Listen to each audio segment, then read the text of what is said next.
And then these trees just have thousands of bees, so I don't go near those those trees over there. I do not go near those because there's just too many.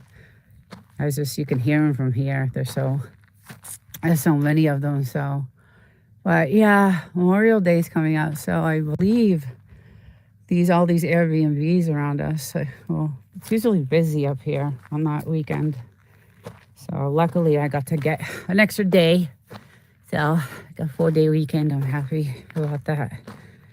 Anytime I get to spend up here is so precious. So, and now that I have the podcast on Sunday nights, I have to leave like almost right after this live. So, but yeah, I don't know if anybody's ever been to Joshua Tree, but it is gorgeous, and just it's got those huge boulders and rocks and all the yuccas. And so tonight's podcast is going to be really interesting. I got some crazy scenarios that I'm gonna so the podcast generally is like living off grid. Anybody who is homesteading and living off grid, it's usually about, things like that and what you have to do to live off grid, and, the sacrifices you make and the enjoyment that you have. So it's,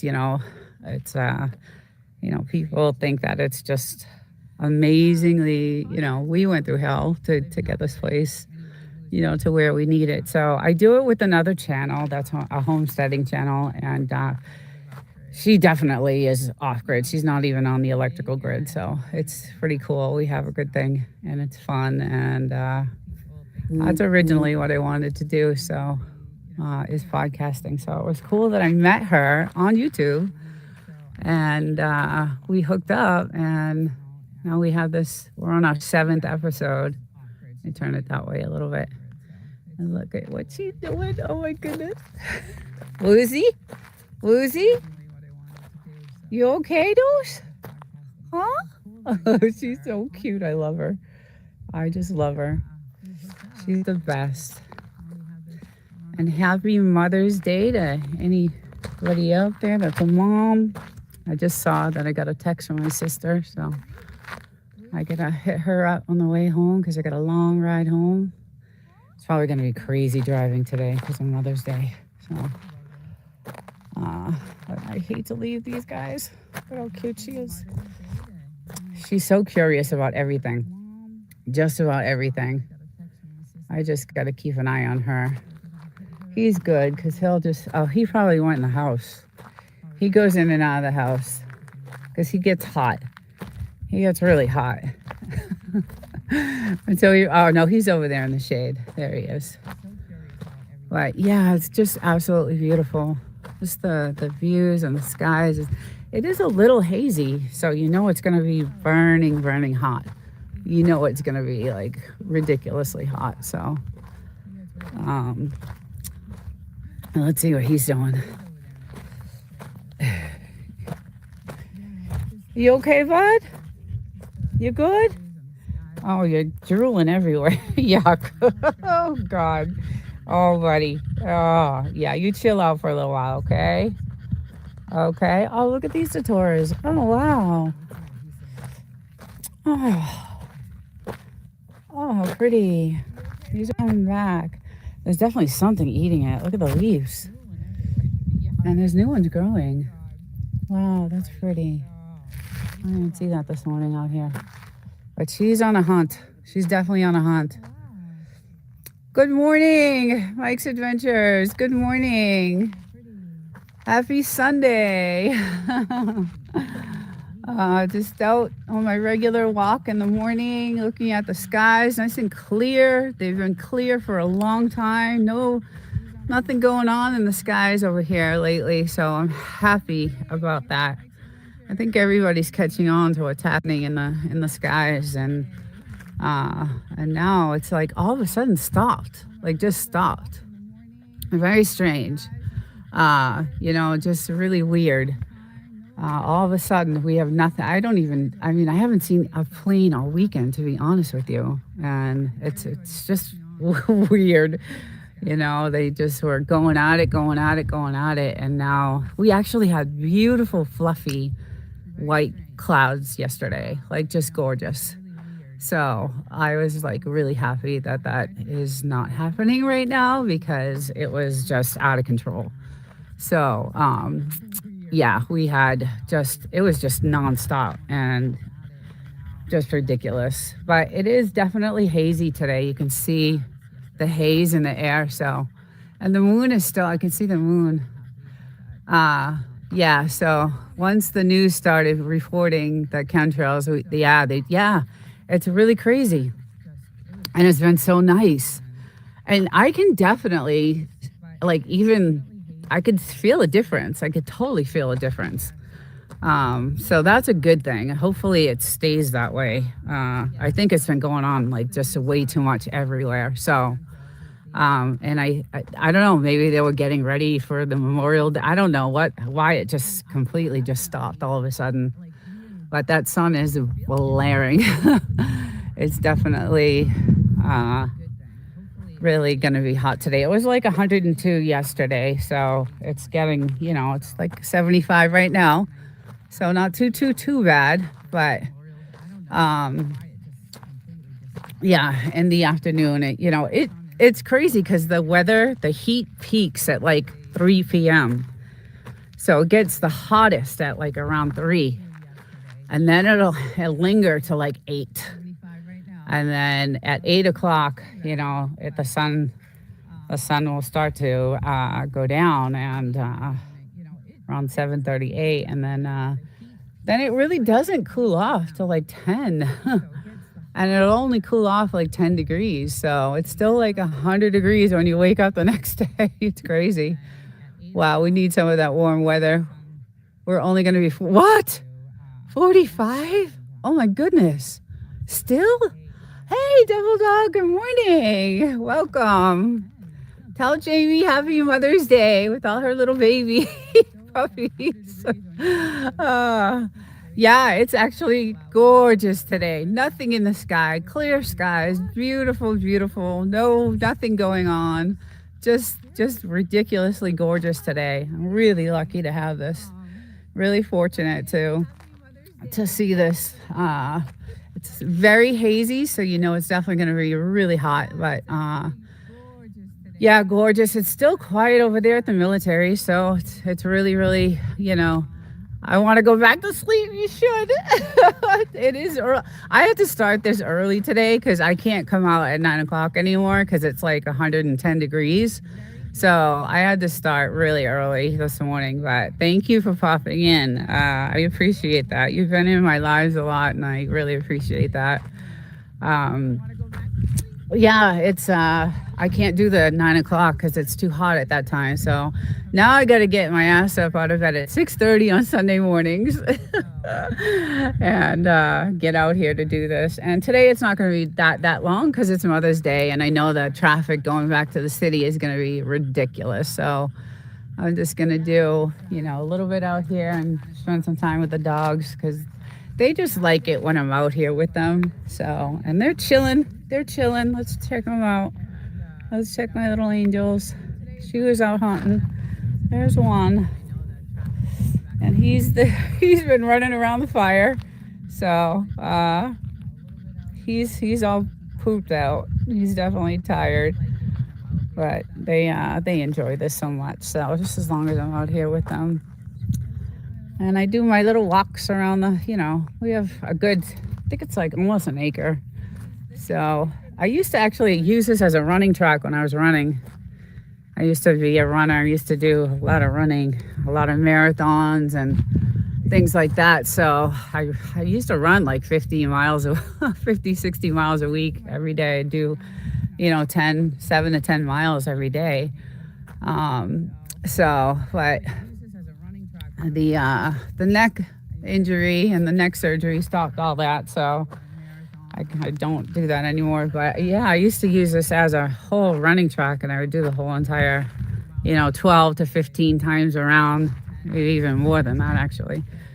So that was cool. It was nice.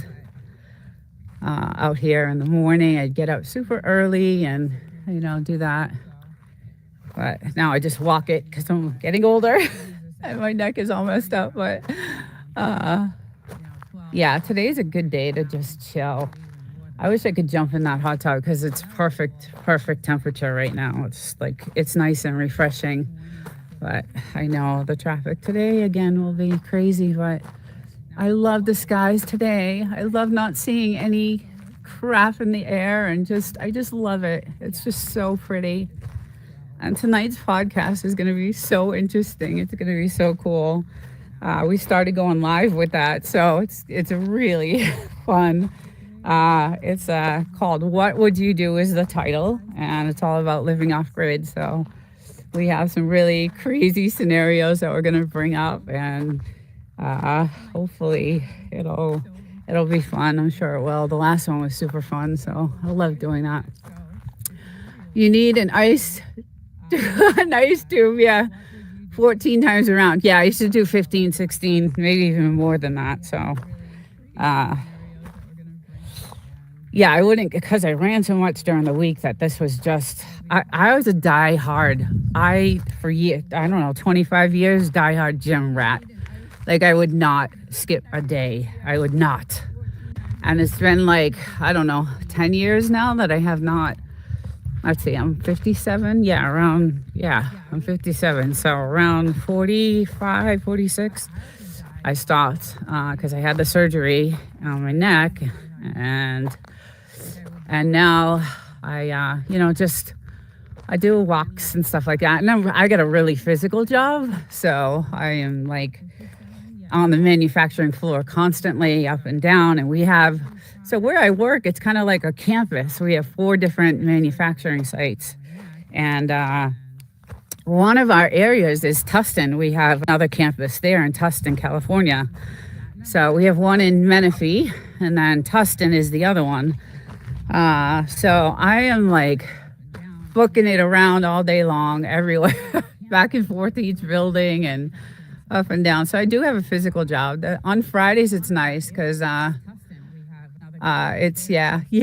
loving it. Fridays is a chill day. It's kind of like I do a lot of, my coding and VBA coding and all my spreadsheet formulas and things like that. So I'm sitting a lot on Fridays, but Monday, Tuesday, Wednesday is, whew. Yeah, look at him. He just loves it. I love to watch him. I just love it. The fire's going out. I'm going to throw. It's going out, buddy, even though there's a lot in there. I'll grab one of these. He'll go crazy. Oh, God. All right, there we go. Right, she's over here. Right. Barking dogs. She's a good soccer player. I got to get some videos. I got to start editing. I'm so busy with work and doing lives that I have so much video of them, guys, that I want to do some editing and make some videos of them, especially when they were puppies. So, and we haven't really done any practicing. We haven't done any, shooting or anything like that. So we've been chilling on that because ammo is so expensive right now. It's insanely expensive. So we have not been doing anything with that. But yeah, I check these. She loves this hole right here. She just loves this. She goes in here and it's nice and cool. She'll dig a deep spot. And this is from a storm that came in a few months ago. And she just loves it under there. I just am afraid of the snakes. So I check it out all the time. Was land dug down to hold water? Oh, you mean this area? No, we dug this. We had this dug out for some privacy. At the time when we bought this house, there was a lot of illegal activity going on that we weren't actually aware of. So there's a lot of houses that have been taken down and just completely, the feds came in. We watched it all happen. The feds came in and just took down all these houses, and they were trying to make this like the next Humboldt County. And we were just like, oh my God, what's going on?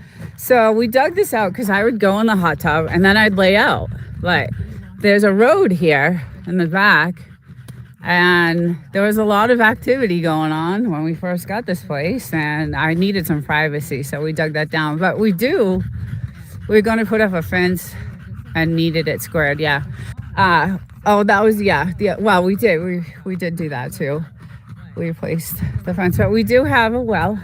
We have, we had this put in when we got the house, so, well, it's replaced. There was a nasty well tank here and stuff, and we had it all redone because the house had been sitting for many years before.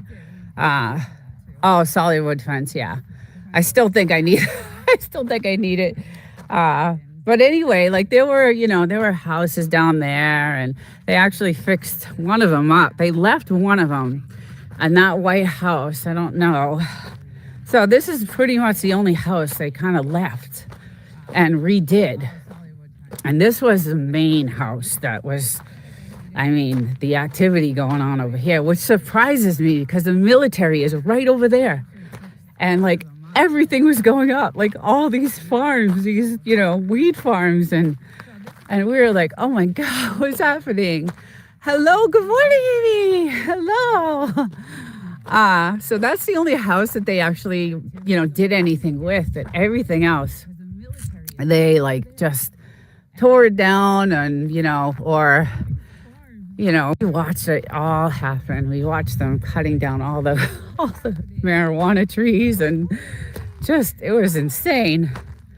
But we were happy because it was kind of a little dangerous. We didn't know, what was going on. So, and then we figured it out. And that's when we were like, okay, we need to do some surveillance and, get some protection, and you never know. And we didn't, the house was like wide open. We were building the house at the time, so we didn't even have walls. So we were like, yeah, no, we're gonna, take care of ourselves and make sure.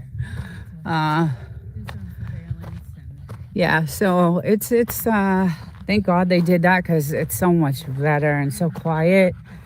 And yeah, so they just, pushed the sand up to build, a wall. And it's fun too, because when we target practice, we line this whole entire area up with milk cartons and, Coke bottles. And let's see, I got some really cool stones today. This is a good one. Put that there. But yeah, I got some nice stones today. Let's see if you guys can see these. I got some really cool ones I picked up today. So I have, it's funny because I have collections all over the place. Like I'll leave my little stash of stones everywhere. I got them everywhere. So plus my whole house is loaded with some nice crystals and things I find out here in the desert that I like. So yeah, I go sometimes, I'll take a few hours and I'll go off and I'll take a little shovel with me and a little pick, and I'll go digging. And I'll look for rare stones and things like that. Only you don't find many, but I do find some gorgeous, gorgeous stones. So, Amy, I hope you're doing well. I don't know if you're a mom, but happy Mother's Day to any moms out there.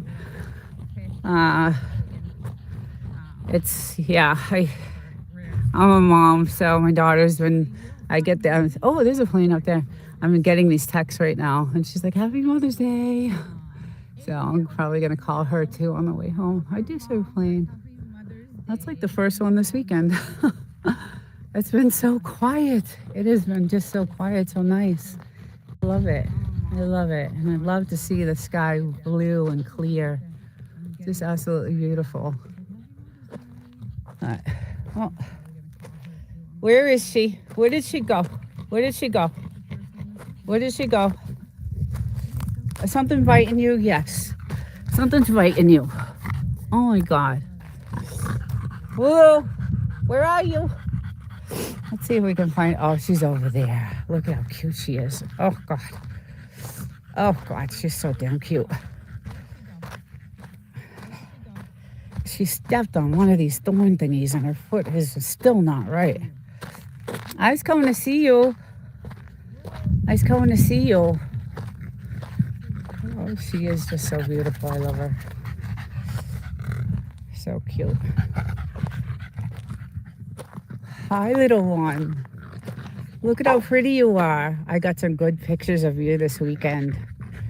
Yes, I did. Yeah, we got a ton of wood. It looks so huge, right? It's the same delivery. We got it from the same guy too. It was kind of expensive though. She's harder to find than Waldo. Exactly. Yeah, so I think this is 3 cords of wood, or two or three. That was like 1,500. So it should last though. It should last a while.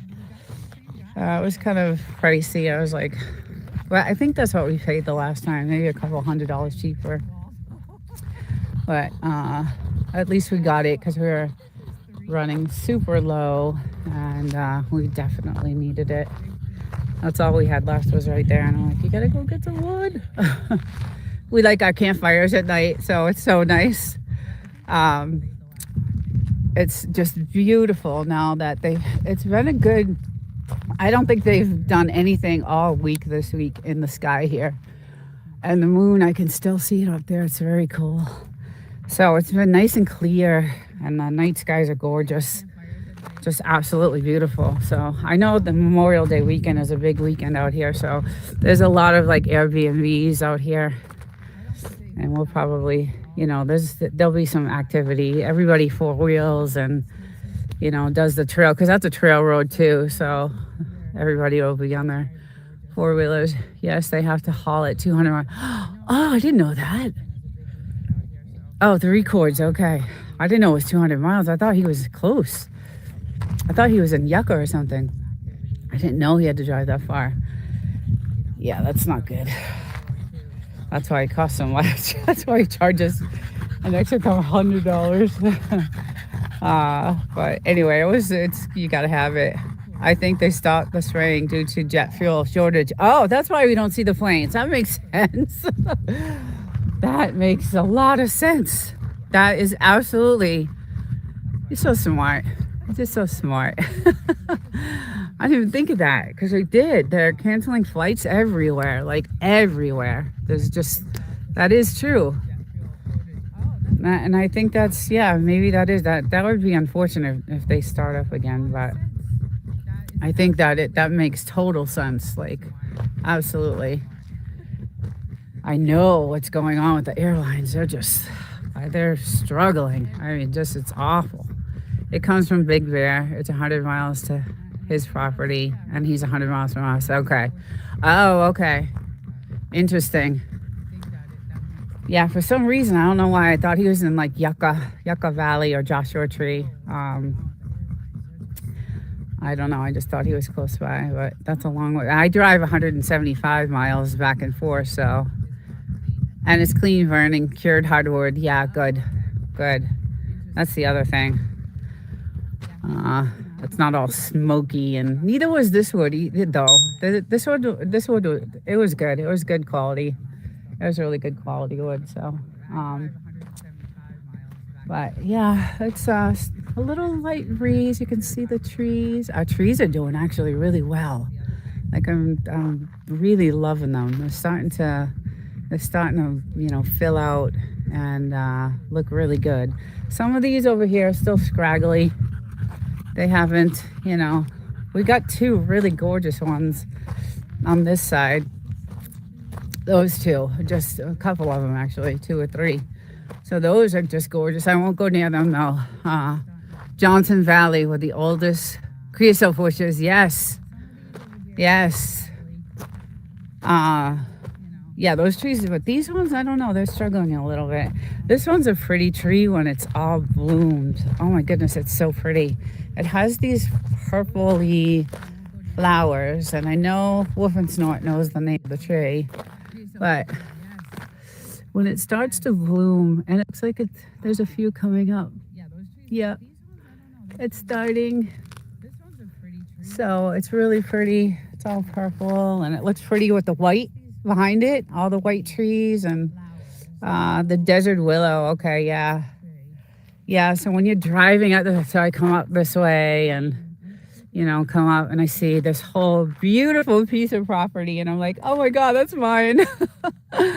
It's just so nice it's just, I don't know, it makes me happy just to come here and enjoy this. And I don't know, I get some comments sometimes in the comment section. How can you live in the middle of nowhere with nothing? And it's definitely off grid for sure. I mean, we are connected to the electrical grid because we made that happen. But I'm like, I just love it. I love, I'm in the city all week long and it's crazy. So, and even, I like solitude. I've always been kind of like a loner anyway. I've always, just been happy, just, I guess I'm my own company and I'm good with that. I have a couple of girlfriends back home in Boston and New York that I do keep in touch with, but for the most part, I'm just so busy and, YouTube is definitely part of that. So, and I've met some really cool people on YouTube. I love, the podcast I do tonight, Off-Grid Living. We got a really creepy, crazy topic tonight, and it's called What Would You Do? And it's all about living off-grid and different scenarios and different things that have happened out here in the desert, and it's going to be fun. So that's my, one of my favorite things to do is that podcast. So it's going to be fun. And I got some cool stories. I don't know how true they are, but I did find some Joshua Tree stories. So it'll be interesting. And I know the dome they built, they do these sky tours. Like you can come out and look at the sky through these massive telescopes. And there's this big, white dome that they built and all these huge telescopes, and they're gorgeous. I mean, just amazing. And they do these tours out there and they take the people out in certain times of year and they go out. And so there's a reason why that went up, and I'm going to show the story that I found. I had no idea. I've been living here for a long time, and I was like, I knew it was there, because I saw the tours going on and we see the advertisements for them every time we go into town, but I didn't know the story behind it. So whether it's true or not, I don't, I'm definitely, I don't know if all that stuff is true, but well, it's just interesting. There's a lot of history in this area that I'm just starting to, learn about. So, and it's only because I'm doing a lot of research for the podcast, and it's very cool. I know there's a lot of other stuff that's gone out here that isn't so good too. So, but it's interesting to read about the history of this area. And, the gold mines over there and just all the cool stuff that, used to go on back in the day, 40, 50 years ago, and how people lived and just, we're on unmaintained roads and we don't have any services out here. That's the only thing about living out here is not having anything. We're getting older and, there's no ambulance, there's no police, there's no fire, there's no, nothing, no taxis, no Ubers, no, absolutely nothing. So that's the only thing about living out here. So if we were to, hurt ourselves or get really, really sick, we'd be screwed because it's an hour. It's an hour to get, to the hospital. So it's not good. And then they're not coming out here to get you either. We did get our generator, so I'm very excited. We actually got this massive generator, and I can't wait to get this going. It's really nice, and we're gonna hopefully he'll hook this up this week, just in case. Can't afford it anyway. Yeah, I know, right? Right. I've so-called health insurance, but it doesn't really cover anything. You know, it's like $7,000 out of pocket for each of us. And then, you know, then they'll start. We do have our like physicals and stuff like that covered, but it's anything else is just, it's just a joke. But I guess it's better than nothing. So actually, I saw a video. Hey, Jasper. Good morning. Happy Mother's Day. Thank you so much. Thank you. Thank you for stuffing in. Gorgeous here. It's about 75 in the Mojave. It's 12K a year. Okay. Yeah, yeah. It's definitely not a good health plan, but yeah, it's absolutely beautiful. The skies are blue. Just gorgeous and blue and just nothing in the clear skies. And I got my two little ones out today, and they're chilling. She's like, I'm done. I walked around this place 70 times already. There's no lizards right now. Yeah, she's chilling. But I hope everyone has a great Sunday and a good Mother's Day, and it's absolutely gorgeous. I know Mike said that it was cold there. I can't believe that still in May. Like, that's insane. That's just 45 is so. Yeah, it'll reach, like yesterday it was 102, you know, by 1 o'clock, and it stayed that way. So it stayed around, you know, 100, 102, 105. But then it cooled off at night. It cooled off so nice. You know, it went down to like 70s, and it doesn't usually do that. It usually holds.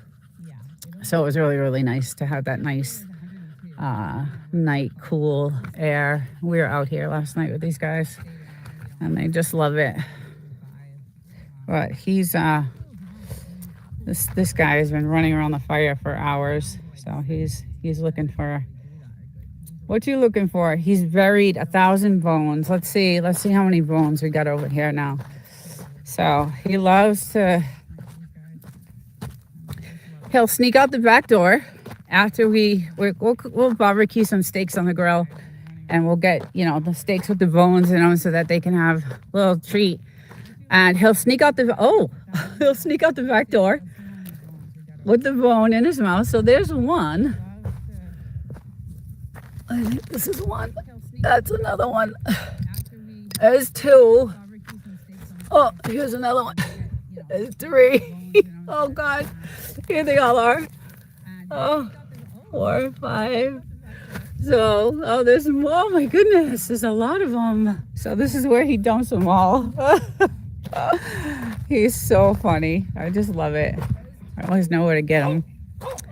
I gotta pick those up because he'll come back in the house with them. So we'll clean those up and get those out of there because he's got new ones from yesterday. So yeah, we'll barbecue on the grill on Saturdays and give them little treats, and they love it. And then, oh, did you follow me? Oh, you followed me. I did not know. Hi, Plains Camper. Good morning. Happy Sunday. It's supposed to be hot the next 4 to 5 days. Oh, okay. Thank God we have AC. Thank God. It's going to be, then the temperature will start picking up, definitely, for sure. And I do have great AC at my apartment in the city, so that's a good thing. I don't have to. I do have a pool there too where I live, but I don't use it. It's like a jacuzzi and pool and all that stuff, and where I live, and I clubhouse and all that stuff. But I don't use any of the amenities there because I work so much, and then I come home and then I do YouTube and then I edit or something, you know, with YouTube. So I don't really do anything with that. But if I did want to, there's a pool, nice, you know, good pool, and there's always a lot of people out there. Unfortunately, my apartment is actually right near the pool, so I get to hear everybody living it up out there. So, yeah, it's pretty funny. But, and now it's cool because I actually put a Ring camera outside of my apartment door because all my packages were getting stolen. It's not the best of neighborhoods over there, and so now I get to, like, even when I'm out here, I get to see who's like walking by my house and all the, my apartment, and I got to keep an eye on that place because it's just, not good over there. But it is it's weird because it is gated, it's a gated community, but it's still, you get people jumping the fences and the walls, and there's a lot of homeless over there. So it's kind of, you gotta take care of yourself and protect yourself. So I'm not ready for the triple digits yet. I know, right? I know. It's gonna be hot. I remember one summer, I think it got to 125 here. I know it was like 129, 130 in Death Valley. And I know, we have similar weather, a little bit cooler than Death Valley, but it was 125 degrees here where we were. And thank God we had the air conditioning, put in at that time. That was one of so the water was the first thing we did, because I would not step foot in this house. Now you get to watch them being stolen. That's true. That is true. It's funny because you got me off this topic of the water thing, but I just see everybody walking by now. So I think it kind of, like, I don't know, scared them. I hope it did, because I know I'm expecting some packages to be there. And I did see, them put them down. So, but anyway, the water was the first thing we did. And then the air conditioning was the second. And then we started building the house. So I just wouldn't step foot in this house because it smelled like rotten eggs. It was so bad. It was just, oh God, it was just so bad. Hey, Reds, happy Sunday. How you doing? How's your OBS going? I will send you that file. I've been so busy. I have just so much going on, but I will definitely send you the file, because it's really cool to be able to use both. Because now you can, and I know you figured out I got your email, and I'm dying to look at it. I just haven't had time, but I will definitely check it out. But thank you for that. Thank you for sending that. I'm excited to find out how you did it. I was able to get it started. I just never, went any further than that. So, but I'm glad you did. That's really cool. You got it going. And it looks like you're doing really good, because I do actually see you. I see you a lot on live too, so that's good. But yeah, so tonight I'm going to stream through OBS with Evie Mux on my podcast. So I was able to get everything to work, the chat on Evie Mux, and I figured it all out. I was on Gemini for hours, just like. And then Claude Opus 4 Anthropic I use too for my AI to figure things out, and the sound. And my stream starts at 4:00 California time, and it's going to be a fun one tonight, because it's all about what would you do in different scenarios living off grid. And I took this episode, so this is our 7th. And I took this one a little far out there. Like it's going to be like some scenarios that are kind of creepy, and just I wanted to have fun with this episode. So yeah, if you get a chance, it's live. We're going live now with this podcast. For the first 6, we needed to get we needed to get settled in. So we did our first 6, filmed, and then this episode tonight will be live. And we have a pretty good group in there, because the channel that I do it with, she's definitely off grid. She was No Doubty Homestead, and now she changed her channel name to No Doubty Network. But really cool. I'm glad I met her. Really fun. We have a good thing, a good banter, and we don't even, this is the only time we see each other. It's like, we'll comment on each other's videos, but after the show on Sundays, we'll just say, okay, what's the next week's topic? What do you want to talk about? And then we'll bounce ideas off each other. And then we'll say, we'll pick a topic and agree on it. And we'll say, we'll see you next week. And then there's no practicing. There's no nothing. There's just, raw HBC 20 years. That's it. I'm a Phoenix native. They say it's a dry heat. I laugh. You know what? There's definitely it was a dry heat out here though. It is a dry heat. Like when I go back to the city, it's definitely because it's coastal over there. You know, like so live and direct. Yes, yes. It's just there's no. What do you? You know, I tell her because I gave her access to the evening muck so that she can. You know, when you have EVMux, you can give different administration rights to, you know, whoever you want. And you know that from watching, you know, Windstone or Devil Dog or any of those guys. So she goes in and she loads her stuff. I go in and load my stuff. And then when I get home on Sundays, I just open it up and we just go. So we don't, you know, we line the videos up that we want to show in order. According to, you know, her order and my order, and then it just goes. So yeah, first couple of times going live was like I had to figure out the sound and all that stuff, but now that I got everything down, it's we had a really good time last week, so it was a lot of fun. And now I got everything working, so I'm really happy about that. So yeah, it'll be good. It's Mother's Day, so I'm not sure how many, you know, people will be able to get in there, but and I know you got kids, Red. So I don't know if you're married or not, but if you are, tell your wife, girlfriend, happy Mother's Day. Yeah, so I know the traffic's gonna be really crazy, so I'm gonna cut this to 1 hour today, but usually I'm out here for a couple hours, and I'm gonna change the time on this because I can't do 9 o'clock anymore because Jasper, you know this, it's like 110 out at 9 o'clock in the morning. So we're slightly more dry than Arizona during peak season. Cactus will boil out here.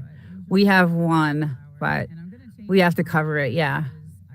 I'm out now waiting for it to. Oh, cool. Awesome. Enjoy. Yum. That sounds good.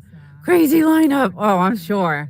I'm not. Yeah, I got to get on the road. I'm dreading this ride home. It'll be like 3 to 4 hours instead of the 2.5. I know it. And I like to get home and get set up and, you know. And tonight, like I said, is going to be a fun one. So I want to make sure I got all my stuff ready and to go, and thank God my studio is all set up. I don't have to really do anything with that, so that's good. But yeah, chow down, enjoy. I had a cupcake this morning for breakfast, and that was a treat. That was a real big treat, so it was nice. I actually had one Friday. I had one Saturday. I don't usually do that, but I'm like, I want something. So he's like, Happy Mother's Day, and got me some cupcakes. It was nice. It was really good. And these guys had some too. They had their treats, and I just love it. It's perfect weather, guys, out here. I just can't even tell you. I just, Hey, Gary. Good morning. Thank you for stopping in. How's it going?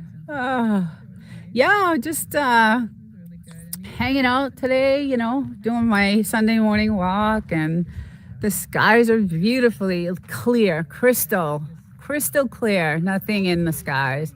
And we were just talking about that, and I didn't realize it's probably because Woof and Snort said all the flights are being canceled, and the airlines and the jet fuel, and I didn't even think of that, so that makes sense. Because I haven't seen really many planes go by all weekend long, so it's been super quiet. But that does make sense. So I know a lot of flights are being canceled right now, and a lot of airlines are suffering. So that totally makes sense why there's nothing going on. But yeah, it's just gorgeous. It's about 75. It's going to get up there today. Yesterday was 102, and it'll probably reach that today too. But we got a light breeze because my little weather station, we'll check this thing out. We got our generator. Yay. So excited about that. That'll be nice to use. Can't wait to set that up. I want to do a video on that, setting that up. But, oh, you just got up. Yeah. Yeah, there's a light breeze. You can see the wind, the little uh, wind wheel thing going. So, oh my God, a little guy. Oh, he wants to play stick. Oh, good. DD was on. Yes, he was earlier. Yeah.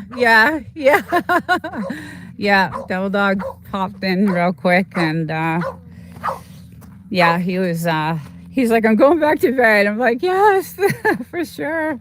It's Sunday. Sunday's a day to chill out and relax. And Maritage, good morning. Happy Mother's Day if you're a mom. Hey, Odie. No, okay, no. Oh, goodness. I'm going to have to go over on this side because he wants to play. Look at him go. He's just crazy today. These are my children right now. I know I do have a daughter back in Boston, so she's been texting me this morning. I got it on my way home. I'll give her a call. No bark, okay? But yeah, it's absolutely beautiful here. The weather is gorgeous, and oh goodness, I'm gonna have to go this way. Let's see if I can find some shade on this side. The trees are looking great. But these creosote bushes are just popping up. They're just popping up everywhere. Like I don't know. Every time I come here, every weekend there's a new one. So, and we've got some gorgeous datoras. Oh, they're just coming out so pretty.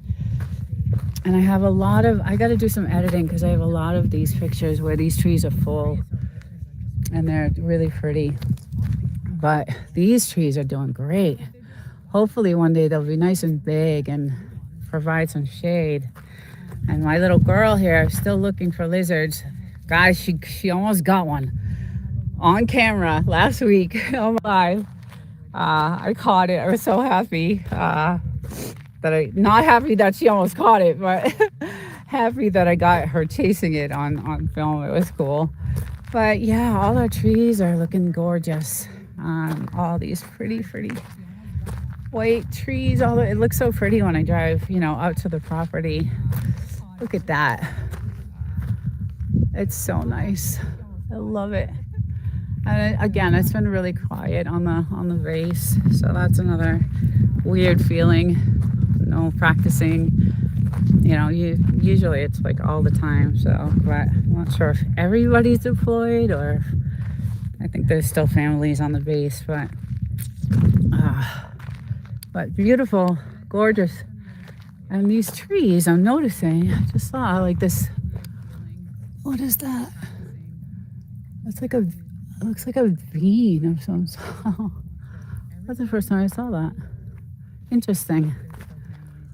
Huh. And look at the thorns. Look at the thorns on this thing. I see some crazy thorns on it. So you don't want to be touching that. Wow. Very interesting. Wow, look at those daggers. Woo! Oh, those are seeds? Really? Okay. Interesting. Yeah, we do have a fly issue right now. It's the fly season. I freaking hate them. I can't stand the flies. There's thousands of them. Reminds me, yesterday I got a video of a dog barking at him. Oh, really? At a mud bug? Hey, good morning. Let's see. I'm in the sun, so I think it says Den Milkmaid. Let's see. The Milkman's Kid. Good morning. You could have built your home beside Barrington Meteor Crater, then you wouldn't have to pay for the dugout. Yeah. It does look like that though. Now that you say that. Yeah, it's interesting you say that because the podcast tonight is going to be talking about some crazy stuff like that.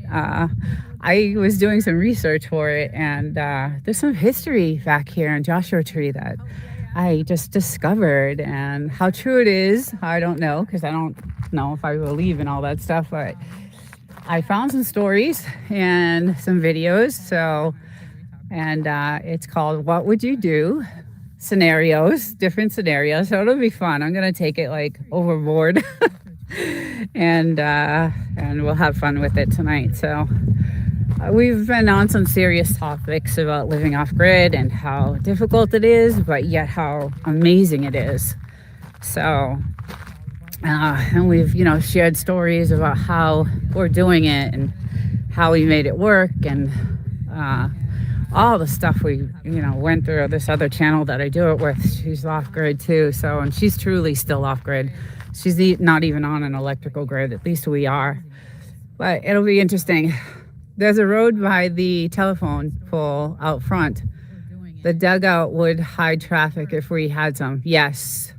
Yeah, that's kind of why we did it, because I would go in the hot tub and then I'd lay out like in the sun. I'd either chill on the couch, but at the time there was a lot of like illegal activity going on around here. It was not good. When we first bought the house, we didn't know. I had no idea. We had no idea. We did hire a company to do, the drone, the aerial.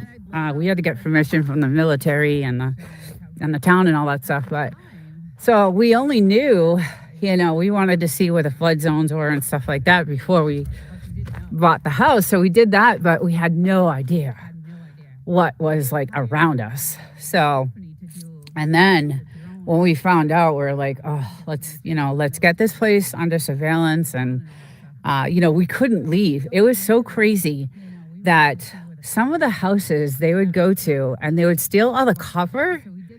Like all the copper would be ripped out of the houses. I don't know what that's about, but they would just go in and steal all this copper and all the plumbing, and it was, so we couldn't leave the house. It was, my husband stayed up here like all the time, and part of the building was during COVID. So I got to stay up here for a few months and, work from home and stuff.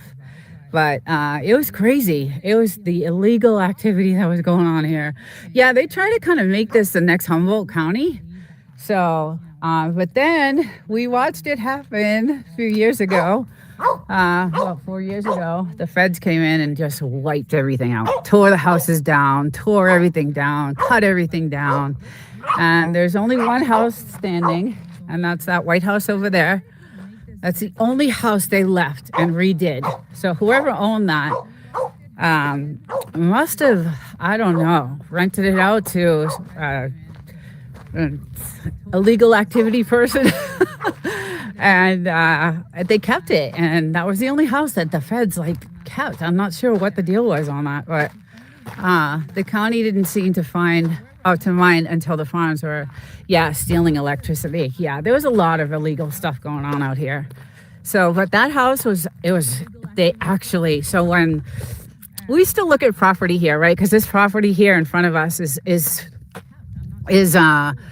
hasn't been lived in, and it's, still going to be, we're hoping it comes up for sale because it's 5 acres. And we would grab it. We would definitely grab that piece so that we would have that land. But that's the only land. Hold on. Stop.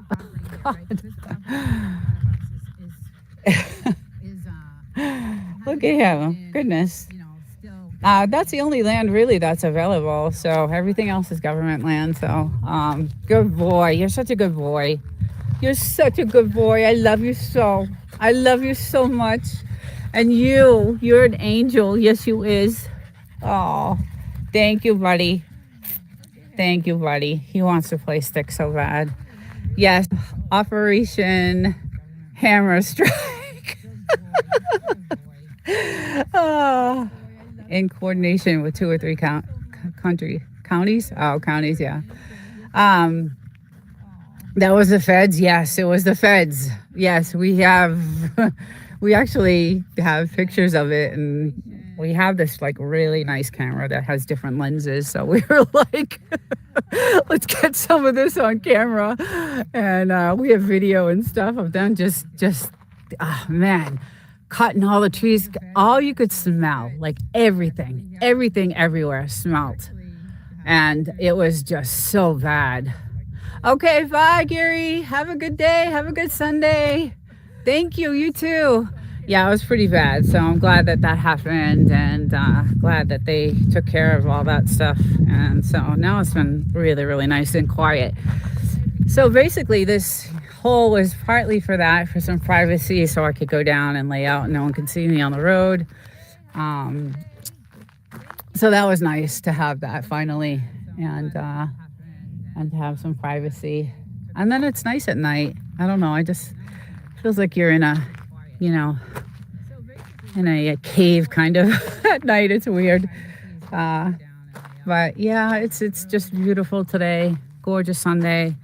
I know the roads are going to be crazy busy. So, oh, grasshopper. Those are everywhere too right now. Grasshoppers. They're all over the place here. So, there's my little guy. What do you see? So I'm going to say goodbye to everyone and thank you all for coming in today on a Sunday morning. The time will change on this one to around 7:30 in the morning. So due to the heat, and I hope everyone has a great Sunday. Thank you, Mike's Adventure. Thank you so much. And yeah, everyone have a great Sunday, great Mother's Day, and I will see you all next week, hopefully. Take care, everyone. A little bit early. Good morning. Good morning. Let's get our settings set here.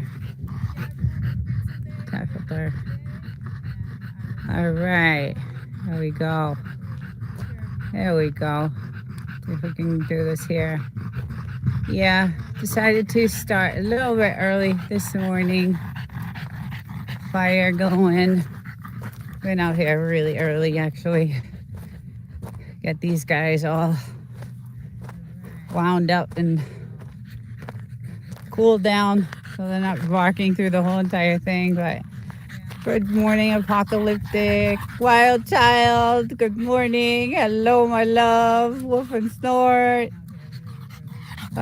She seems to be walking okay right now, but the poor little thing is still, her little paw is hurt. So I hope you're doing well, Wild Child. I don't know if you're working today or not, but if you are, don't work too hard. Yeah, I have, it's really hot out today. Hi, Jess, good morning. Yeah, I decided to go on just a few minutes early. I got to get on the road early today, so I have a lot of stuff to do back in the city. So, good morning. Glad to see you. And yeah, it's really hot today, huh? It's like really warm, so the weather is starting to change. And how's Marcel? Hope good. So cute, adorable little doggy. Just the cutest little thing. Lovable little thing. Yeah, so it's starting to change. The weather is starting to get really warm. And it's the skies. So let's look at the skies, right? Because that's what today, the morning is about. The skies look really clear today for some reason. They don't look all seeded. They're a little foggy, but hey, Tuber Chat, Kevin. Hello, good morning, welcome. Oh, cool, awesome. And congratulations on your 6 years. I was in the chat yesterday. I don't know if you saw me or not. It was kind of late in your chat, but congratulations. You definitely worked hard for that. So I hope I can make it to the 6 year mark. I just actually got a 1 year from YouTube. They sent me a congratulations 1 year. So I was like, yay. Man, the skies yesterday were so streamed out. Did you see it? Yes. We are doing good. So many lizards and little chipmunks things out here for him to chase. That's so we were just talking about this morning. We were walking around the property, and we're trying to plant like little trees outside here, like outside the fence.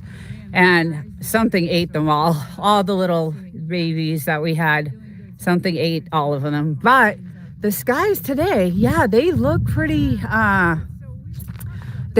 clear. It's kind of weird because this is, I think, one of the first times that I have not seen the seeding and the spraying, and there's a couple of planes out there, but I don't think that's anything to do with, I think that's just, you know, they're what do you call that? That comes out of the airport. I don't know. It doesn't look like it's seating to me anyway, but it is a little windy. Let's check out our weather station here, and you can see our little. The winds are starting to pick up, so they're moving a little bit. So it's going to be a little windy. I can tell. It gets really windy towards the afternoon, but what a gorgeous day. And it's going to get really warm. I can tell it's, starting to, the weather is definitely starting to change. So it's very quiet today, very quiet and peaceful, and I love it. They still look kind of glazed, but not streaked, right? Yeah, they still look a little, like I said, they're a little bit, they're not clear, but they're not like loaded with streams and those fuzzy in the back, way in the back there they are. But here it's not so bad. So I was really surprised this morning to come out and see, kind of clear skies. Well, as clear as they can get. But yeah, there wasn't, you guys know, you've seen a lot of the skies here in the morning are just loaded, and I didn't see that this morning. So I was like, well, good, that's great. That's, really good. I'm hoping that they're, but I think maybe they're changing their hours now of doing it. I don't know. Cause it used to be really, really heavy every single morning. And now I wake up and it's just the aftermath, it seems, it just seems like the aftermath of what they did. But we actually went out and bought a super duper generator. So we're gonna hook this thing up at some point. We're gonna try to, just in case anything happens, we're one of those prepper couples. And Jess, you're welcome to come down if anything happens. So we went out and got one of those, and we're gonna hopefully hook that up this week. And I finally found, guys, I'm gonna show you something, and I have a video I'm gonna put out, but my poor little girl, her little paw, her back paw something was wrong with it. And I was looking around the property and I'm like, what could this be? And I found, let's see if I can get an angle of it. I found these little prickly plants growing, and she's stepping on them. And then they grow into these tree-like things. And so I'm going around the property and trying to find, they're really hard to find. I'm going around the property and I am, trying to dig up anything, because she's really still hurt. And it's been weeks, guys. It's been weeks. I don't know, what to do. We have antibiotic for her, so that's a good thing. But I just don't know what else to do. Still blue everywhere for you. Yeah. You're in Canada, though. Canada's, yeah. I love Canada, actually. I was a big Montreal girl. Back when I lived in New Hampshire, I would go over the border and go shopping all the time in Montreal. Me and a bunch of girls would do a weekend when I owned my spa, and a bunch of us spa girls would go over the border into Montreal, do all our shopping, and, stay for the weekend and have some good food and just have a good old time. So I do love Montreal. I haven't been beyond Montreal though, so. Oh, those, I hate those, right? What are they? I haven't looked them up yet. Hey, the real David. That's where I've seen you. Wow. That sounds like it was a blast. We had a really, really good time. Yeah, I don't know what those are. That desert looks so beautiful. The Milkman's Kid. Hey, good morning. Thank you. Yeah, it is gorgeous. Kevin is near Niagara Falls. Yes, right. Yes. Okay, we did go to, that's right. When we came to California, we did go to Niagara Falls. We did the upper part when we drove here. Or was that Texas when we drove? We did a couple of road trips anyway, and we did go over to Niagara Falls. So that was just, a drive-through thing, but I did actually get to see it. It was gorgeous. It was just amazing. just beautiful. But other than that, Montreal was my hot spot for us girls back in the day, you know, in my early 30s. I had a spa, and a bunch of my other girlfriends owned, you know, their spas. So we would get together and you know, go to Montreal and shop. Just got back from Moab, Utah. I'd love to live in that area. Thank you. Hey, Pirate Milk. Yeah, so it's gorgeous here. It is. This is the Mojave. This is the, you know, part of the Mojave Desert. It is outside of 29 Palms. Well, actually, we're considered part of 29 Palms. And this behind me, all this mountain area behind there is the military base. So the Marines, 29 Palms military base, and it has been super quiet. Very, very, hey, Mac Movement, good morning, welcome in. And it's been really, really quiet there. So no practices, no nothing. I think, you know, I think a lot of them have been deployed.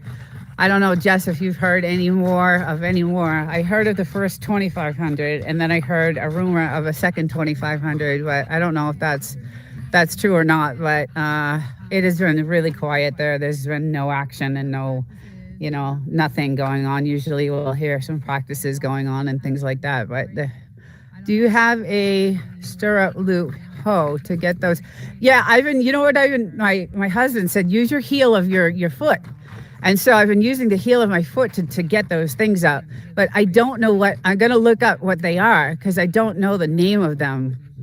And she will not let me like go near her, right? They're very, you know, these Frenchies they're just, you can't even, she'll bite. She'll definitely bite. I have bite marks.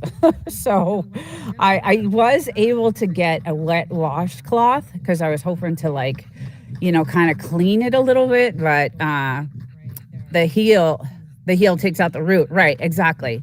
And that's what I just showed you guys, was the root of that. And then they grow into these little plants, like, so I think that's what, and what's weird is that, you know, we've been here a long time, and I have not, those could have been here for a while, and I have not seen them, but I think that's what it is. I'm going outside to do Google Lens on one right now. Oh, cool. Yeah.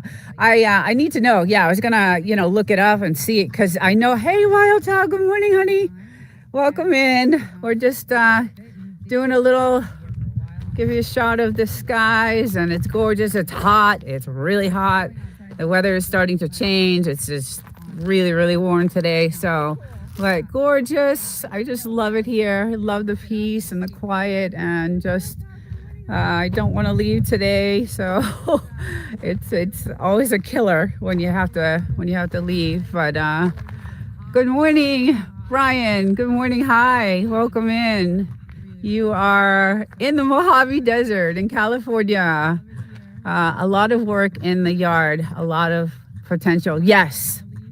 So these are all new trees. Obviously, we did all this last year, so they're still new.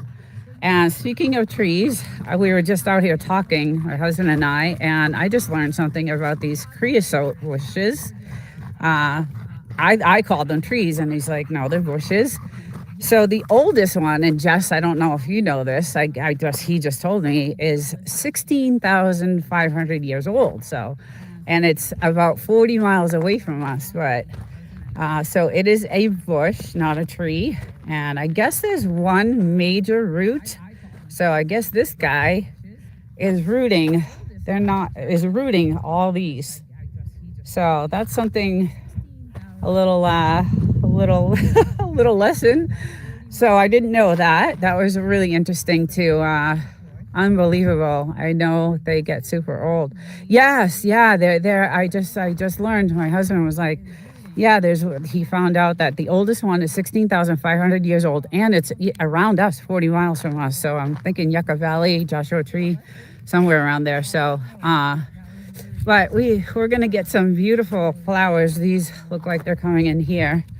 So these are gonna start to bloom. But we do have something eating away at our leaves, and I know there's these little rodents everywhere. And usually, and I have some videos I'm going to put together of these flowers, because they're gorgeous. They're, you know, Datoras. So, but this is our latest datura. And they were all blooming the other day, which is gorgeous. They're beautiful. And then obviously all our beautiful white flowers that we have. I'll take a walk over here. And goodness, our trees out front are, really, really going beautifully. But the bees are thousands of bees. And I stay far away from them because, yeah, there's just too many of them. So, but we have beautiful, everything looks gorgeous here. It's just beautiful. I don't know, I just love it. The mountains and the peace. And something I never asked, I think, where did you put all the dirt from the dugout? Oh, okay, so that dirt, I believe, is what built up.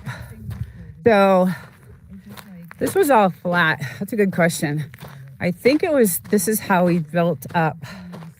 It was just like kind of pushed up to make this, like the dirt was pushed up and just, everything was just pushed up to kind of make this kind of like, I don't know, area here, like this wall kind of.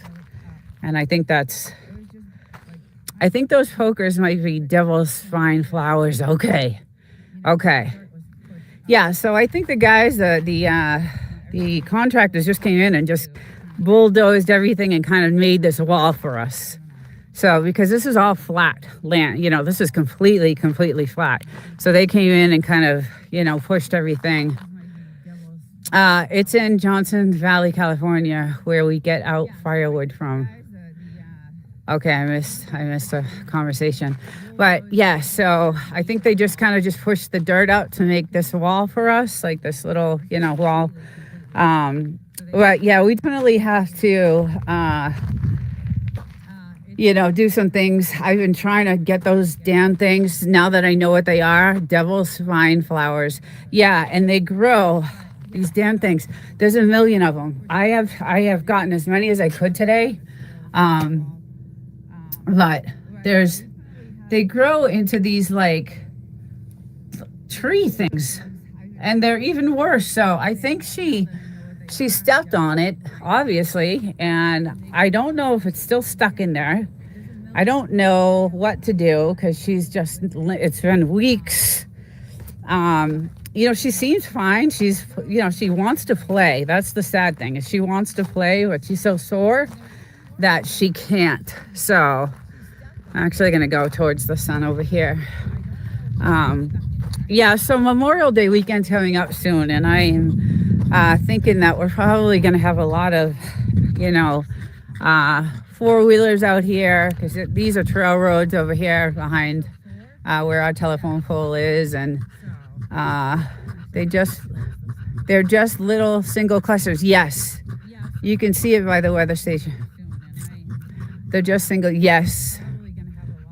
It's so annoying. I know. Oh, that's okay. No worries.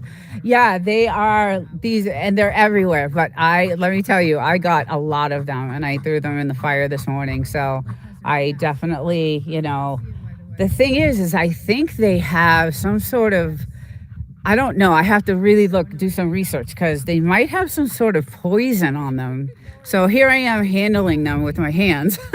And my husband's like, they might have some sort of toxin or something on them. I don't know. I have to do some investigating. So, but by the name of them, the poison, the devil's spine, that sounds like that's pretty poisonous to me. So it could be,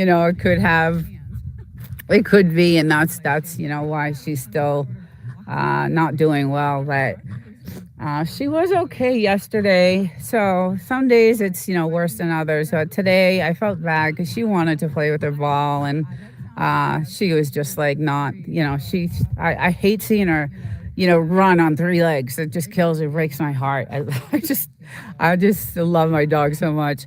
I was walking around some poison ivy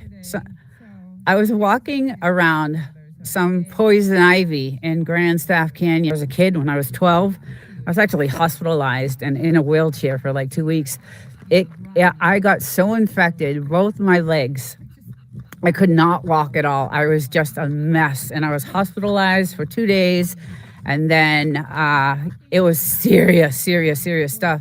My grandfather owned some land in Massachusetts, because that's where I'm originally from, and we had some blueberry patches out there. And one time we got stung by bees. The next time I got this poison ivy thing. I had all kinds. Guys, I've been through it all.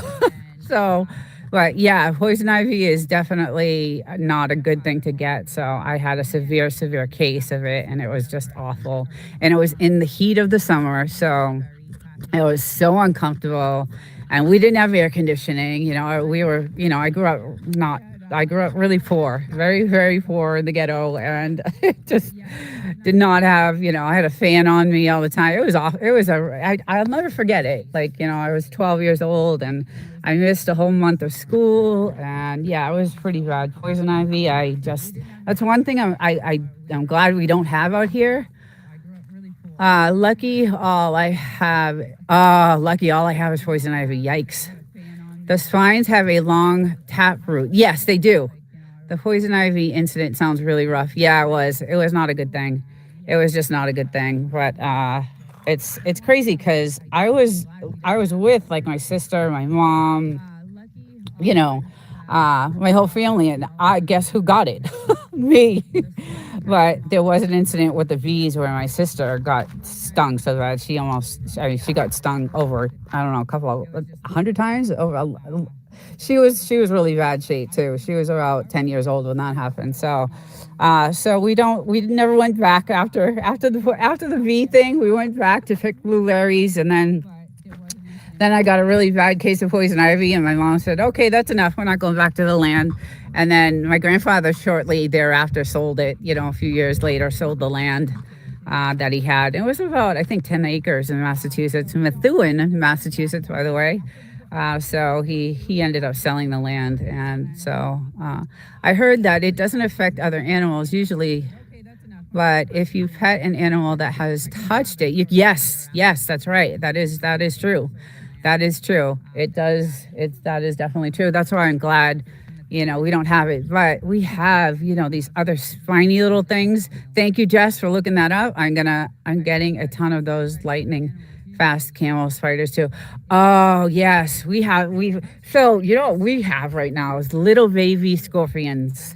We're killing them left and right everywhere. Like in my little, where my studio is, or inside, you know, my sun deck right here. This is like behind these windows. I have a studio, and that's where I do my Frenchie show on Saturday.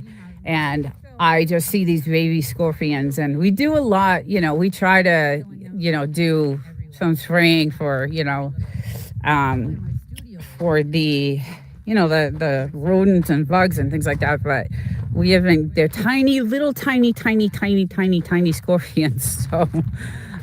So we've been seeing a lot of those, and that's I hate those. Yeah, I know it's not good. But we do have photos of some really big ones when we first came here, because when we first bought this place, it was desolate. No one lived here for a long time. So all these rodents were here, snakes. And I have, in a short, I have a tarantula with a snake. And then we have pictures of scorpions. And, you know, they pretty much took over the house, the rats and I mean, it had everything. That when we came here, it was like a nightmare to you know, clean this place out, because it had been desolate for such a long time.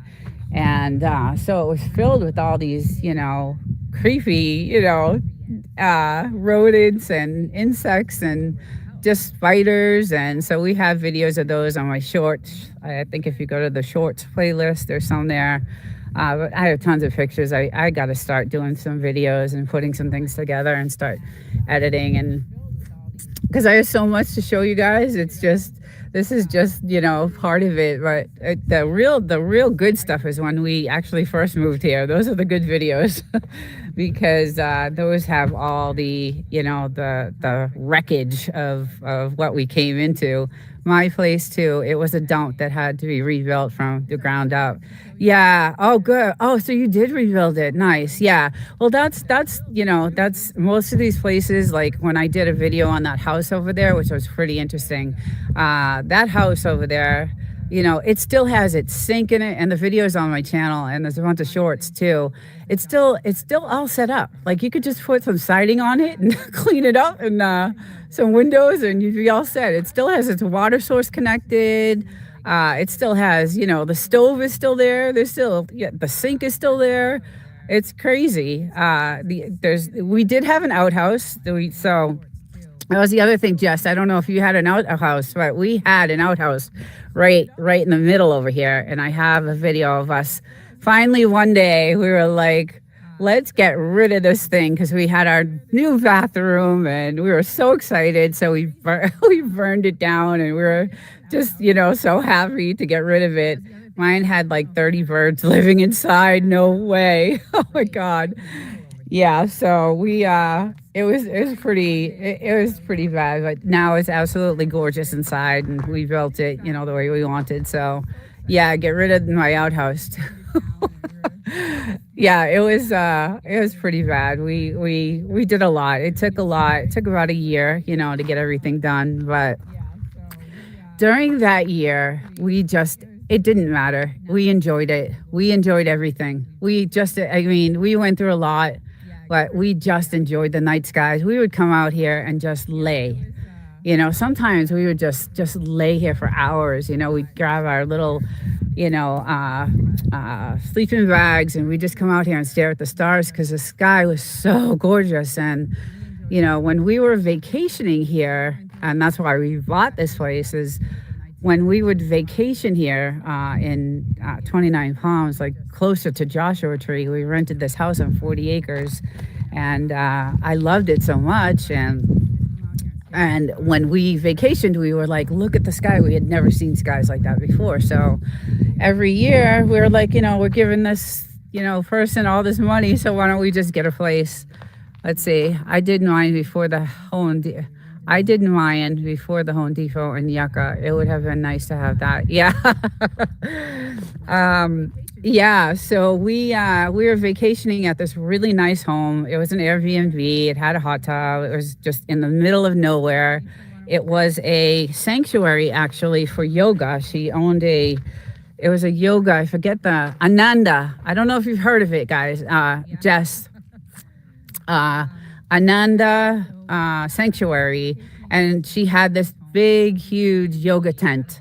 And it was one of those like teepee yoga tents. It was gorgeous with, the beautiful teak wood floor, and it was absolutely gorgeous. It was on Bullion Mountain Road. That's the road it was on. And Dick Dale, I don't know if anybody knows. I think you guys are all too young to know who Dick Dale is, but he's I think he made the Beach Boys song, one of the Beach Boys songs, A Homeland. Yeah, so anyway, we decided, you know what, let's just get a place. Let's see if we can get a place. So it took us 2 years actually to find it. But we came up here for 4 to 6 weeks. Anytime I had vacation, we would come up here and vacation. I'm in the Carson Daly age range. Oh, okay. I love Carson Daly, right? MTV, isn't that MTV? Yeah, I'm a little bit older, but I do remember Carson Daly. But yeah, it's just we just loved it, and so we're like, let's just look, and we found this spot, and we were lucky because it had everything. My husband did a lot of research and knew what he wanted. He invented surfer music. You'd know it if you heard it. Was in Pulp Fiction. Oh, right. Yes, exactly. He invented, Dick Dale. He had a huge place. He actually had a plane, a plane strip, because there was so much land out there. And he had a little plane port. And so when we would drive to the house, we'd pass his area. And he had a little landing strip there, and like It was crazy. But he has, I think he passed a couple of years ago. He even, he was old. He was super, super old, actually, 80 something. And, actually passed away, I believe, a few years ago. So, but yes, he was the one who invented the surfer music. And interesting things out here. There's a lot of interesting Dick Dale. Yes, Dick Dale, exactly. Hi, Lookwinder. How are you? Welcome. How are you today? I'm good, thank you. How are you? I hope you're well. It's good to see you. Thank you for stopping in. Thank you. I heard someone is trying to buy the old Joshua Tree Airport and make it. Oh no. Really? Wow. Yeah, because I think 8 to 10 miles from that airport. So I passed that. I go down Godwin. Godwin is how I get to, I do the 62 all the way to Godwin, and then I take Godwin down to Amboy, right? I think it's Amboy, and then Amboy to Barbara. So, yeah. Nice to meet you again. And yes, welcome in, hon. I'm glad you're here. You're always welcome. You're a sweetheart. So, oh wow, I hope that's not. I hope that's not true, because that would just ruin the whole. I could just see, it's off. Maybe like the 62 Sunfair, I think. Okay, so there is an airport, that I pass actually, and it's by those mountains way over here, like these mountains, these set of mountains right over here. So right near those mountains is an airport. Let's see, it's over here. And if they do that, all these Airbnbs are going to be, it'll be a nightmare. I hope that's not true. I'll have to look that up, Jess. Thank you for telling me about that.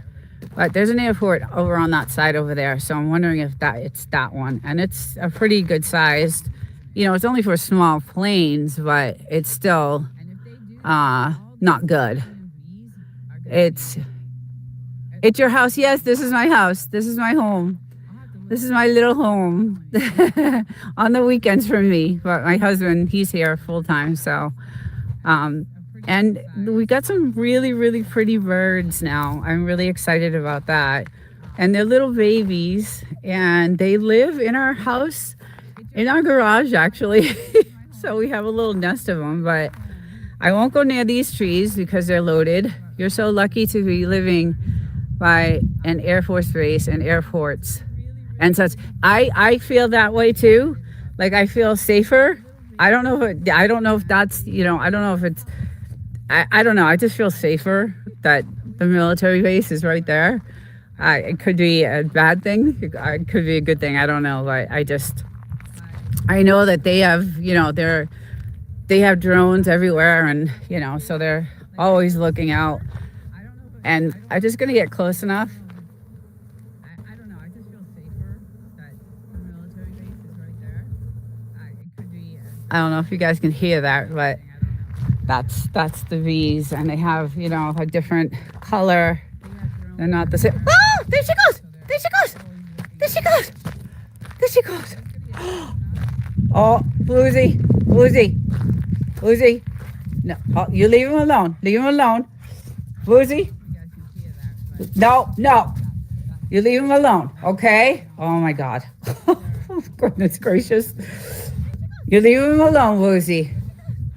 Come on. See what I mean? She goes after this. That's what she does. She goes after the lizards, and then she will not give up. And hey, come on, Blue. Let's go.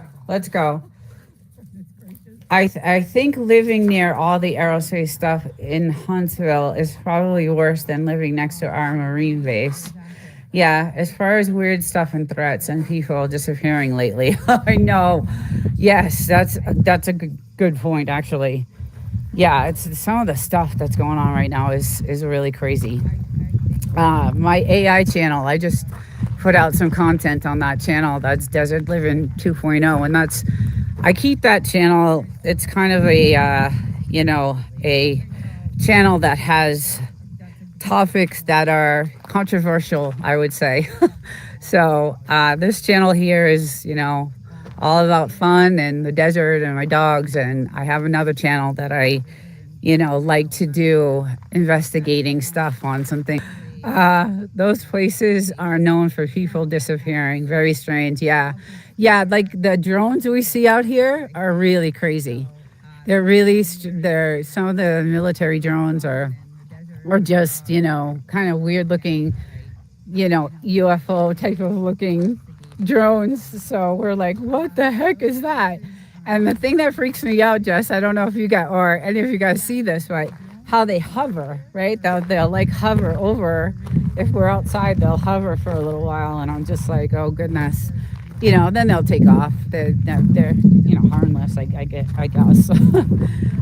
But yeah, so that kind of freaks me out a little bit. But hey, Lack, getting ready to head to PNW from the desert soon. How are you?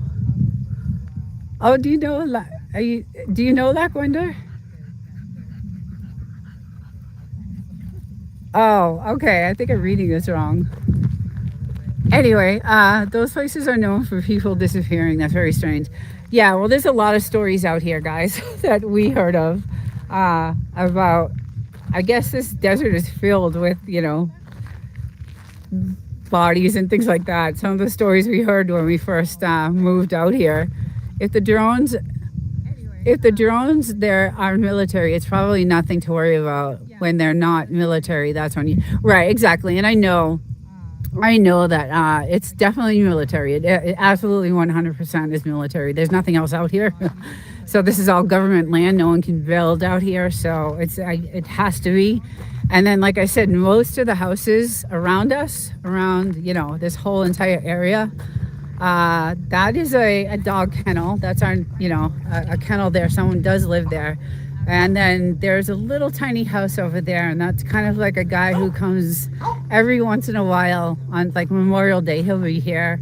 So, and then those are empty houses or Airbnbs, and yeah, and then there's nothing really, absolutely nothing else around here. So, and I hear helicopters, so I'm not sure, but yeah.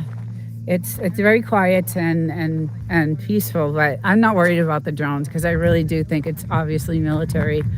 You have to have permits and all that stuff to get a drone. So oh yeah, the hovering and the way they go in a train around the border. Yes, I think you are living out of city desert. Yes, I am. Let's see. Desert kid was referring to Area 52 alien drones. Oh, okay, I misunderstood. I wasn't referring to the Area 50 anything. Hi Plains Camper. Good morning. Welcome in. Yeah, so we're gonna start calling this Area 52. Actually, that's gonna be our brand for this.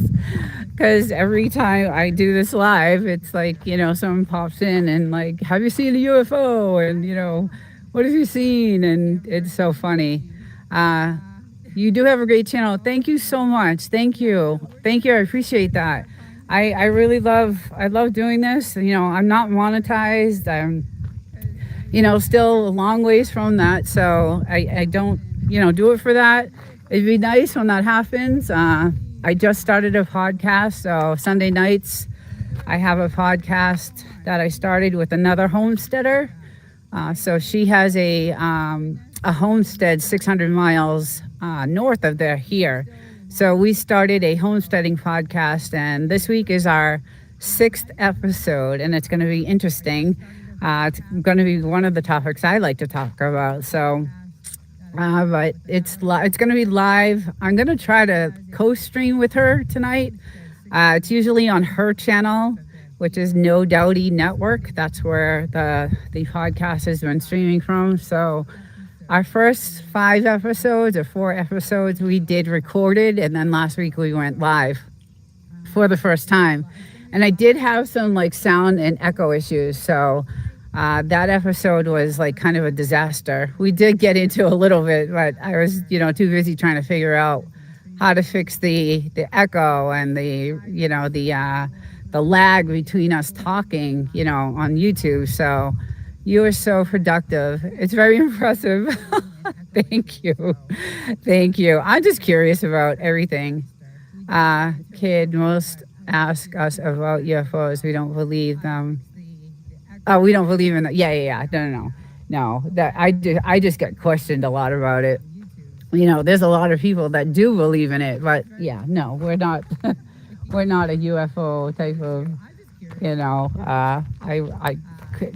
I mean, I don't know whether or not, but I'm not a. I don't go researching UFOs or anything like that, but everybody does, ask me about it because it kind of looks like the same. It's the same desert, right? Desert, you're really such a nice person. Oh, thank you. Thank you, Luckwinder. The only UFO I believe in is anything that you can't identify, but I don't believe it's from aliens, right? Right. High plains. Yeah, so, but it is, part of the same desert. It's, 5 hours from here, Area 51, in Nevada. So it's, part of the same desert, and it looks kind of similar. So I've never been, actually. I wanted to go and do all the museum stuff and, check out all the stuff, but we never did. My husband's parents went on a road trip one time and went there, so I saw pictures of their museums and things like that. So it was pretty funny, actually. Kind of cheesy, but yeah. Yes, opposite of end of Area 51. I gotta find my little girl because she's the one I don't trust. Let's see if she's over here, still trying to get the lizard. I do not. I'm so tired of the dead lizards. That was Roswell, New Mexico.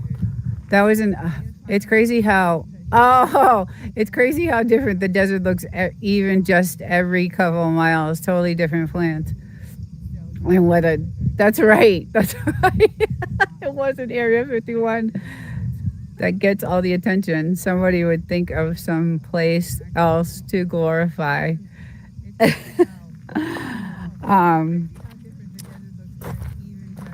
Yes, so Jess, back to your comment. When you were doing your live the other night, it completely looked very different. Yeah, she's still trying to chase the lizard. It looks so different, and I know you're not too far from me, and I was like, wow, it looked a lot like the Joshua Tree National Park. Like it looked like you're in the park, those massive, rocks and stones and mountains. Joshua Tree is absolutely gorgeous, but it looked a lot like that. So when you were there, I was like, wow, that looks completely different from where we are. And I know you're not far from, where we are. So, but it looked really, really, really different. So, but yeah, it's still just gorgeous. But I know Memorial Day weekend is when everybody comes, and we'll see a lot of like four-wheelers and, bikes and things like that. So I'm against the base between Joshua Tree and Landers. Okay. Gotcha. Okay. So yeah, you're closer.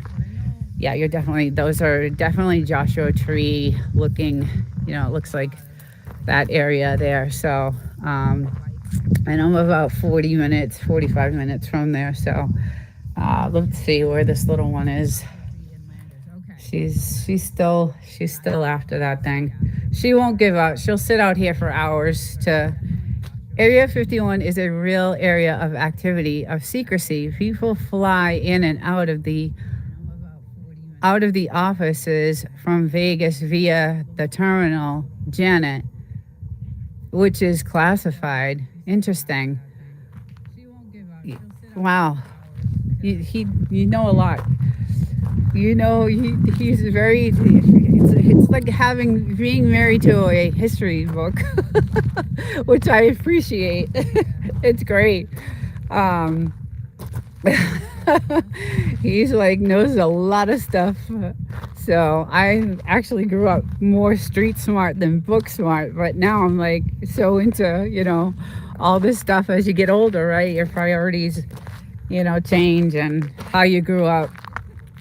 Definitely, I was on the street a lot. Like I said, I grew up in a really poor area, Massachusetts, not in a good neighborhood, and so I'm more probably street smart than I am book smart. But all the research I do, for my channels, for my other channel, my AI channel, I really get into it. Like I do a deep dive, and it takes me weeks to do a video because I want to get all the facts, and I try to get everything right. And obviously I go to my encyclopedia husband for is this true, and then I use Gemini sometimes to ask it. This place is classified as a town. The town is 600. I thought you were in an acreage. So we're on how do I explain this? Our land is not, I don't know how to explain this. So we have no services here. So there's no police, there's no fire, there's no ambulance, there's no Ubers, there's no, nothing. There's absolutely, all the roads are unmaintained. You can barely find us on a map. Our actual town is called Wonder Valley. So we're not even, our zip code is 29 Palms, but we are on the last part of government. Like this, after this is all government land. So we're, not part of any public, we're pretty much off grid. And that's what that podcast is about, is living off grid and what we did to live off grid. And the woman I do it with, she also lives off grid. She bought 20 acres of land, 600 miles north of us. And she's building, she's homesteading and, doing her thing. And so we got together and now we do this homestead podcast and how we, developed and things like that. It's a town that's spread out far, I guess. Yeah, it's a very, very small town. I think there's even less people now because the feds came in and wiped out all the meth houses and all the drug houses and all the weed farms that were out here. They were trying to make this like a huge, Humboldt County. So when that was happening, we were scared to death. We were just like, oh my God, our house would smell like it. My clothes would smell like it. And I worked at a really, I worked at a biomedical company, and I was just like, this is insane. I mean, the smell is just ridiculous because it was everywhere. We belong to the county of San Bernardino, not a town. Yeah. My neighbor down the road has a sign that says, I don't call 911. Yeah, there is no 911 here. So that's why we are heavily protected, surveillance. We have a lot of surveillance. We did do a lot of investing in that. So that's one thing we did, because when we moved out here, we actually got the realtor we we wanted some drones, some aerial views before we bought this place. So the realtor had to go to the town and get, permission from the military, from the town. And so the realtor had a drone and did some aerial shots of our land, which is really cool because we have that, it's, when we were buying it. So, but we didn't realize that a lot of the houses that are not here anymore, they're actually torn down and gone. They got rid of everything. That's why it's really desolate now. There's probably less people than there were, back when we lived here. It was dangerous. It was like, oh God, we had no idea, If we call the police, the sheriff of the county comes out, not the nearest town police. Right, exactly. Yeah. So anyway, yeah, we were just like, okay, it's time to, get ourselves protected and get some surveillance up. And then the feds came in and we witnessed everything, all of it. All of these, there were houses, over, further down. I mean, just all the fences are down, anything with a wood fence, you knew what it was. you knew exactly what it was. So, and then we watched it all happen. And then they started taking down the houses and cleaning up, and now it's really, really awesome. I don't feel as threatened, which is, really odd because the military's right there. I just couldn't believe that, everybody's putting up these weed farms and, meth houses, and it was crazy. It was just crazy.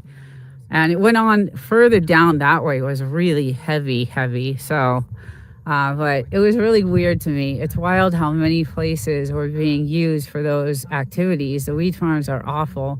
They just left all the junk. That's the other thing. We had garbage everywhere. It would flow into our. It was really bad when we first bought this place. Even though we loved the land and it has its own water source, so we knew we bought it for the views, the water source, and the 5 acres. And we bought it because we knew no one else could build around us. We wouldn't have any. Good morning. Can't see the name. Corner House. Hey, good morning. How are you? Corner Clubhouse. Good morning. Welcome in. Welcome to the Mojave Desert, California. It's really nice out today. A little windy. It's about, I don't know, I'd say 80. And it's getting warm though. It is getting really warm out today. It's gonna get up there. I have a feeling it'll hit the 90s today at some point. But yeah, so we watched it all happen, and we were so happy. And that was like three or 4 years ago that happened. So, but it always shocked us that they were just, people had no regard for the military, and they have their, on the top of the mountains, they have their, lookout towers and things. You can see the lights at night and the drones overhead. So it really didn't take that long for the feds to come in and do their thing, to be honest. Like, the farms went up, and maybe, a year later, they were all gone. The feds came in and just did their thing. So for 1 year, it was pretty dangerous and pretty bad. So we decided to, get some protection and do heavy surveillance on the house and things like that. So I'm gonna walk away from my barking dog. He'll bark forever. But yeah, so there was a lot of excitement happening here. That's the fine for a 5-acre weed farm was the same as over 30 speeding ticket. Oh, no kidding. I didn't know that. Have you ever been on the base? Yes. It cracks me up that their food hauls come up on Google Maps. Really? I have been on base because I applied for a job there. So I used to work for the military. I used to work on in San Diego for the Navy. I worked on the naval base there on 32nd. And so I worked there for a couple of years as a civilian. And so when I moved here, I tried to get a job, on base, just as like, it was like a cook or like a service, in the service industry. But I didn't have, experience. So, I was working at the time at the biomedical company, doing quality control for chemistry. And so when I went on base and applied for that job, it literally was just to get some health insurance and, just make a little bit of money. It was like, I don't know, the $15 an hour was really nothing, but it did have benefits. So I did go on base for that. I bet there are tourists that go. So what is the glass outhouse art gallery like? Oh yeah, so I have not. See, those are the things we haven't gone to. Like, we really don't leave this. We don't leave this property, to be honest. My husband never leaves. We have the dogs, and he does not leave. I think he leaves once a week to go shopping, or maybe once every 2 weeks, or something like that. But the only touristy thing we've done, to be honest with you, is when we were vacationing at that house in 29 Palms. And then we would do the Joshua Tree, and we would do downtown Joshua Tree and all those little gift shops and things like that. I like stones and gems and things like that. So I, like all those rock shops they have. And I would skip it. Them kid, we don't know, never been. Yeah, we don't, we haven't stopped in there. It kind of looks kind of creepy when you drive by it, to be honest. I don't know. Jess, have you ever been to any of those galleries? It's funny because my dad's an artist and he owns a gallery in Connecticut. So it's funny that I don't go to those. But yeah, I don't know. It just looks kind of freaky, and it kind of looks, yes, I don't know, just weird. So no interest in that. But we have been to the gold mines though, up there in the mountains, which are really cool. I love that. That was really cool to do. Some of those gold mines are ridiculous, like insane. And obviously I'm out there with my little shovel and trying to dig, we were out there for hours a couple of times, and I just seen if I could find anything, but obviously there's nothing left there. But yeah, on that side is all the gold mines. So we did do that. And, we had a razor. So we used to do all the trails and things like that. So that was our thing. We didn't we didn't really do any touristy stuff. So at the time we had a nice razor, and we would just do all these trails on these mountains, and then we do the trails up to the gold mines, and which was really a lot of fun. So I heard they do 100 year house. I've been to Gold Field just outside Mesa, Arizona. Very cool place to visit. Oh, Arizona is, I love Arizona, to be honest. I really do. Someone needs to make a elopement, please, with the view out there. And we call it the gold mines, but there is more silver there than anything. Oh yeah, see, I only know it as the gold mines because so Joshua Tree does a tour. They do a tour for tourists, and they'll drive them up there, and that looks like a little gold mine town. And you can still see some of the gold mine equipment, the pulleys, and all the stuff they did. And some of those gold mine holes are just insanely small, and they go down for miles, it seems. It's just crazy. So very interesting to to go see. So that's some of the touristy stuff that we did. And like I said, we spent most of our time, on the razor, doing the trails and just enjoying the views. Because when you're on top of these mountains, not on this side, but on the other side, because you cannot go over, a certain area over there. That's all military, and it's where they hide the bodies. Yes, that's the stories I hear. I hear some. When we first came out here, I had no idea of all these stories that, there's this channel called Wonder Hussy. I don't know if you've heard of her, but when we first came out here, actually a few years ago, we found her, and she used to come to 29 Palms and do videos of 29 Palms and all kinds of history. She would explain the history of 29 Palms and the desert and things like that. So we learned a lot from her channel. She actually I don't know what happened to her. She was on and off. She was consistent for a long time. And then she, stopped doing as many. I think she got sick, like I did, and I had to take 6 months off. But so she is still on. She does still have videos, but they're not about Wonder Valley and this area anymore. So we did have a Polaris, but sold it after a couple years. I have to go now. Okay, bye. Take care. Thank you for showing up. Enjoy the day. Enjoy the rest of the day. Thank you for coming in.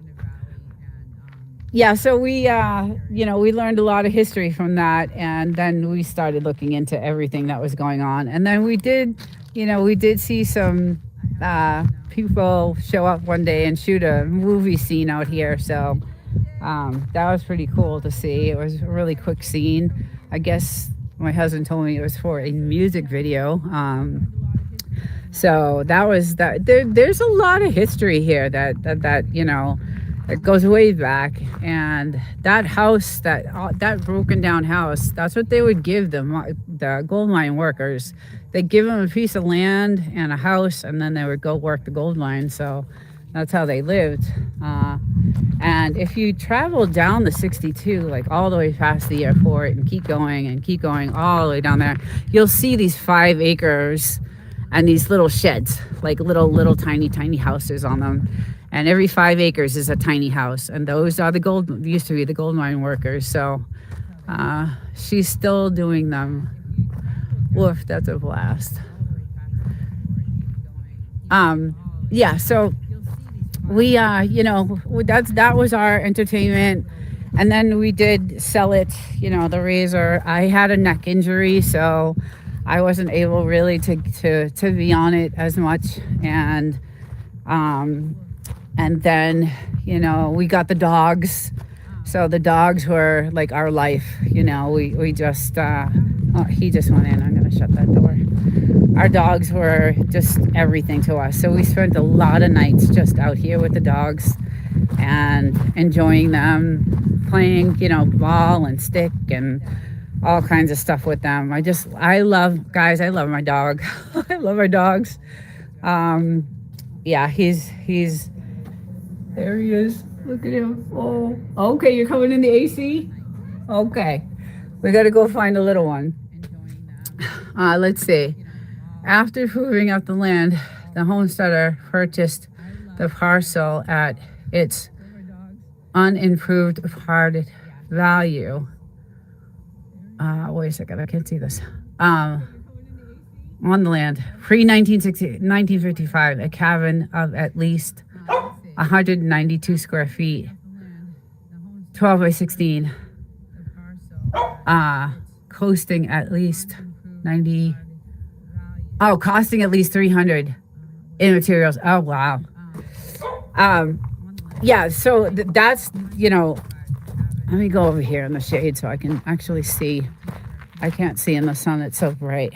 I can't read the chats because I'm blind also. But yes, that's most of the houses over, let's see. Okay. To receive a permanent dead patient, owners were required to build a habitat structure on the land pre-1955. A cabin of at least 192. I got you. Okay, costing at least $300 in materials. That's pretty much all you had to do. Okay, yes, interesting. Imagine that, and the land was theirs. Like you can't even buy a piece of land right now the land out here is super expensive. All the houses are super expensive. It's not, unfortunate. Jess, do you have a well? What's your water source? That's pretty much all around. All you had to do. Yeah. Yeah, it's like this house, this broken down house does not have a well. It has a water tank. So it obviously had water delivered, or they got it, somehow. But we, have a well. So that's one of the things that was really, yes, a well. Okay, so you're all set too. You're pretty much self-sufficient. So, so you would actually be a good interview to have on our podcast because you are off-grid, it seems very much so. Just like us. And when I saw you in the video on your live, it looks like, there's nothing else around you. So, wells are expensive now. Yes, they are. Yes. 47,000. Oh my God. Yeah. See, the girl I do the podcast with, that's what we were talking about the last I don't know if it was the last episode or the one before that, because she does not have a water source. She has to haul her water, you know, from, she drives and she goes and grabs the water and she hauls it back, and then she stores it in, a tank. And so I'm like, oh geez, the poor thing. She's really off grid. I mean, she doesn't have electricity, but she does, she did do a generator, battery. It's really interesting. So but we were talking about that, and I was asking her, what about a well? And she's like, yeah, I don't have the $50,000. She is a retired vet. So she was a military. She was in the military and retired from that. And actually, I don't know if she retired or she got injured. I'm not really sure on that part of it. In 2018, they were charging $30K in this area. Yeah. All right, little girl. Come on. Come on. You've been out here for like hours. Come on. Let's go. Let's go inside. Come on. Come on. You want to go inside? Come on. You've been out for hours. Go ahead. Okay. All right. Yeah, she's had enough. We've been out here since, I think we woke up at like 5:36 a.m. So, but yeah, so she has it. She got a couple of sheds, and that's how she lives. And I have those episodes on we collaborate together. So like I said, the lives are through her channel, and then I collaborate on my channel. And so we have those episodes on my channel. It's very interesting how she, they charged me an extra $10K for being so far out. I believe that. Wild child. How are you, honey? I hope you're well. Hope you're not working today. Yeah, we had issues with deliveries here too. Not that some of them just were like, we had a lot of soft sand here, so we had some 18-wheelers get stuck in the sand, and we had a lot of issues with getting stuff delivered here. Luckily, we hooked up with some good contractors that were in the area that live, I think, in Yucca Valley. They live down in Yucca, and they're really good contractors, and they knew, they grew up here, so they knew a lot about the area, and they're really good guys, and they really kind of hooked us up. So it was nice to get someone you trusted, and that wouldn't, because Yucca Valley is an hour from here, so they had to travel an hour all the way here, and through the unmaintained roads, and through the dirt and dust and all that stuff. So I drove by Bailey's tow. That's who towed us when we got stuck out in the desert one day. I drove by Bailey's Towing the other day and thought of your story. Oh, yes. Oh my God, Jess. It was, that's another experience I will never, I have a lot of memories here. Just a lot. There's just a lot of memories here. So, yeah, we definitely, this is a special place for us. I don't think, we don't intend on, this is it for us. This is where we're gonna, we're getting older. I'm actually a little bit older than my husband. So I'm 4 years older than my husband. So, but, we're both in our 50s. I'm in my late 50s. So, and he's in his early 50s.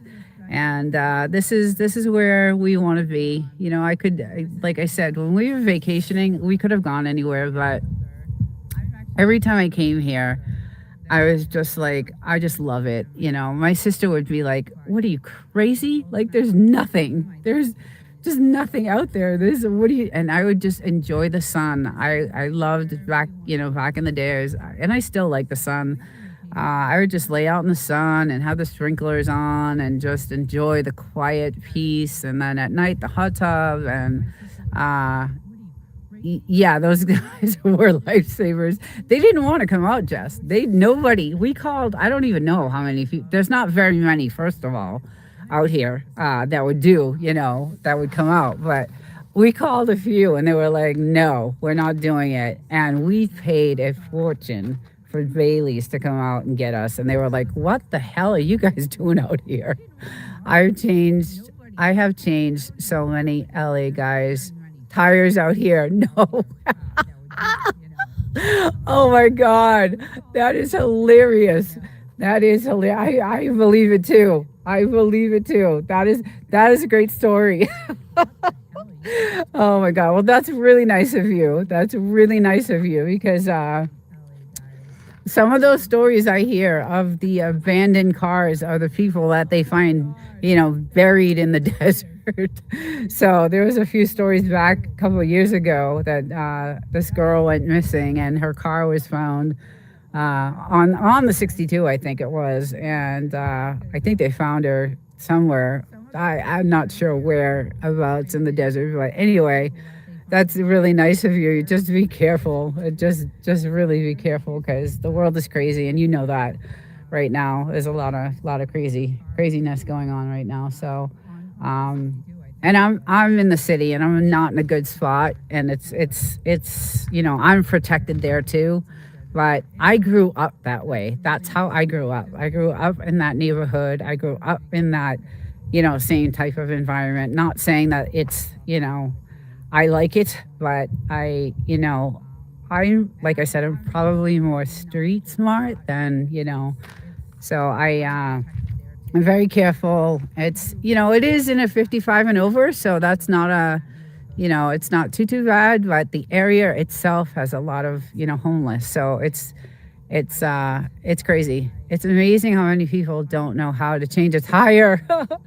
It's funny you say that because last weekend, I think it was last weekend, I was leaving and all of a sudden I'm driving down and my tire starts, my light comes on and the air starts slowly draining out. So I ran over this sharp rock and it blew a hole in my tire. So I had to drive back here and we had to change the tire. And I don't know if you know anything about a Ford Ranger, but the way they have the spare and where it's placed, it was really difficult. And the jack that they give you is so chintzy. Guys who can't change a tire, instant ick. Right. That's too funny because we actually were like, this is insane. Like it was just ridiculous, the chintziness of this jack and the crank that they gave you to change the tire and where you're supposed to put the jack on the Ford Ranger to get the tire off. It was just, I couldn't believe the design. It was just the worst design ever to change a tire. And it was not easy. It's not like just jacking up your, because back in the day, I used to change, if I got a flat, I would change a tire. And I used to do an oil change back in the day. My grandfather, did mechanics on the side. He worked in a foundry and then he did, a little mechanical, little place he had. And so, he taught me how to do an oil change, but that was way back in the 70s, 70s, 80s, and things are different now. But we were changing the tire on my truck, on my Ford Ranger, and what a shitty design. We were just like, I don't know who thought of this and how they it was just awful. So, yeah, it was just really bad. So, hey, Work and Play. Hello, welcome in. How you doing? Yeah, placing the jack is annoying. I've seen people trying to do it and cracking the turn. Yes. So, anyway, really bad design. So I ended up, getting some new tires for the truck. And what's crazy about it is that tire was only 1 year old. So I was really kind of pissed. I had just gotten those tires. I changed because I travel. So it's about 170 miles from my house in the city to here. So I think I told you guys I'm in Marietta. So it's about 170 miles. So I do that back and forth, right? Every Friday and Sunday. So that's a lot of traction. Desert used to feed her car. Huh. Desert used to what? Feed her car? Anyway, it's a lot of traveling on those tires, so I replace them very often. And the truck isn't that old; it's only like 5 years old. So, but because I travel so much, and it's the roads are really rugged in Murrieta and Hemet, and I have a conspiracy theory that the tire shops in town throws nails on the road. I love that. Jess, I gotta have you on. You gotta be a guest. So I do Thursday night. I do a Thursday night live. I gotta have you on. Uh, Especially since private equity bought private equity. I totally believe it. Yes. Good morning, Jasper. Good morning. Welcome in. The desert is beautiful today. It's really nice. It's really hot. The dogs just went in. We've been out here for a while this morning. We did a fire, but it is beautiful. It is gorgeous. The weather is definitely changing. It is summer. Show you the skies and the sun. Let's go this way. It's gorgeous. So super, super nice out. Welcome in. Thank you for joining. Yes, you know what? I believe that too, Jess. I wouldn't doubt that. I would not doubt that. How else are they going to get business? There's no one out here.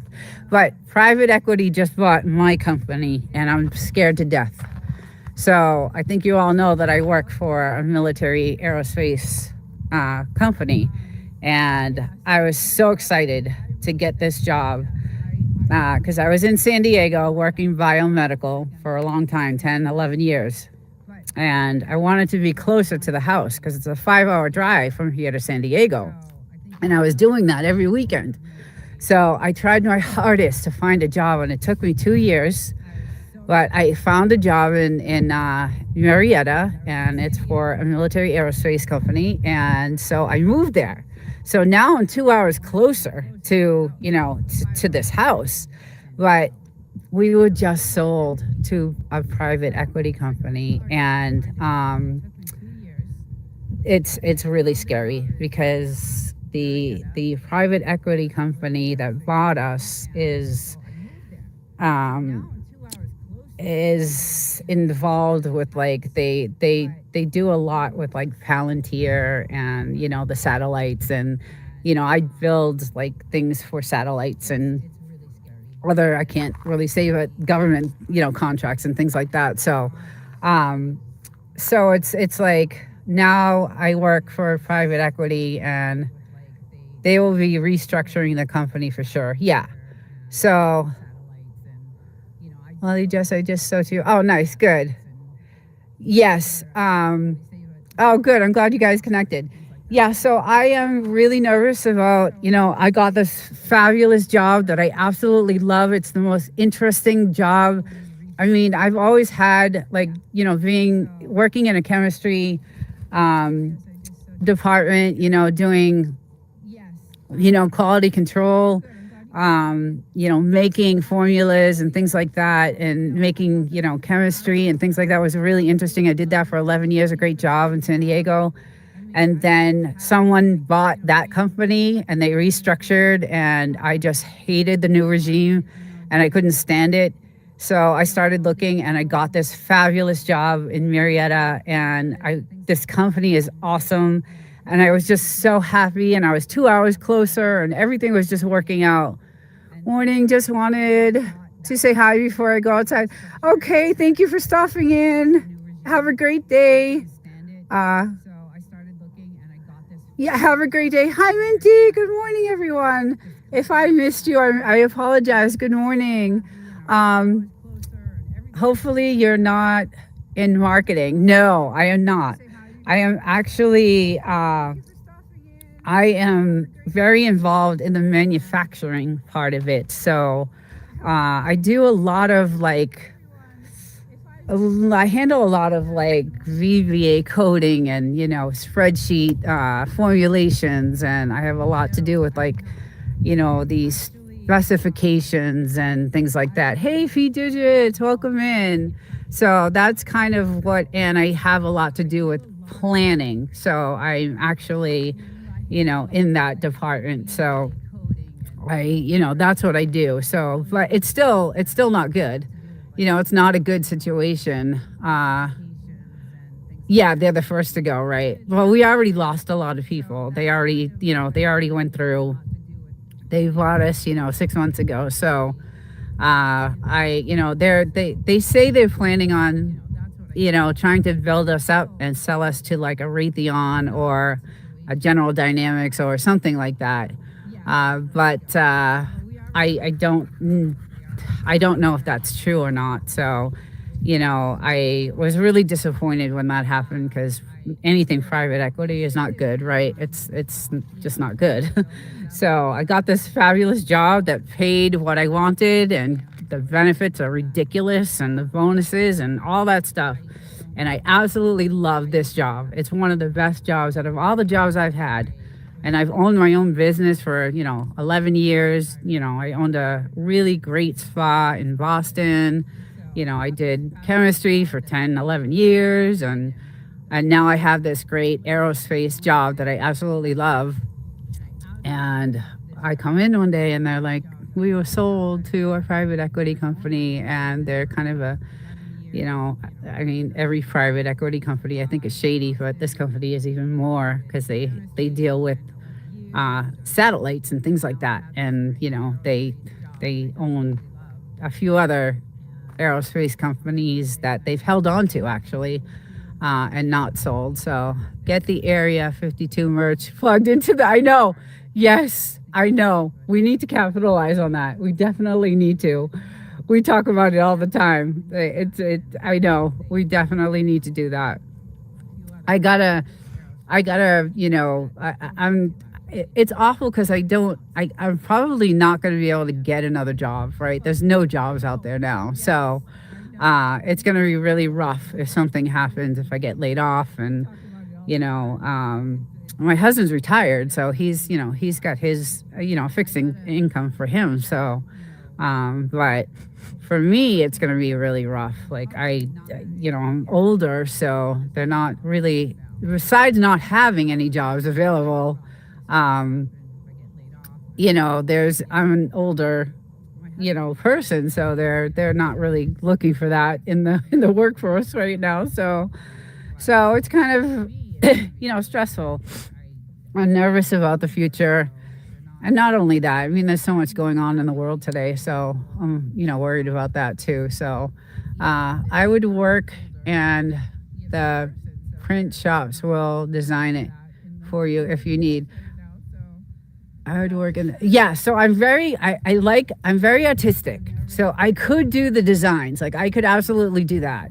Like my dad's an artist full time. I mean, he is an artist. He owns a gallery in Connecticut, and he teaches art. So I mean, he's not anymore. He's in his 70s. That's he's retired now, but he still paints here and there.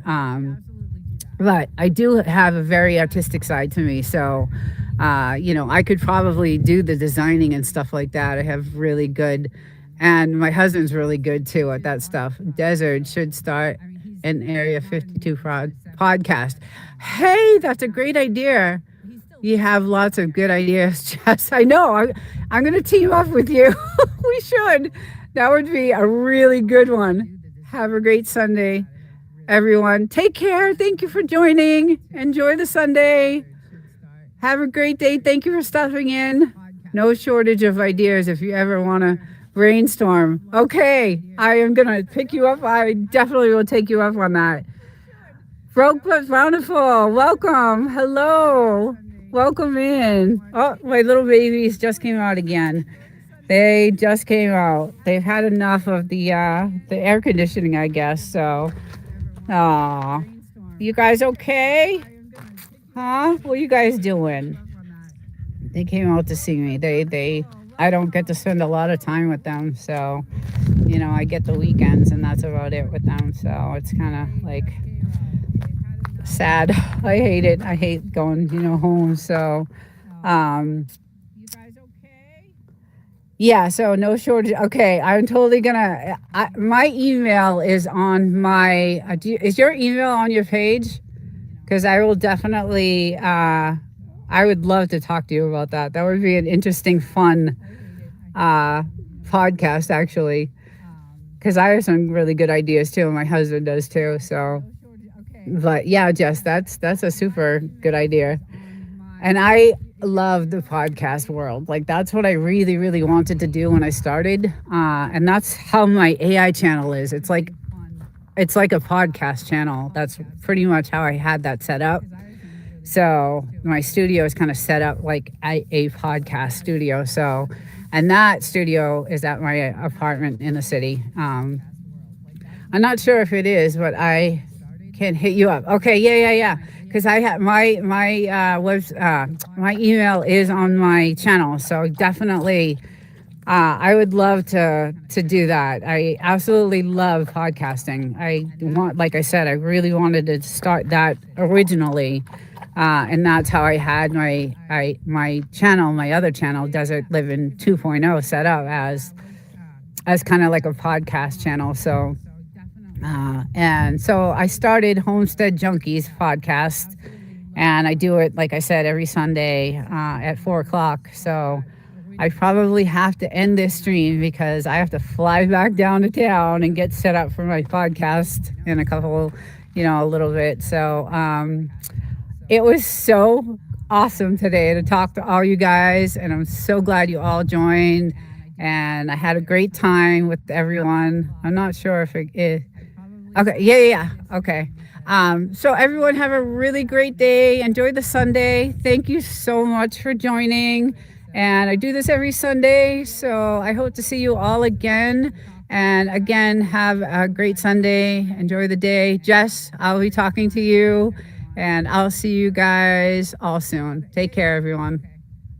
So everyone have a really great day. Enjoy the Sunday. Oh. All right. Good morning. The channel's on. Open snort. It's a little windy today. Started a little early. I'm gonna go just down by the fire right now. Skies look actually apocalyptic insanity. Hello. Good morning. The skies actually look like they're fluffy, natural, but I can't really. They way down look really, really, really dirty and stormy, and then way over there, that storms are coming. There's and then these are obviously very dirty clouds, all wispy. You can tell by the clouds how wispy they are. But some of these clouds look like they're fluffy, although they do have a wisp to them. So, Coco! Good morning! How are you, my love? Welcome to the chat. I'm just doing some weather information on the skies above. Look at that sun. It's a gorgeous day here in sunny California, the Mojave. Mark, good morning. Yes, and I am looking at the skies, and it does look like some of them look like they're natural clouds, not man-made. So, but over there it does not, and over here it definitely does not. So we'll see what happens. We had some stormy, like it looks like it's raining really bad over there. The sun is gorgeous right now. It feels wonderful. It's freezing this morning. The weather is very strange. Usually this time of year, it gets into the 100s, like, end of May, end of April, early May. And it's usually brutally hot. But it has been in like the 50s in the morning, and that's kind of cold for us here. But it is a gorgeous day and very peaceful, good for yoga outside. Take your mat right down here and chill out by the fire and do your stretches, and nice, peace and quiet. And there's a nice light wind, so you don't sweat your ass off. after doing it. But we have the little fire going for the guy, little boy, my son, my beautiful Frenchie. So let's see if I can get this. I have a gimbal and I'm gonna turn it this way. I'm gonna try to use this toggle instead. There we go. That's Mr. Hodor Goga. He's 6 years old. And then I have a little girl. Her name is Miss Bluesy. And she is over there hunting like a bad girl. Let's see if I can turn this here. And I'm going the wrong way with it. And she's hunting. She's always hunting for the lizard. You'll hear a lot of lizard stories. So, yeah, it's, she likes to chase. See, she goes in these holes, which I don't like. So this is what happened when really bad storms come in and they destroy the property. But she likes it in there because it's nice and cool. I just come out here and check and make sure there's no snakes. So I come out here and I actually found yesterday, I came out yesterday and I saw, because if you can tell, this is where, let's see if I can get the camera to go. This is where they like to bury all their bones that they have.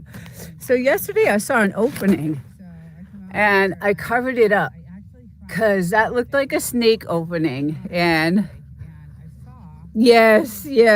So I was like, oh no, I got to cover that up. That's like a snake opening. It looked like there was a hole there. So I don't know if it was snakes or what it was. We have all kinds of critters out here, but she loves to go in there. So that's why we haven't really, and look at her, she'll dig. She'll dig. This is what she'll do. She'll dig till she gets nice, cool ground. Are you happy? Are you happy in there? Are you nice and cool? I come check on you, okay? Okay? Yeah, so she just loves it in there. I love her. She's just the sweetest thing. And then we had some gorgeous Datoras. She's living off grid. Yes, wild child, welcome. We had some beautiful Datoras, girl, overnight actually. So that one came up. Sorry guys, I'm learning this new gimbal. And then we had a couple. Now this plant over here, there's a video where it had these massive, like snake looking worms. And it ate, it's a short, and it ate this plant. You could see how it ate this plant alive. There was nothing to this plant. And now look at what's happening. Look at what we're getting. Look at how beautiful. So we're, doing treatments to the plants and they're starting to come back and it's just so beautiful. I love it. And then of course I have all my wonderful, it's just beautiful. It's a great place, Goga, for, you know how many people you could have out here for yoga, a yoga class? It would be really, really nice. Good morning, Margaret. Good morning. Yes, so I have, tomato horned worms. Yes, exactly. The sky is looking, yes, it is looking great. It is actually looking like it is not too, I don't think they did too much with their spraying. So it looks pretty good today, thank God. Yeah, I just got something on my phone. I don't know what that was, but that was weird. But yes, it's nice and clear. The wind is picking up. It was not windy this morning, so I came out by the fire. I did obviously my normal rock, digging and finding my stones, and I found some new ones here on this side. So I also do that. I want to polish so bad, but good morning, Drunken Chef, welcome. But it is such a long process, and I'm not here all week. and you have to change the grits on them every few days. So it's looking like an oasis with all the green you have planted. Yes, yeah, so it's gorgeous. I'm going to put a short out because yesterday I walked around the property and I just walked around and showed all the white, gorgeous flowers that we have all the way around. And they're blooming so beautifully. And then we have these gorgeous trees that we planted last year, so in 1 year. And some of them aren't doing so well, but some of them are just gorgeous. They came out beautiful. So that was funny. Me and you are both rock lovers. Yes, I know. See, it's funny how you meet people with stuff you have in common, right? It's great. I love it. So this one is actually starting to bloom. This one's really pretty when it's a really full bloom. But these yellow trees, I won't get near them because there's thousands and thousands of bees, just thousands. And they're not your natural looking bees. The yellow jackets, they're not yellow jackets. They have this, it's a desert willow, all the purple, yeah. So I don't know if you can hear.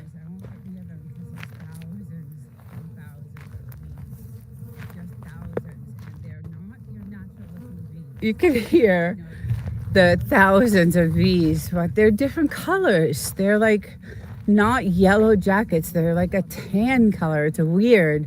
And the video that I put out on the geoengineering, the 1965 classified documents, had a story at the very end about how they're finding aluminum in these bees and they're dying. Like they're killing off the bees. So I'm wondering if that is what's happening to some of these bees over here. They are desert poppy bees. Okay. You can hear them. Yes. There's thousands. So I don't go near them because as a child, we had, my grandparent had this huge land in Massachusetts, and that's where I grew up. And he had a blueberry field, and we used to go blueberry picking, and I was like maybe 7, 8 years old, and my sister by accident kicked a log that had a beehive, and she actually almost died. She got over hundreds and hundreds of stings, and I got a lot, and everybody did. So she was rushed to the hospital, and it was a nightmare. So bees are scary. Yule planting definitely helps the bees out. Yes, I was so glad you got to hear them. Yeah, there's so many of them. But the fire, is almost out. Little buddy, you do you guys see the ring around the fire? That's all he does. That's all he does. So I come out here and do my little stretches, and it's like sunrise, so I get to see the sunrise. It's beautiful. So I have 5 acres. I don't know if Goga's still on, but I have 5 acres, and it goes all the way out, and no one else can build around us, and it's very peaceful. And I could just see a nice yoga class right out here. But the trees smell amazing. They smell just like juicy fruit gum. Yes, they do. They smell just like juicy fruit gum. They smell so good. She's. So I found, my little girl's been limping around not feeling good. She's just not feeling good. She hasn't been herself, and she can't walk on one of her feet. One of her paws are broken, like hurt. And so she won't let us get near it. But I went around the property today, and I found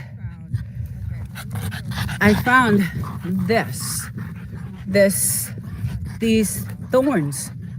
So what's happening is she's stepping on them, and they're getting into her. So I went, and I can't even touch it. I went around the property, and they're thorns. They're hard to get out. They stick way up in her paw. And she's walking on okay now because she's rested. So I went around Ow! Yeah, and tried to pick as many as I could. I don't know what they are. Yeah, I don't know what they are. So I scoured the property this morning to see as I did pick a lot.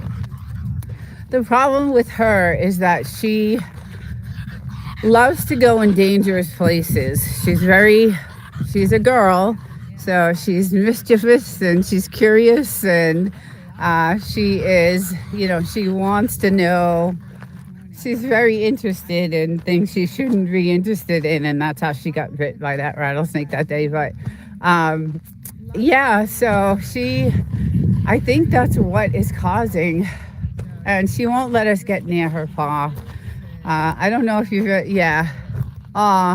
Were you having coughing, overlooking the sun? Yes, yes. I don't know if you're supposed to have coffee while you're doing your stretches, but that's what I do. And as you can see, it's a pretty good size coffee. It's my only enjoyment, Goga. I try to, I try to eat as well as I can. So this is a homemade caramel coffee that I have. And it's pretty much my only sweet thing that I have. Sometimes here and there you got to treat yourself, right? So I'm gonna go sit right here and I'll walk around in a bit. But yes, so it's been really, the weather's been kind of strange, really windy actually. It's been on the windy side, so we have hunkered down a little bit. Last weekend there was such a bad storm that came through, and just the wind, it actually shook the house, and that has never happened before. So but my latest video that I did put out that did not get any views, I was really disappointed because I did put a lot of work into it, and I know some people viewed and commented it, so I appreciate that. But it it talks about what's happening to the weather, and I know all over the world right now there's severe weather storms everywhere, like just not even storms but tornadoes all over, just crazy. And we had one not last week, the week before. The winds were so bad that they actually moved the house the very first time. Now we're used to high winds here. We live in the high desert, so we're used to the high winds, but this was out of control. And I actually wasn't here at the time. It was my husband that was here because I live in the city to work. I believe coffee supposed to be good for you. Yes, you can never go wrong with caramel, right? It's really my only treat. I shouldn't say that because I love to bake, and when I bake, I indulge a little bit here and there. So, but look at how gorgeous everything is today, and it is overcast, but it's been very quiet. Did I just see a lizard? I hope she doesn't see that. The military base behind us has been extremely quiet. Nothing has been going on there. So, and downtown is still quiet. The shops are still, some of the shops are still closed, and still really quiet around here. So, which is how I like it. It's good. It's just I like watching their practices, and so we don't get to see those because there's, it's been super quiet. So, let's see what's going on in the chat here. Yes, yeah. So anyway, I love it out here. It's great to come and unwind. We have little hobbies that we have out here. We do horseshoe. We do target practice, and obviously I have, a studio here, so I can film my Saturday and Sunday shows, and then I have a studio back in the city. So Lackwinder, hello, welcome, thank you for coming in. It's good to see you. How are you, my friend? I have not seen you in a couple of weeks. I'm glad you're here. Welcome. Yeah, we're just showing the weather today is like I said, it looks like natural clouds to me, but I can't really. I got to check the map. So I'm going to go to the purple air map and see, what they did, and see, if they, because it really does look like clear skies. It's a little cloudy. Everybody, this is Lakwanda, very, very nice man, friendly and just really good. And check him out. He's just a really, really cool person. So, yes, it's starting to pick up. The wind is starting to pick up.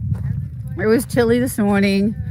When the sun comes out, though, it does get, like, the temperature changes instantly. Like, it bakes you. It's really warm. So, but it is beautiful outside right now. So it's very gorgeous. And unfortunately, I have to leave a little bit early today. I have another live podcast that I'm starting tonight. I've done a few episodes that were filmed, but tonight we're going to take it live. So I got to rush back to the city, 3 hours. Yesterday at 10 p.m., I said a video to premiere, and I had no idea that meant I was going to be live. Yes, interactive. So I accidentally had a live. But good. That's the way to. That's exactly, Wild Child, the way to start. To do a premiere is great because you can be in the chat with them and talk with them, and without being physically, on the screen. I know a lot of people are petrified, and I told you I was scared to death, when I had to go on screen. But oh yes, yoga. So my land goes out to that telephone pole over there, and then it goes out to so we have 5 acres, and we have almost an acre fenced in. Not quite an acre, but almost, for the dogs. And then it goes, most of it is on this side. So most of my land goes on this side. And then most of it is on this other side of the house. It actually looks like it's going to rain, guys, to tell you the truth. We have our own water source, which is our well. And that's where you see all these, these watering systems.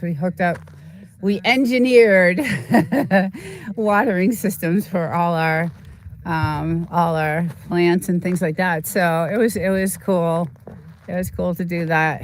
But yeah, and this is our weather station. So you can see our little wind tunnels are going. They're definitely going. So you got to have a weather station when you're out here so you know exactly what's coming. Let's see if I can turn this here. And you can see those things turning. So, and yeah, you can see the arrow where it's coming from. And yeah, the wind is definitely going to pick up. And I can see it's stormy. So I'm headed that way. So I get on the highway, and I had 2.5 hours on this side. So I'm going back to check out your channel. Okay. I learn things on accident all the time. I'm glad you tried that. That was really good. That was brave of you. That was really good. I'm proud of you. I knew you could do it. Your channel is great. You have great content. It's very peaceful and relaxing. And that's what I love about, Golga's channel with the yoga is very peaceful and relaxing, and it just gives you that, the meditation of it. And then Wild Child with your, ambiance and your candles and the rain, and it just puts me to sleep, and anything like that is so relaxing. So it's very, very nice to have. My little girl, she's squatting way over there. I see her. I can't take my eye off her. And she's actually watching these plants. because that's where all the lizards go. And I'm terrified that she's going to find one. I'm praying to God you're always happy. Oh, thank you. That is very sweet. I am. I am doing, everybody has their bad days, but for the most part, I have a good life, a good husband, a good family.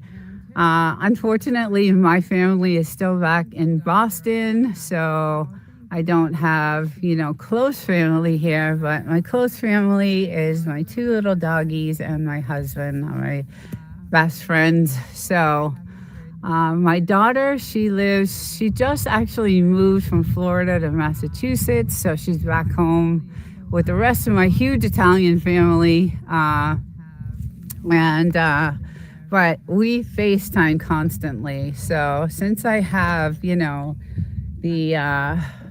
broadcasting, I can do a private live with her and talk with her, and I can do FaceTime on the phone and all things like that. So it's nice. And I have a grandson. Unfortunately, he is autistic, and he has a special kind of autism, and it's he hasn't spoken yet, and his birthday was April 16th. So I sent him a little video saying, happy birthday, it's Grandma Nina. And but unfortunately, he has not been able to speak. So he's in a lot of therapy, and I'm hoping someday, he'll be able to, speak and say something. We're all waiting for that day to happen, but he's the most gorgeous little boy. He has got, so her husband is Puerto Rican, and he's got these gorgeous blue eyes, and he's just got the perfect skin tone and blue eyes. And my daughter is Italian, so the little boy they had, Aiden, you don't look a day over 30. That's too funny. Yes, Grandma. I will be 57. I try to take care of myself. I do. But anyway, he's got this gorgeous blonde hair and these blue, ocean blue green eyes, and he's gorgeous. He's just absolutely gorgeous. And I know all of us talk about our grandchildren as gorgeous, but I'll post some pictures. He's just absolutely beautiful. But yes, I'll be 57. One thing that did help, I will tell you a little, so people don't think, I owned a salon, a spa, a really nice spa back in Massachusetts in my younger days, in my 30s. And I had a medical esthetician there. So I always had treatments. I always had facial treatments. I always had, skin peels and chemical peels and all kinds of things to keep, and if you eat well, and, and the spa I owned was actually in a health club. So I was a runner. I used to run, 50, 60 miles a week. And I think it's due to the husband. That helps too. Yes, if you're happy, obviously it's going to, come out in your personality. So, but I did for years, have, and vitamins and things like that really do keep you, healthy. And food is the main thing. Food is definitely the main thing. Like I said, I do indulge over the weekends. I give myself a couple of days to, have something I want. But Jeremiah is, good morning. Hello, welcome. Oh, here she comes. Oh, is that him? Yeah, that's him. Welcome in. This is the Mojave Desert in California. And we are outside of the 29 Palms military base. And this is where they do all their practices.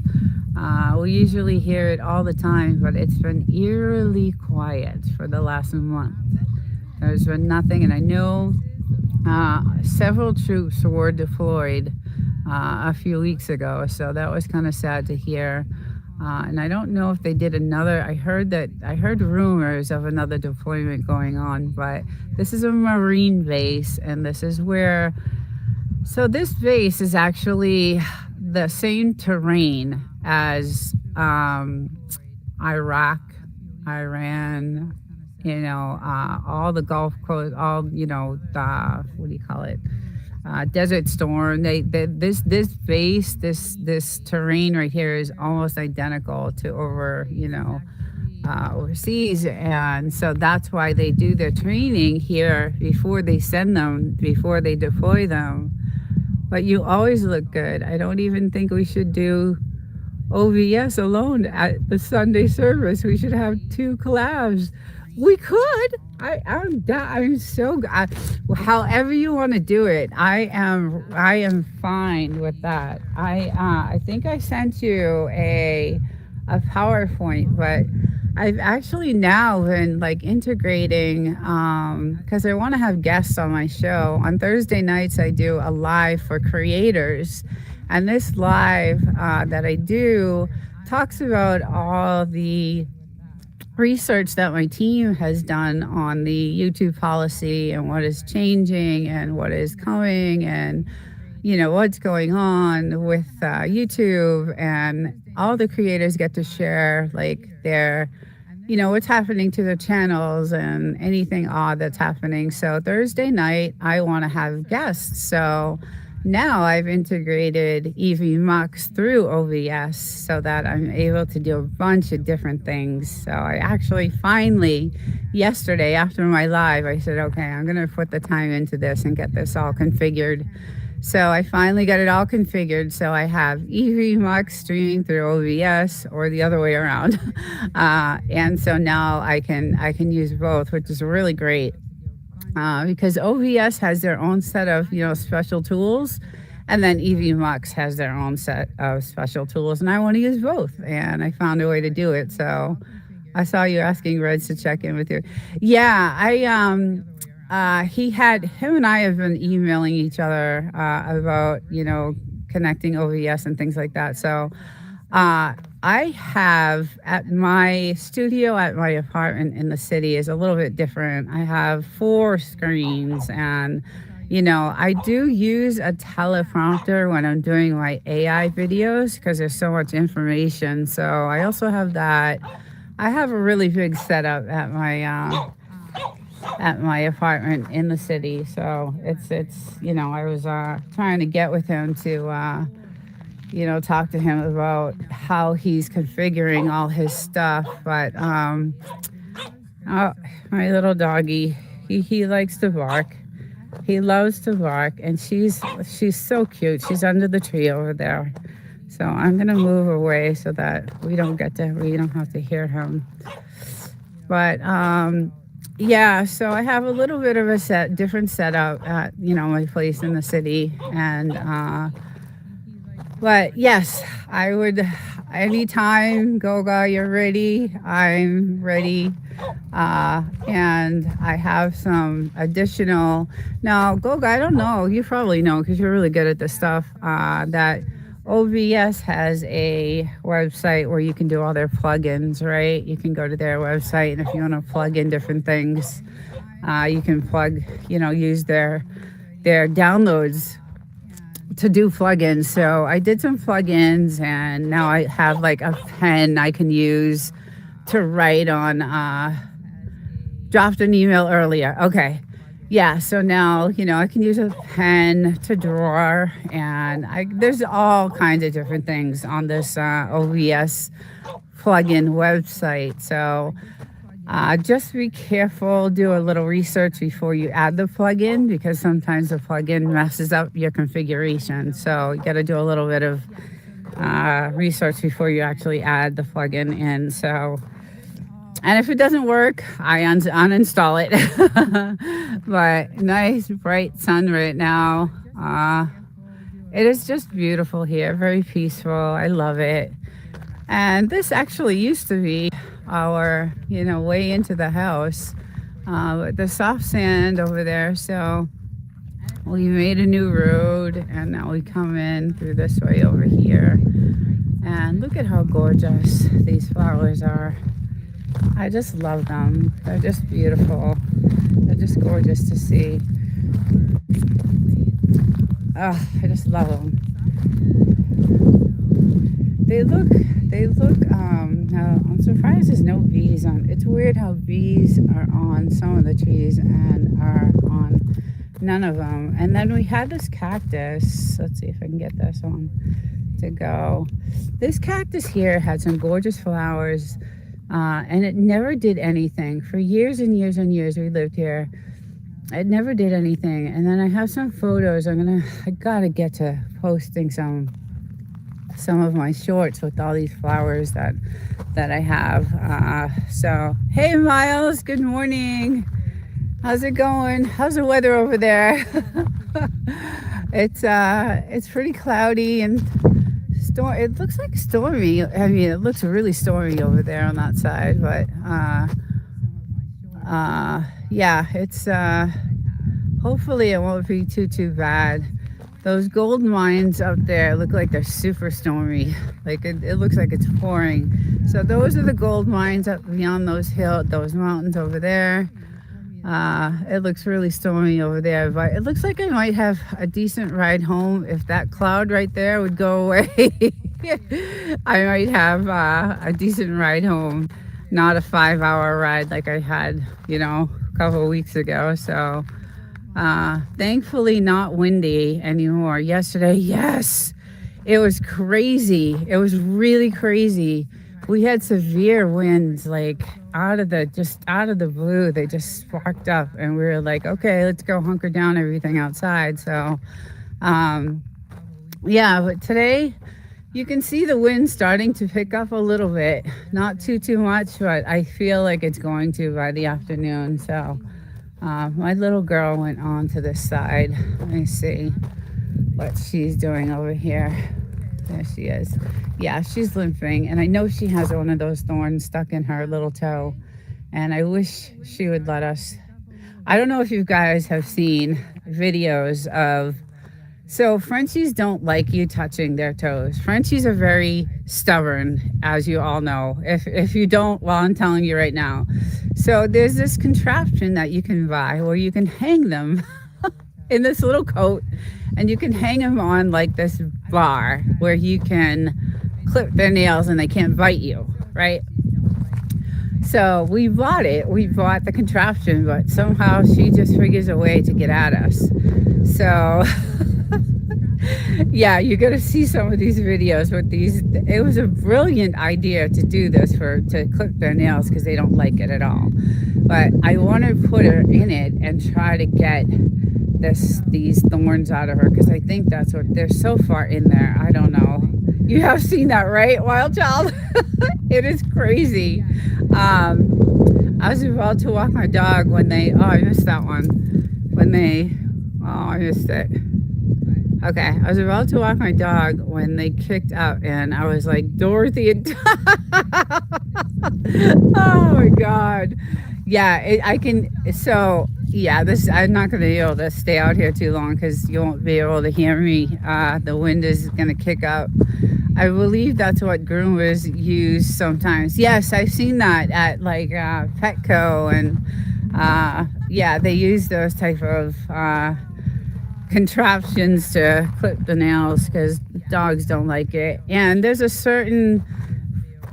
only a certain point you can go to when you're clipping their nails, because then you catch their I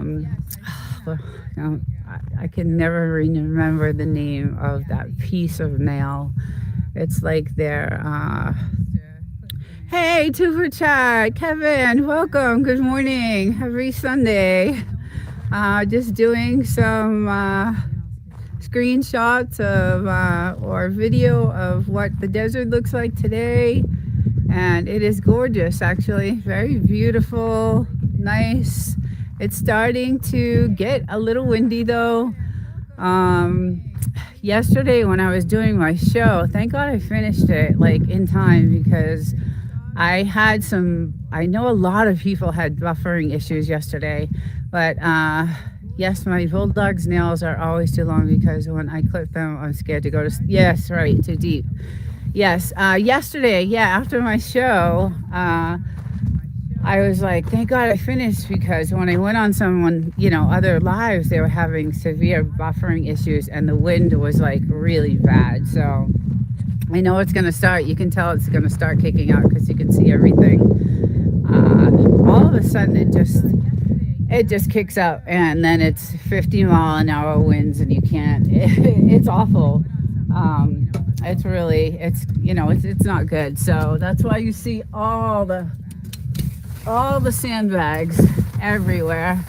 I was not able to use my hot tub this weekend, which is unfortunate. I usually love to get in that. It's the first thing I do usually on a Friday night when I get, through work, as I get this thing going. But Go-Grit's nice. I get to do, yoga and then go into the hot tub, and it's like a spa. It's really nice. But yeah, it was super, super windy, so I wasn't able to, use that. But it is gorgeous here today, and I'm looking at that cloud down there because that's where I travel, and I hope it's not going to rain. A couple of weeks ago, I had to pull over to the side of the road because it was so bad. You couldn't see.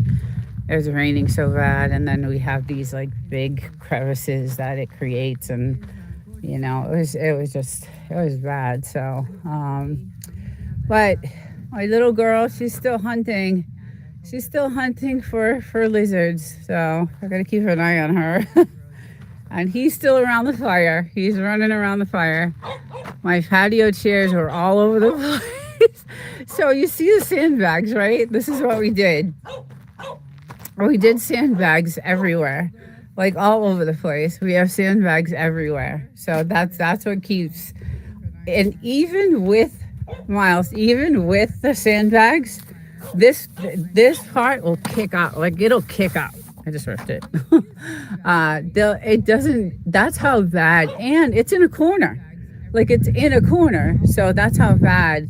My husband told me that the house actually felt like it was moving a couple of weeks ago. So I wasn't here when that happened, but yeah, very smart with the sandbags. Yeah, so we do everything with the sandbags. We have sandbags all over. But the wind gets really, really, really bad. So luckily, none of our satellites or anything, those are pretty much, good. But yeah, the sandbags, we have to do that. It's we learned our lesson when we found the cover way over there one day. But it's good with the laundry, if you can get your laundry out and they dry in 2 seconds, your clothes dry in 2 seconds. I didn't know you had a hot tub. That's awesome. Yes. I need those on my hot tub. The cover always flaps out. Oh, yeah. Oh, Miles, you got a hot tub too? Nice. Yeah, you got to have a hot tub out here. When we used to vacation out here, it's still 29 Palms. It was, I think it was Dick Dale, where he lived. It was on Bullion Mountain Road. That's where we used to vacation all the time. We used to rent this Airbnb. And that's where I fell in love with the hot tub. She had a hot tub out there. It was a gorgeous house on 40 acres of nothingness, and just gorgeous, just beautiful nothingness. It was just so peaceful, and I didn't want a vacation. And I could have gone anywhere. Hawaii, I could have gone to anywhere in the world I wanted to go to. Every year I had, 6 weeks vacation, and I only wanted to go to this house. That's it. We spent every vacation week that I had available, we booked this house, and it was just, the sunsets. You can't, there's nothing like it in the world. And that's why, Joshua Tree is so touristy, is that people come out here for that. They do have an observatory. I'm not sure if it's in the Joshua Tree Park or outside of it, but it's pretty cool. I've seen pictures of it. I've never been to it, but there is, an observatory that you can, and they have special events where you can go and see special things. So what's really cool is we get to see all the shuttle take, the Elon Musk's rocket shuttles takeoffs, and we have video of that.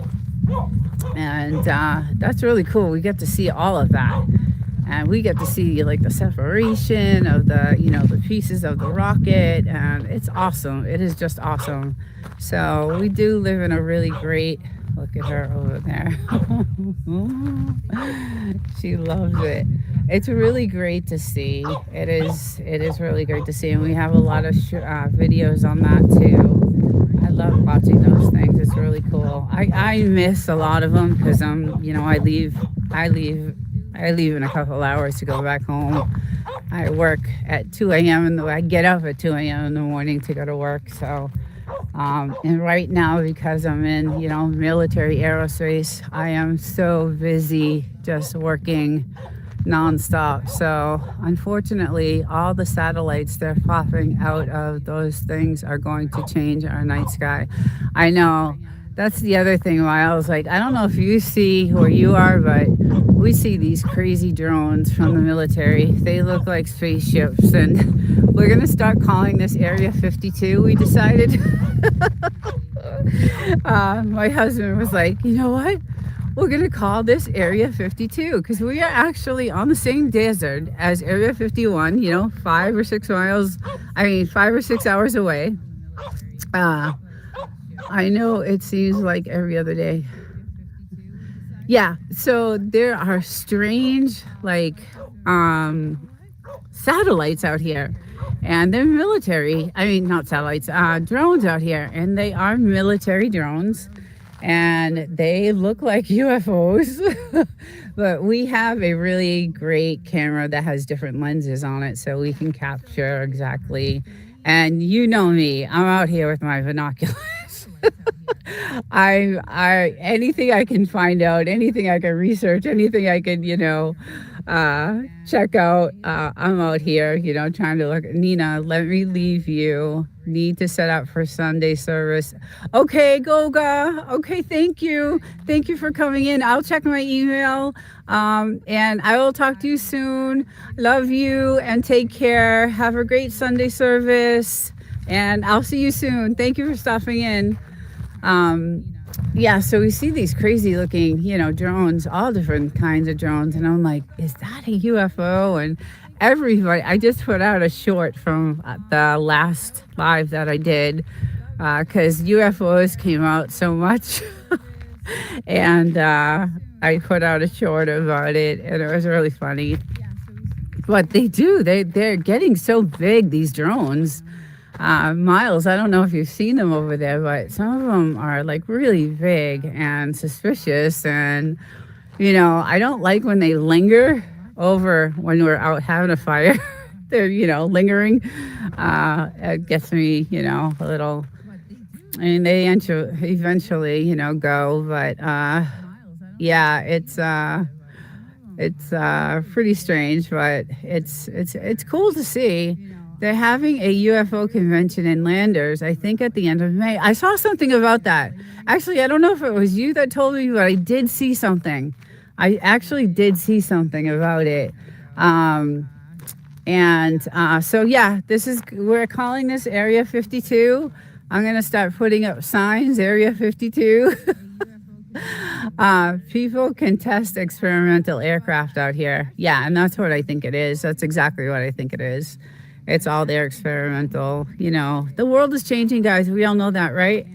We all know that everything is changing. Everything's going to be different. This world is not going to be, as we know it. It's just going to be very different. I never thought I would see it in my lifetime, but Area 52 is going to catch on if you do it. Yeah, we're definitely doing it. We're definitely going to be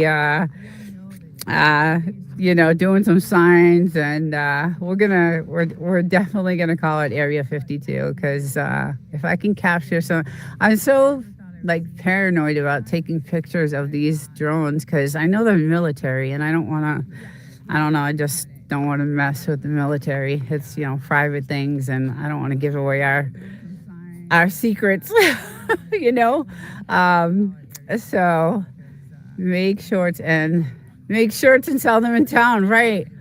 3.5 million. Yes, right, exactly. Yes. That's a great idea. That is a great idea. Yes, that's a great idea. But I definitely now look at all his bones. Look at the bones, guys. This is where he buries all his stuff. Look at what he's doing, like a good doggy does. All his bones. She could care less, but he loves it. That's a great idea. Yeah, no, we are claiming this area 52, and I definitely will start, grabbing some shots of the the drones that we see overhead, and that's a great idea, Miles.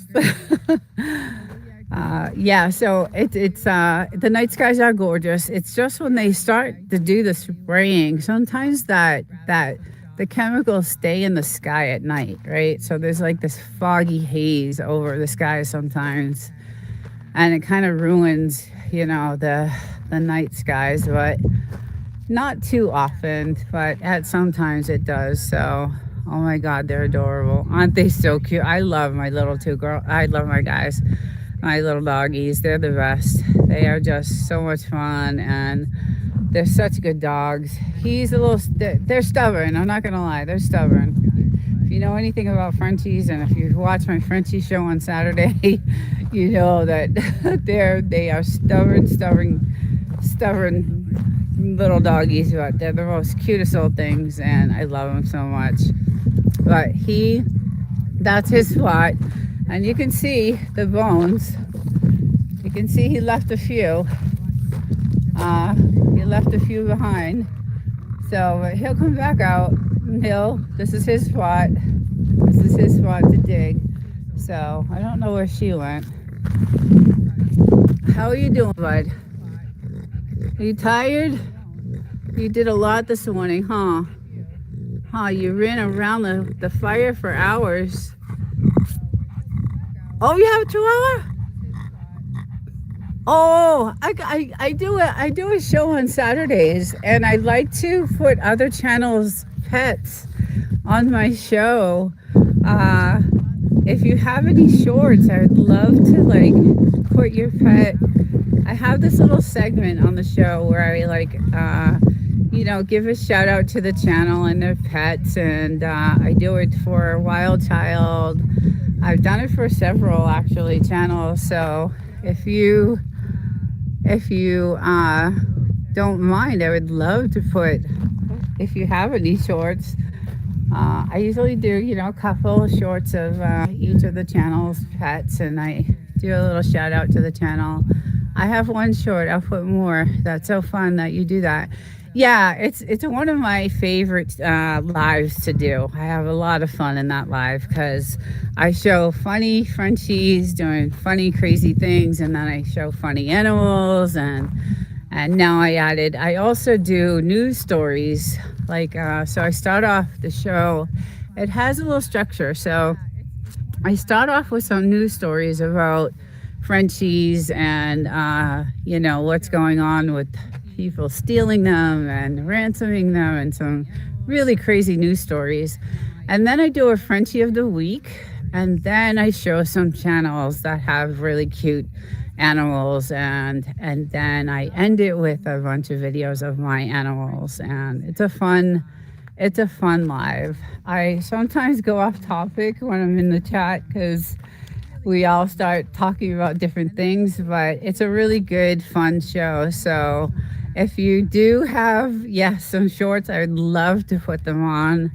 I am preparing my show for next Saturday. I usually do Thursday night. I start, preparing for right after my live on Thursday night. I start, doing some videos for my Saturday show. So it is a fun show. It's a really cool show. So I'm on my 26th episode, so there's 26 of them now on the playlist, and they're really cool.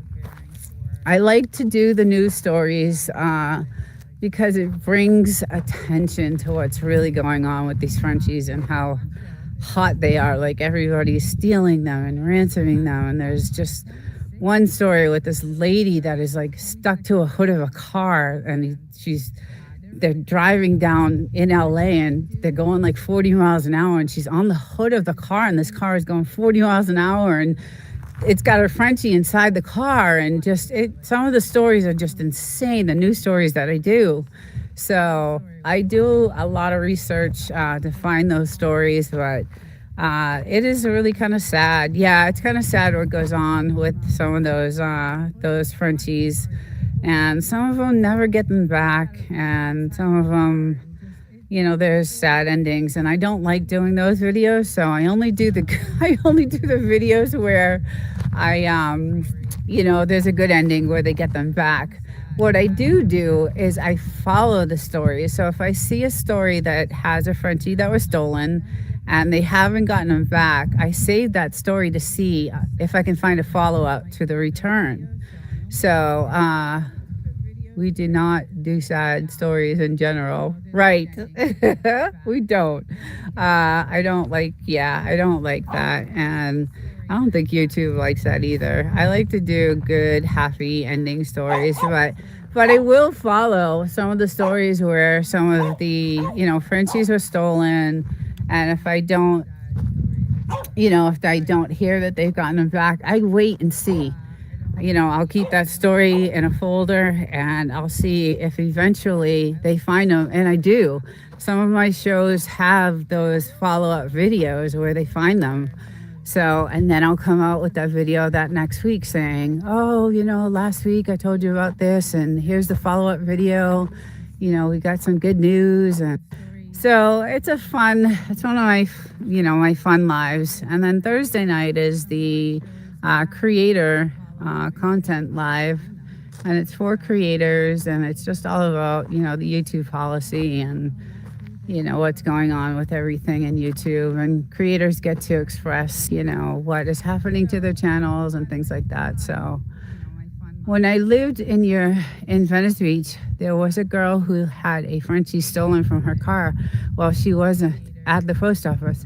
She looked for 5 years and now never found him. Yes, there's lots of stories like that. I actually had a story of a chop shop where in Florida they were stealing these dogs, and they were bringing them to this. Oh, I don't even want to talk about it. But it's on one of my. It's on one of my. I think it's either number 18 or 19, where they were stealing these Frenchies, and they were taking the chips. They were performing surgeries, and not good surgeries. They were chopping these dogs out, and taking the chips out and replacing them so that they couldn't be found. And they finally arrested the guy. They found him. They found the whole entire operation, and they arrested everyone involved, which is really good. So that's on there. That is beyond heartbreaking. Yes, it was just disgusting.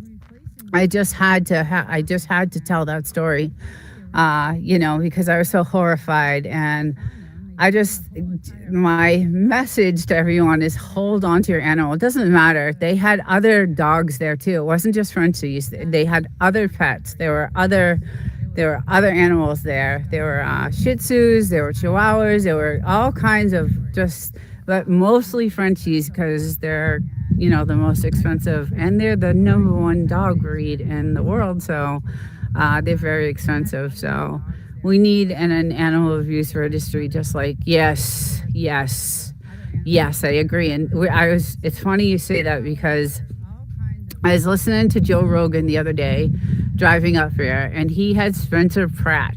I don't know if you know who that is, but Spencer Pratt is running for mayor for California, and he was talking about Skid Row and California and the streets of California, and he was talking about how the homeless are just brutally abusing their animals, and he wants to do something about it, because it was just so. The next mayor of LA, I know, I couldn't believe it. So you know who Spencer Pratt is, right? The Hills and Laguna Beach, and yes, so he's running, and he's actually doing really well. The thoughts make the penalties harsher for stealing someone's pet, make it not worth their while. I know. Yeah, so he is running for mayor and he's actually doing really well. I'm surprised.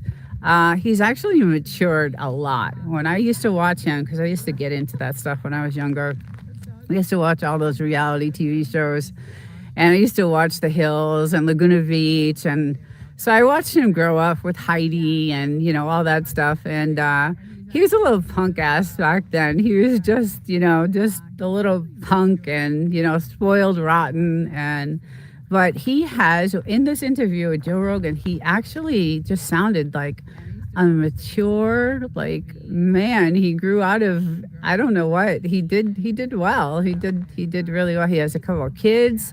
He's talking about taking his kids to school, and there's just naked homeless people everywhere, and just awful things.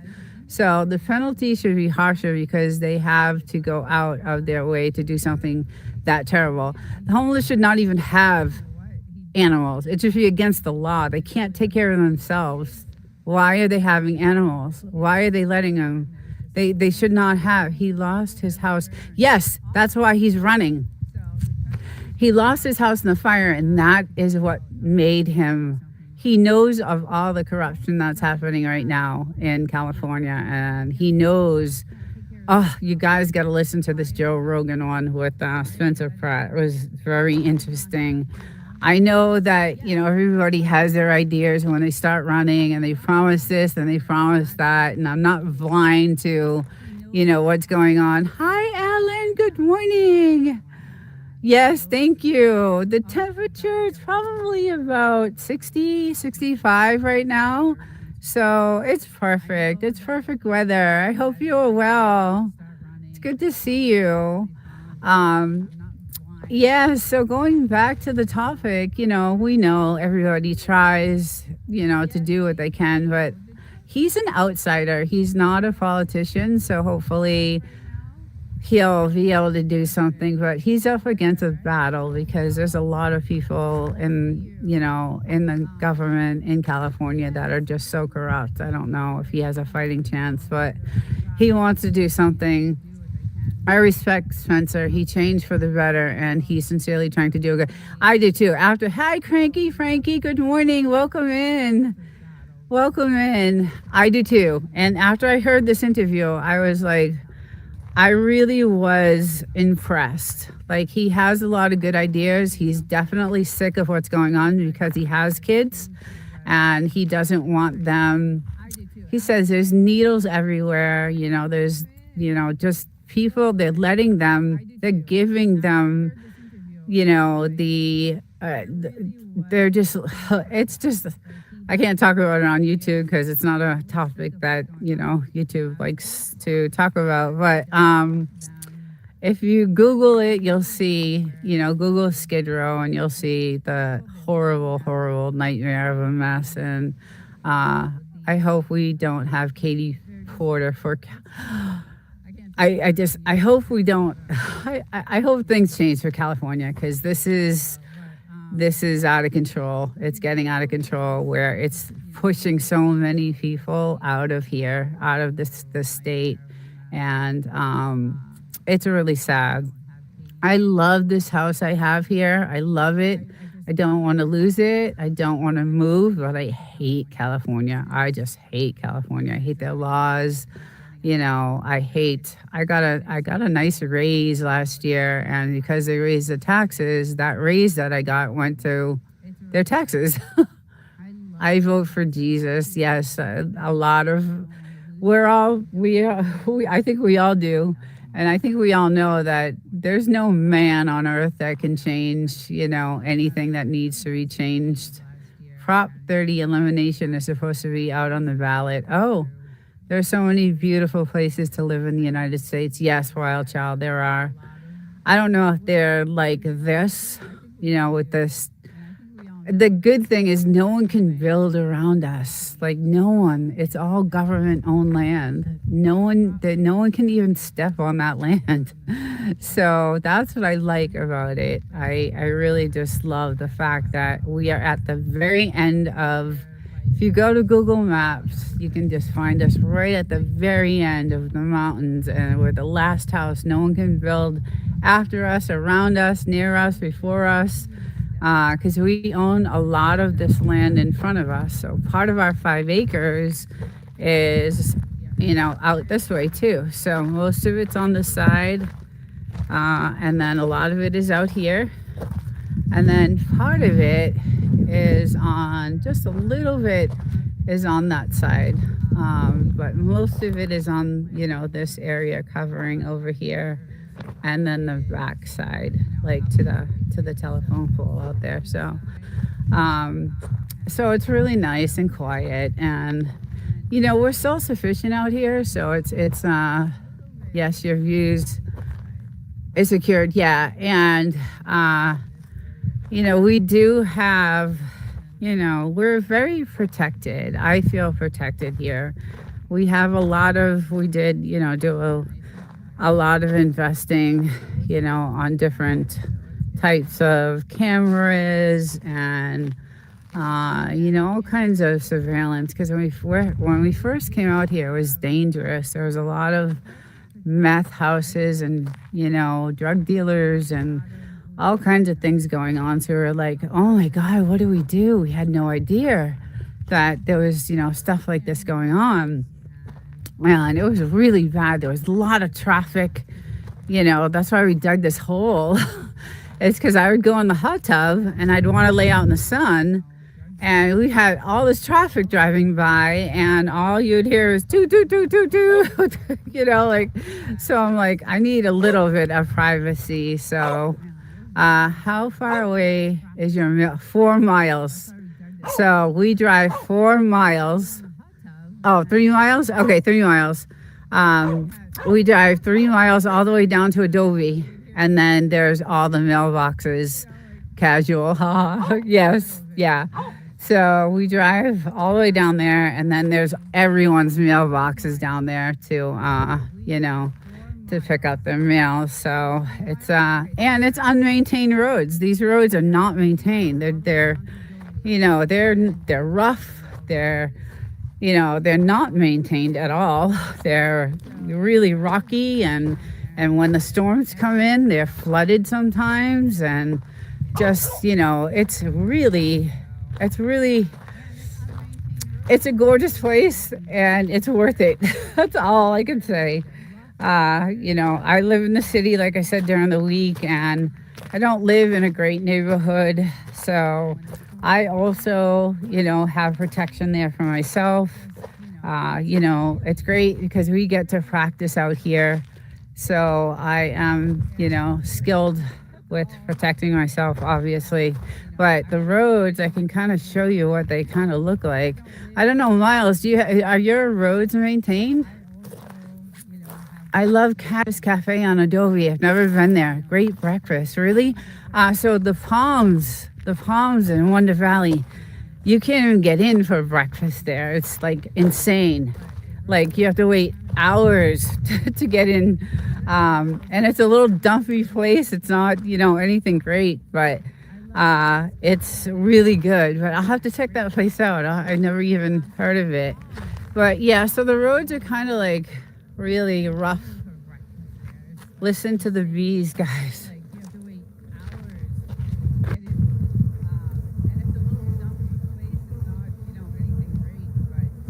I don't know if you hear them, but it's crazy. It's crazy. There's thousands of them. So, but I love the trees. I love them. But yeah, we are self-sufficient out here, so it's nice. Let's see.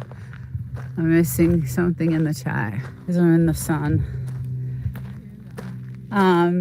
Yeah, so, everything is pretty well. When we built the house, we had the windows obviously had to be custom for the elements. When we bought the house, there was pretty much no windows. So we had to do a lot of things to make sure that the house would withstand the elements of the desert. So I'm gonna walk over here. I see him. I don't see her anymore. Oh, there she is. Okay. All right, let's see what's going on in the chat. We are off Amboy Road, not Adobe. Oh, I keep getting those two mixed up. Where do you live during the week? So I live 2.5 hours from here, Marietta. So it's quite a bit away, and that's where I work. I am in, military aerospace. So I do a lot of government contracts for the military, and I build aerospace parts for the military. I don't usually talk about it, I have, members that I work with, so I don't talk about it much because I'm not really supposed to. So, no, I'm also about 4 miles on dirt. Washboards are horrible right now. Yes. Yeah. Oh, there she is, and she can't walk on that back leg. Oh, it's driving me nuts. I want to get to it. Poor thing. Oh, breaks my heart. Oh, I just hate seeing that. Oh, they want to play. Oh, did you? Oh, did you bring that to me? Did you bring that to me? Did you bring that to me? Okay. You want to play? Is that what you want? Oh, okay. Oh, okay. All right, let me see. Go ahead, little girl.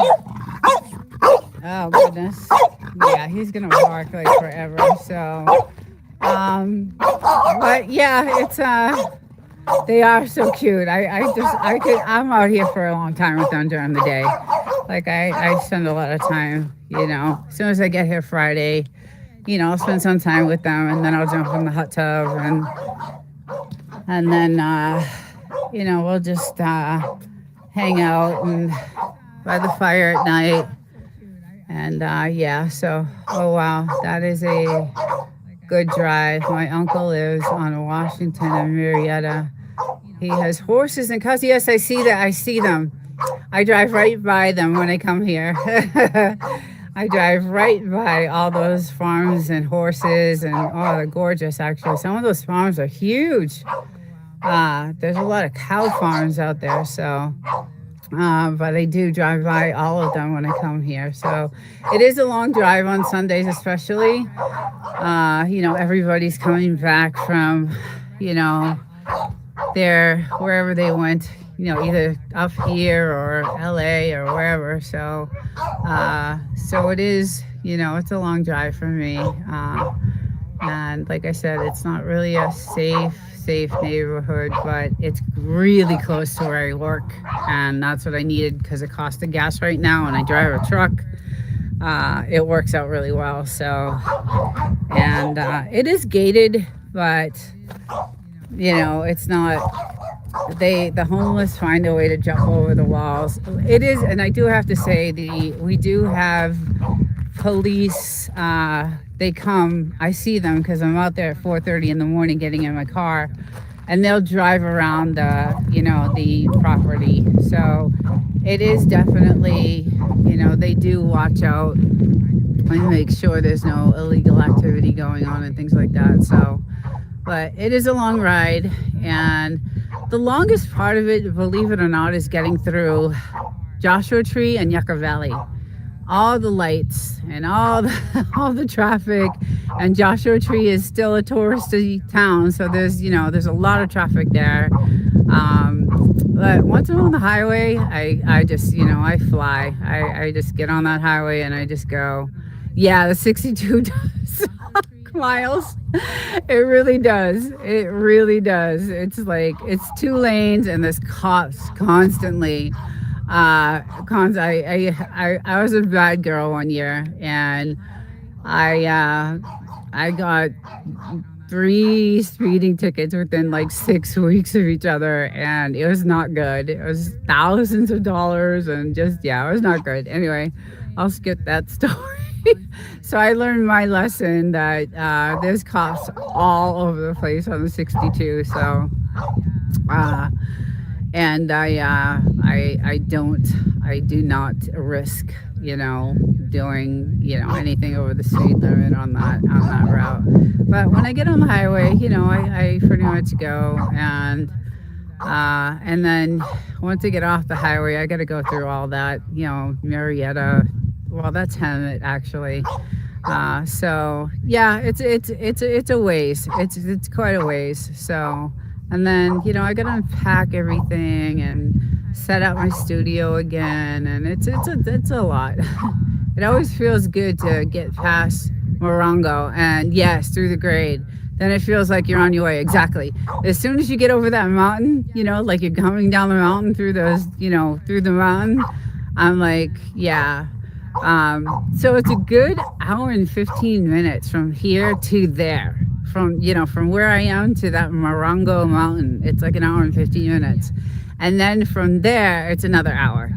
An hour and 15 minutes. So it's, you know, 2.5 hours. So it is quite a ways. And the price of gas right now is just like ridiculous. So it's you know, that's why when I come here, I do not leave. Like, I don't leave. I stay here. I don't go off. What I do, and I just go, you know, I do my hobbies. We do target practicing. I go look for stones. You know, I'd love to go research some of these other broken down houses, but my Wi-Fi, I would have to record everything and then, you know, do a video on it. But there's so many broken down houses that I'd love to just go. I did a video on that one over there a while ago. So, but it's pretty interesting, some of the things you see, and I just love it here. It's very peaceful, and we have a nice place. And, you know, when we built it, you know, we built it the way we wanted it. So it's nice. So, Miles, do you have is it a one family that you have? Do you have your own home? Do you have a lot of neighbors? That's the other thing that I love, is not having, you know, I feel like you either get it here and vibe with it, or you just don't. Some people will never understand how fulfilling it. Right, exactly. Yeah, and that's why when we started vacationing in 29 Palms, like I said, we could have gone anywhere we wanted. I have family that has houses in Sicily. I have, you know, we could have gone anywhere, but we rented this one house in 29 Palms on Morongo. I think it was, Bullion Mountain Road. And all the way down, like 3 miles down, was this one gorgeous house in the middle of 40 acres. And bye, wild child. I love you. I will see you soon. I'm so proud of you. I want to see your premiere. I'm going to go watch it. Yeah, I have my own place on 5 acres too. Oh, I have some distant neighbors, but we all do our own thing. Yes. One of the collector neighbors is kind of annoying because his trash goes all over. Yeah, so we had that too when we first moved here. That white house over there was a meth house before. And when the feds came in and killed just came in and just tore everything, all these houses over here, like just clean them all out. And then they redid that house, but the trash that used to come flying into our yard from that house, because they would just throw their trash right out the window, and it would end up in our yard. And it was so annoying. It was awful. And that's when we started saying, okay, we're gonna put in all these, you know, cameras. We're gonna put out, you know, get some pews and protect ourselves. And you know, and then finally, a couple of years ago, I think it was like 4 or 5 years ago, the feds came in and just cleaned house, which is, thank God, because it was getting out of hand. You know, it was getting out of hand. So I was glad that happened. And now it's nice and safe, you know, as safe as it can be. Those neighbors, we never hear anything, a word, nothing. You know, these are all Airbnbs, or they don't. So this house down here is a kennel. So we do hear barking dogs. They raise Shih Tzus, I believe. So that greenhouse down there, and then the other house is not lived in. That tan house way down there. I don't know if you can see. It's really frustrating. I wish we could suppress. I wish we could, but suppresses in California. It just feels safer to use. I'm small, but I want to protect my property. Yeah. Yes, those are. We can't. You're right. We don't have suppressors either. But we have several different types of. Who I guess everybody calls them pew-pews. So we have several different ones that we have. So it's just the ammo is super expensive. So we don't, we'd like to target practice, but we got to be careful because, yeah, suppressors would be great. They would definitely. But so we don't do a lot of it. We do it, when we can, because I want to stay skilled. I want to be able to, stay skilled at it. So we do, our practices here and there. That is why we mainly practice with the 22. Yes, right. I do so much more control using one. Yeah. So we have a few different types. I like the 9 personally. 22 is, heavy. The AR-15 is awesome. It's fun. Yeah, I like it. I mean, I love it. I love doing it. It's a lot of fun. Yeah, so I have one that I want to apply for a conceal and carry because it's getting so dangerous in the world that I want to take it with me wherever I go. Because I'm a girl by myself, in the city, and I have a mini 14. Okay, yeah, there you go. You'll be good with that. It'll definitely hurt. I'm by myself in the city. It's extremely bad homeless. I walk outside to my car a long way at 4:30 in the morning. So I'm really paranoid. So I know I found out about trying to apply for a conceal and carry, and there's a long waiting list. Hopefully the sound is enough to scare them. Yes, right, exactly. Yeah. It would scare me, that's for sure. But I don't know if there's any fear in anybody anymore. Just crime is so bad. It's just so bad. Some of these blatant just things that are going on right now are just crazy. So, but yeah, so I want to apply for, and then I heard it was thousands of dollars to get your conceal and carry. So that's another thing. So anyway, but I want to carry it with me because I am nervous, and like I said, I am a single girl by myself in the city. It would take someone 30 to 45 minutes to even get to my house if I had. That's the thing, we don't have services out here either, and that's why we have what we have. That's why we have the cameras. And this place is really locked. I mean, we have cameras that can see pretty much at least a good mile down the road. And we can hear people coming in. So but yeah, there is no services out here, and that's the other reason why we have people watch movies. They think they'd dodge them. Yes. People watch movies, they think they dodge them. Right, that's how it shows in the movie, right? But it's not that way. Yeah, so there are no services here. So you're on your own. It's pretty much martial law here. And let me tell you, I do hear shots being fired during the day. So there's a lot of people out here that, live way down there. And, they're also doing the same thing. They're practicing, and then we do see the military out here on this side of the mountains. They have barracks over here, and they do their practices. And I stand over here with my binoculars and watch them. It's pretty cool. But yeah, no fire, no ambulance, no police, no Uber, no nothing out here.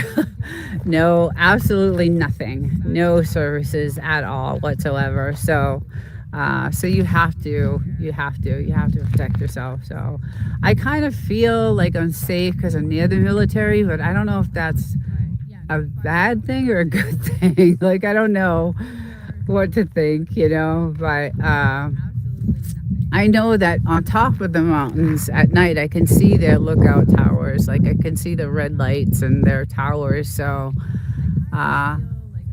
Catherine, hello from Africa. Hello, long time. It's been so long. How are you? I see those red flashers too. Do you? Yeah. Yeah. So hopefully, Catherine, how are you, honey? I hope you're well. Yeah. So hopefully they're watching out and, I know they're spying. I know they're listening. So, we're all being obviously spied and, there's just satellites everywhere. It's the new world, right? It's the new world order, guys. It's the new world order. That's how it is. So, so I kind of feel like I'm free when I'm out here, but really, you're being watched everywhere. So they also fly drones along the perimeter by my house all day and night. Yeah, they do here. And those are some of the drones that I talk about that are some of them are really freaking weird. Like they're just weird looking drones. like I'm waiting. So I swear to God, I think this is going to be first contact here. Area 52 will be where they're going to come. I'm going to be the first human to be in contact with one of them. Hopefully I live through it, but I feel like someday over that mountain is going to be, it's hilarious. It's just hilarious, the things I think of. But I do, I feel like, I don't know, maybe this is a spot where they'll come. I know like World War Z and that Tom Cruise movie, they come out from under the ground in the middle of the city. I don't even see that happening, but I don't know. Anyway, make up for UFO UAP airport, Area 52. Love the ideas. I love it. Oh my God, it's so funny. Okay, guys, I gotta run. I just got a text from my co-host from the podcast, so I got to get on the road and get back to the city to set up for my 5 o'clock podcast that is going live. So you'll be the Uncle Eddie in Independence Day. Thank you, Miles. Thank you, everyone, for joining. Catherine, yes, I do. Yes, Catherine, I've done really good. So I miss you. I'm glad you joined. I hate to cut this off, but I do have to get on the road. Everyone, have a great Sunday, and I will see you all next week. Take care. Love you all. Thank you, Miles. Thank you, everyone, for joining. Catherine, yes, I do. Yes, Catherine, I've done really good. Good morning. How are you? Hi. Hope you're doing well. Just wanted to say hi. I used Bugaboo again yesterday on the video. I just have to, every week probably is going to be Bugaboo on the channel. So there's a show on Discovery Channel this Thursday that will discuss chemtrails.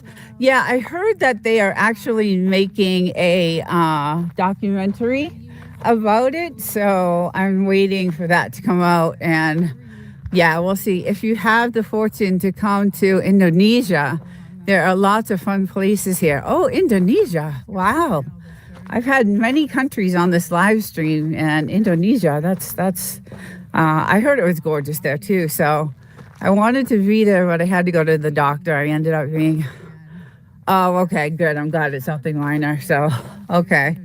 Well, I hope you're feeling better. And yeah, I take care and take care of yourself. And anyway, yeah, the sky is very gray, as you can see.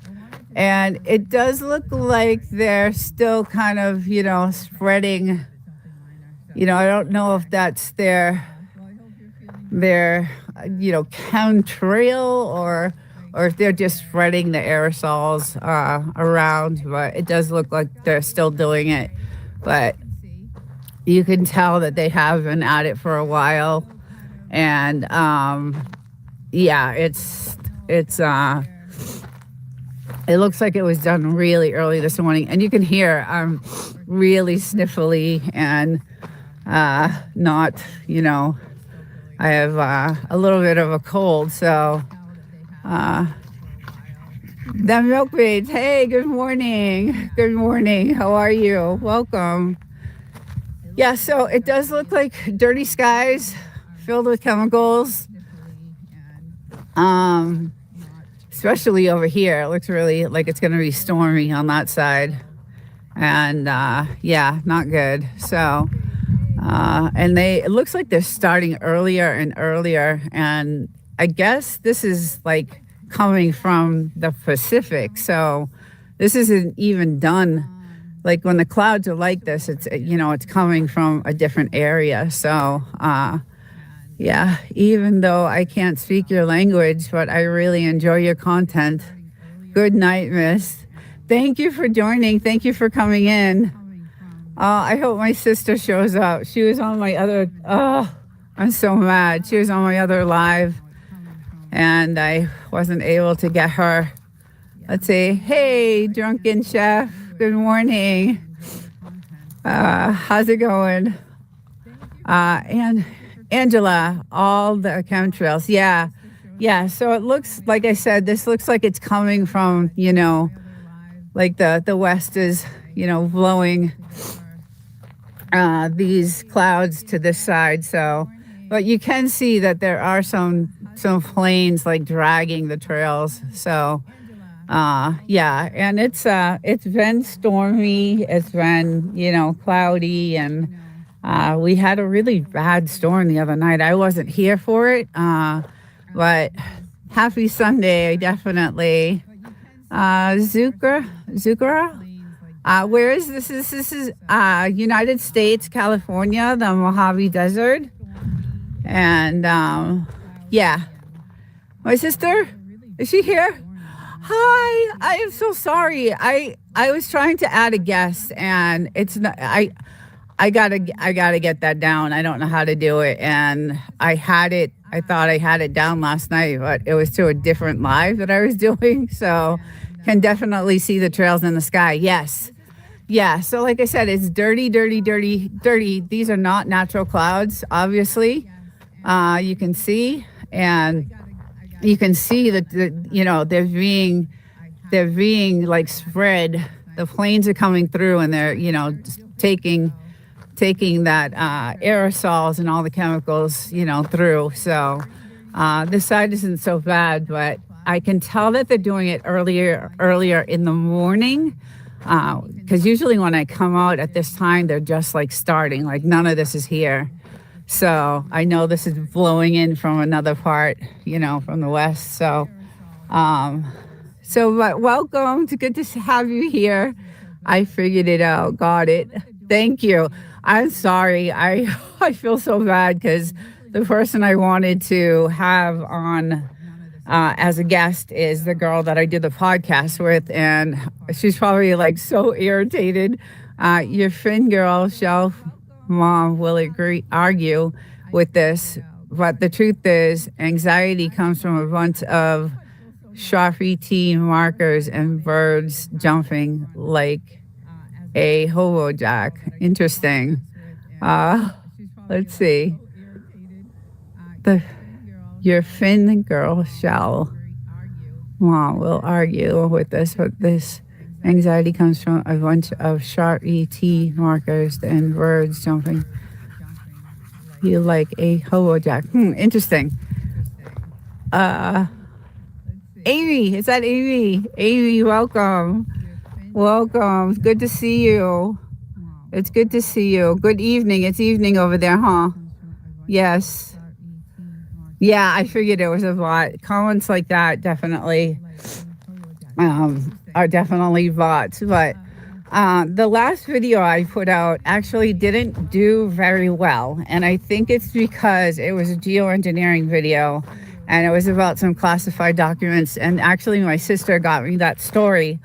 But I think I know why, obviously, because this topic is not a topic that YouTube wants to talk about. And I know I got some advice from my team, and it didn't have enough B-roll in it. It didn't have enough, because YouTube is entertainment, and they want to see entertainment. So I'm gonna revise the video and add some more information that my sister actually just sent me, which is really interesting.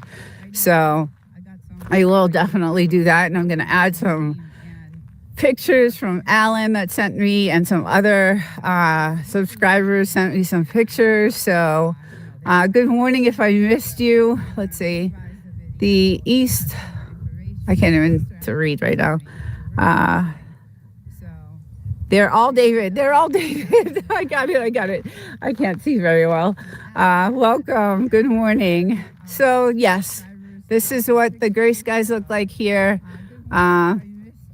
And it's looks like they did a really heavy spraying, really heavy. And on that side is a little clearer, but still I think it's like gonna be stormy. And like I said the other night, I wasn't here. It was, I think, Thursday night. My husband told me that the winds were so bad that it shook the house. Like it actually almost lifted the house. Check Discovery and HBO for times. Okay. Shout out 29 Palms. Yes, shout out 29 Palms.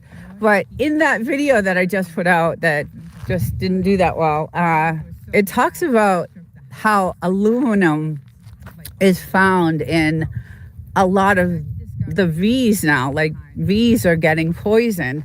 Hello from Kentucky. Good morning. Hey, Bondi. I had Hatchet on yesterday on my show. It was a really cool show, and I showed some videos. But I'm gonna step out off the property, and I'm not gonna get too close to these V's right here, because these V's, I don't know if I can get close enough. They're a different color. I don't want to get stung. I don't know if I can get close enough to. They're like a strange color.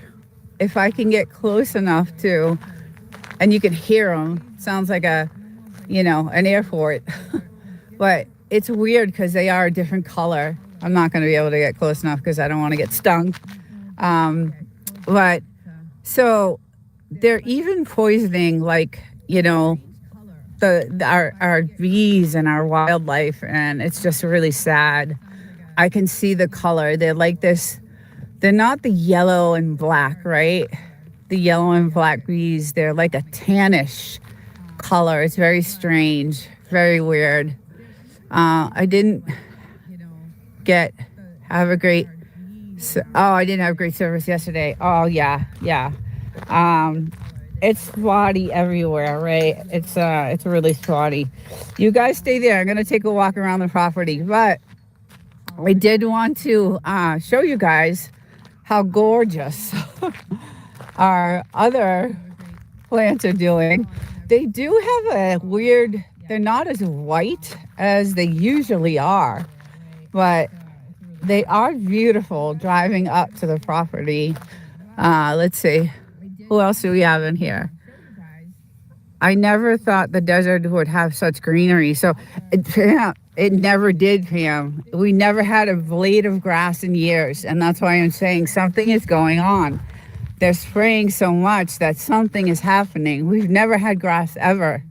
Ever. None of this. See this stuff on the ground? Let's see if I can get the camera to. There we go. Yeah.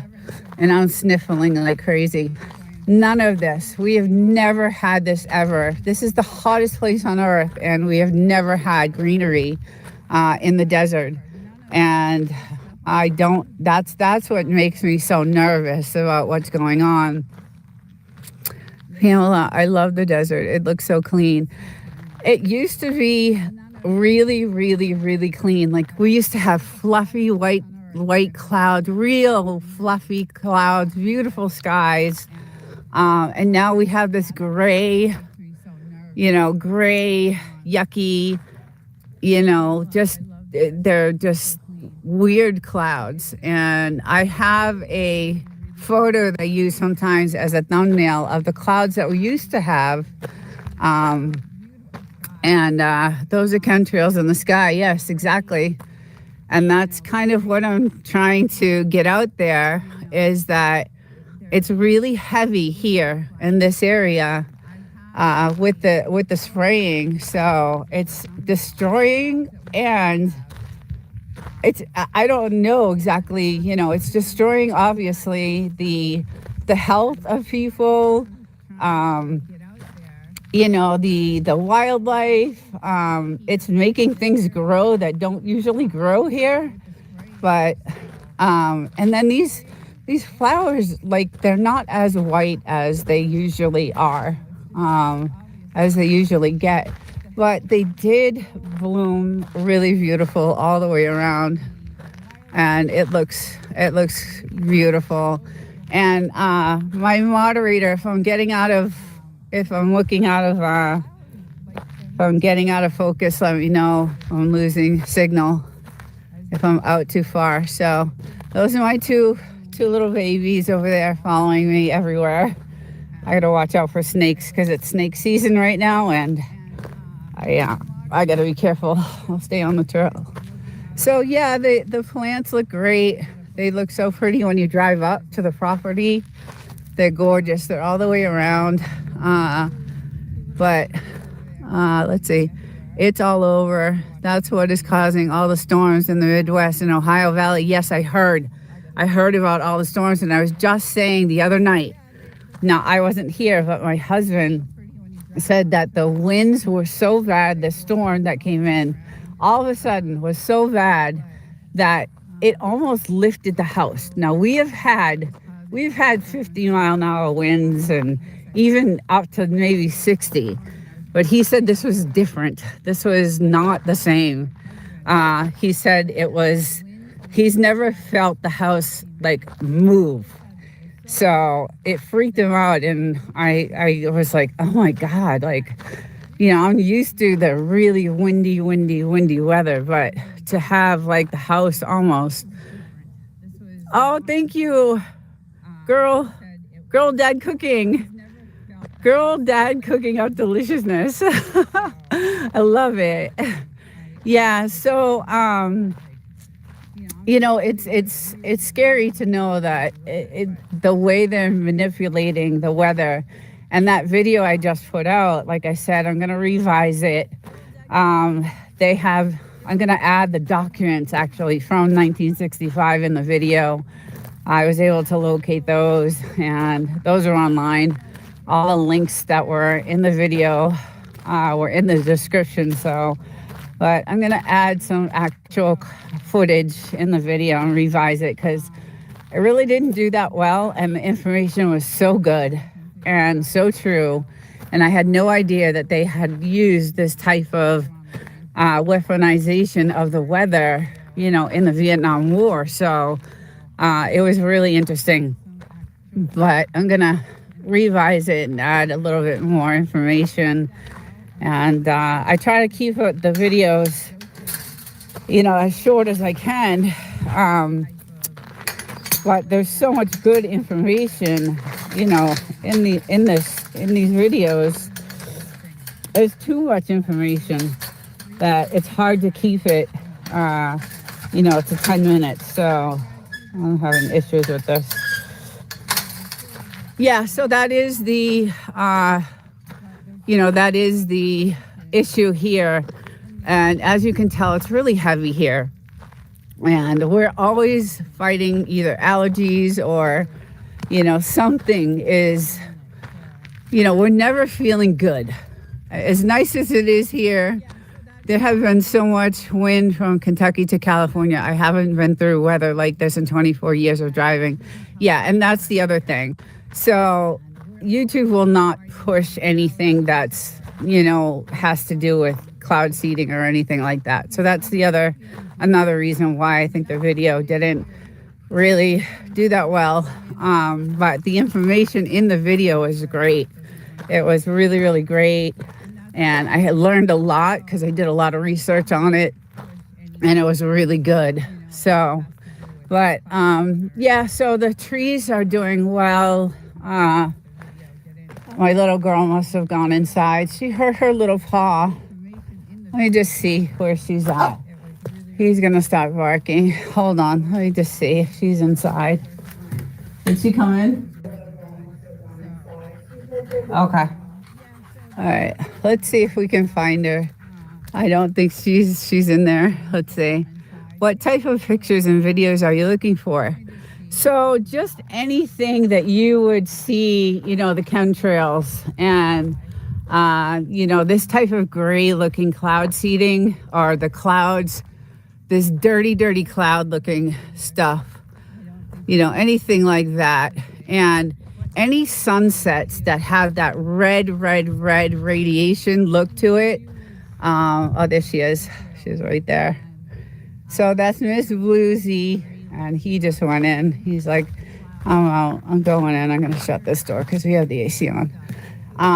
If you see a sunset that has this blaring red, hue to it, you can tell the amount of chemical through the radiation from the sunset. So, and that's another experiment they're doing, is radiation, experiments and radiation modification and things like that. So I have some shorts on my video that have that color, that red color of the sunset, and that will tell you how much that they, how heavy the chemicals are in the air. And I had never seen that before, so I ran out here and took, a quick video of it, and it was insane. It was actually a couple of weeks ago that happened. So YT is suppressing chemicals but pushing UFOs. I know, it's strange.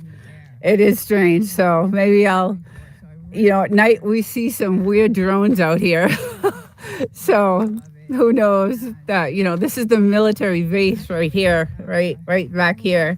So 29 Palms, and they have all kinds of, weird drones at night come out, and they're funky looking. They're developing some weird drones, and they kind of look like UFOs. So, and every time I do this live, I get that question: have you seen a UFO? Has, anybody, seen a UFO? And I feel like I want to say, well, close to it, close to it. Because they look very strange. They're not your typical, drones. They're developing some really sophisticated stuff. So we get to see all that stuff.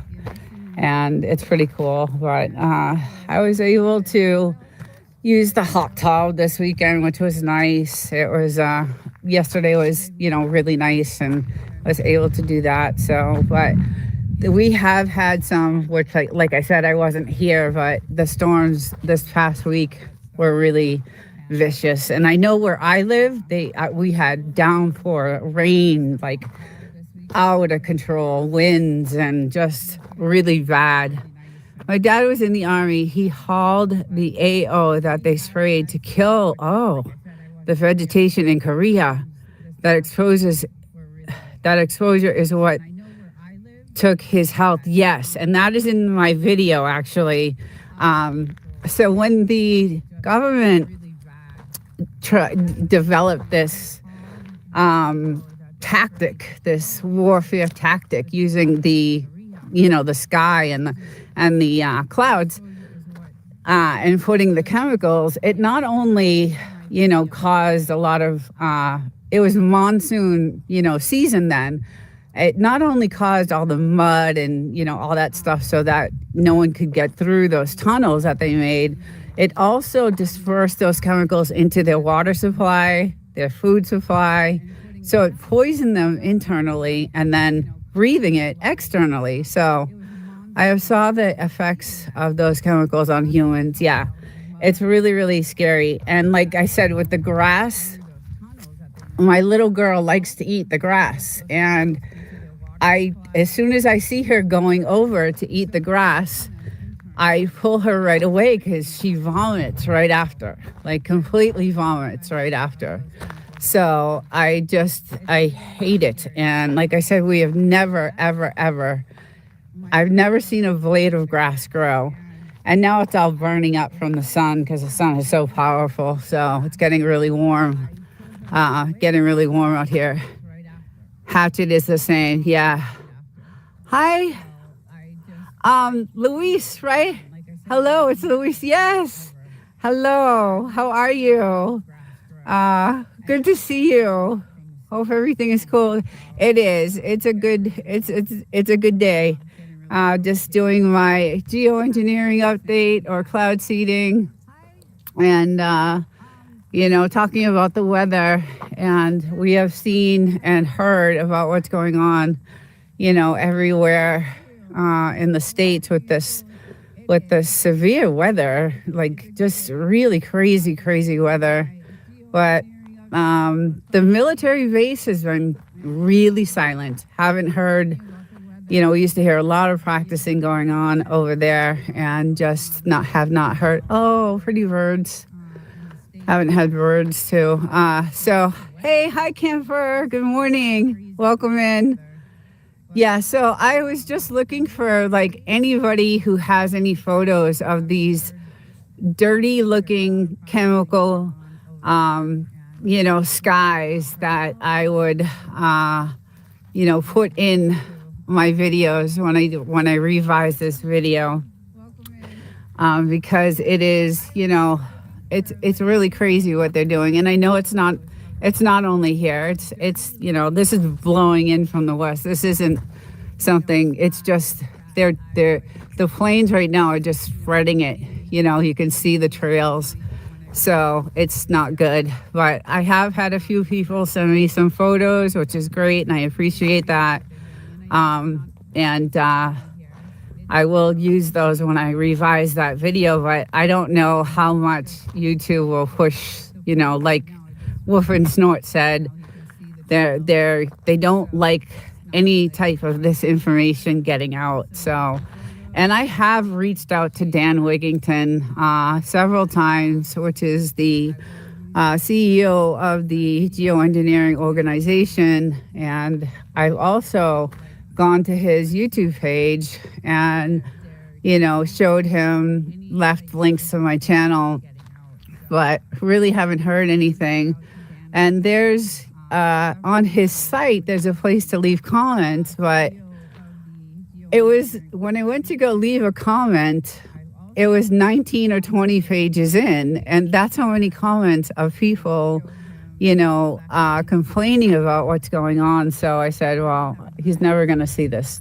He'll never see this one. So I didn't bother. So I ended up, just going to his channel and leaving several, every once or twice a week, I'll go there and just leave, my link to the channel to see if he'll, notice it. But I know he's got hundreds of thousands of people on his channel. So, and he's also the CEO, and, he's also doing several interviews.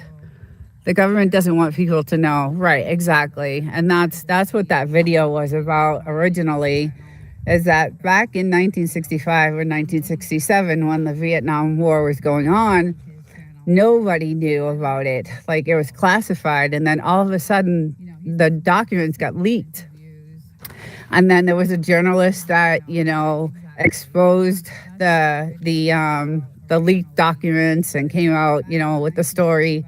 And then I believe it was the New York Times that actually, put it out officially. So it's, but now they're not, they have this site called the Government Organization Accountability. And now they're telling you, I have a geoengineering or a pure air map, and it tells you where they're spraying, what the air quality is going to be. They're not hiding anything anymore. So But they're claiming that they're doing this to modify the radiation levels that are coming, from the sun, which, could be true. That could be one of the things that is happening. But it's causing really bad weather and really bad, devastating storms. And, if you're stealing rain from one part of the country, another part is going to suffer. So it's like a weaponization of the weather, really. And it's just, not good. So, but today is really hot, actually. It's getting to be really warm. I was going to do a fire, but my little girl, see if I can find her down here. I think she broke her toe. So, hi, Poetic. Good morning. Welcome in. Hope you're doing well. Joy Joseph, good morning. Hello. Good morning, everyone. Happy Sunday. There she is. Yeah, she broke her toe, and it was unfortunate. They're admitting to cloud seeding, but defying geoengineering. That's what it is. Yeah. So, but I had these really cool rocks that now I'm starting to. When we bought the place, we found these stones, and they were painted stones, and the person that lived here had this stone, which was really interesting. And let's see if I can get. And they wrote a scripture from Revelation. He will wipe out every tear from their eyes. And that's Revelations 21, verses, I believe, 1 through 4 or 2 through 4. I grew up in a religious family, so I was the views of the skyline are so beautiful there. They are. You should see them. Good morning, Miley. Good morning. Yes, Pam, they used to be so much more. They were crystal clear. The skies were crystal clear.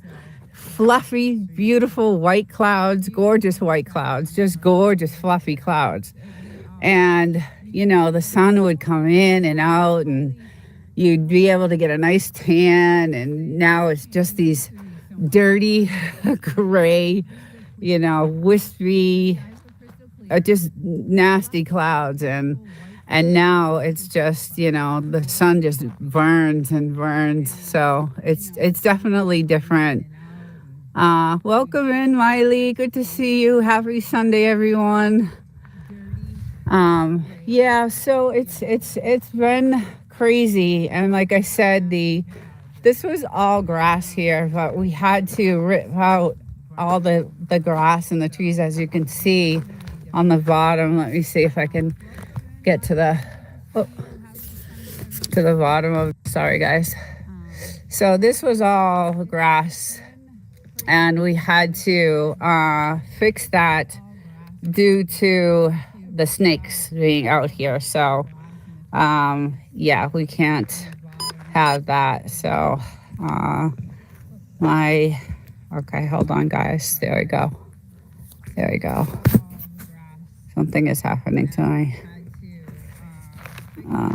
Okay. Yeah, let's see if I can change the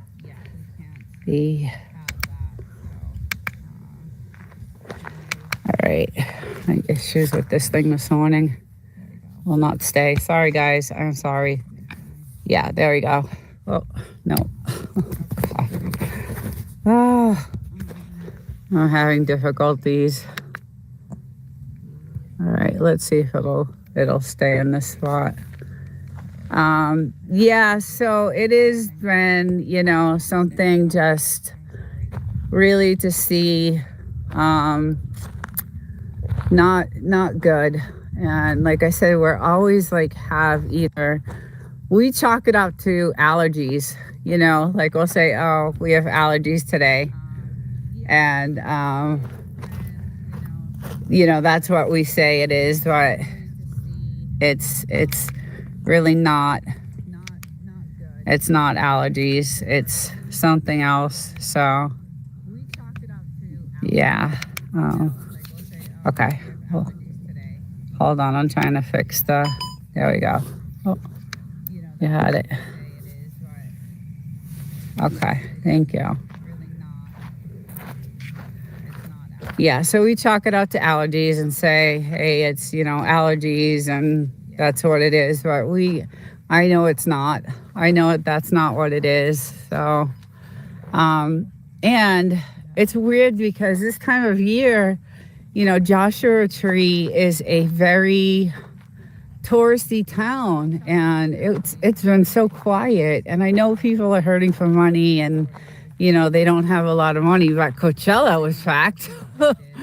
I had to travel with the Coachella traffic this weekend, and I mean, some of those tickets, I don't know if anybody's heard, but I mean, it's over $10,000 to go, and it's just for one weekend. So I don't know like where people got the money for that, but usually they come. I never had allergies, but I start sneezing in Texas, and my nose runs all the way to California. But once I get back to Texas, I'm blondie. That's too funny. That's not good. Yeah, it's, I don't know if other, people are experiencing the same effects that we are out here.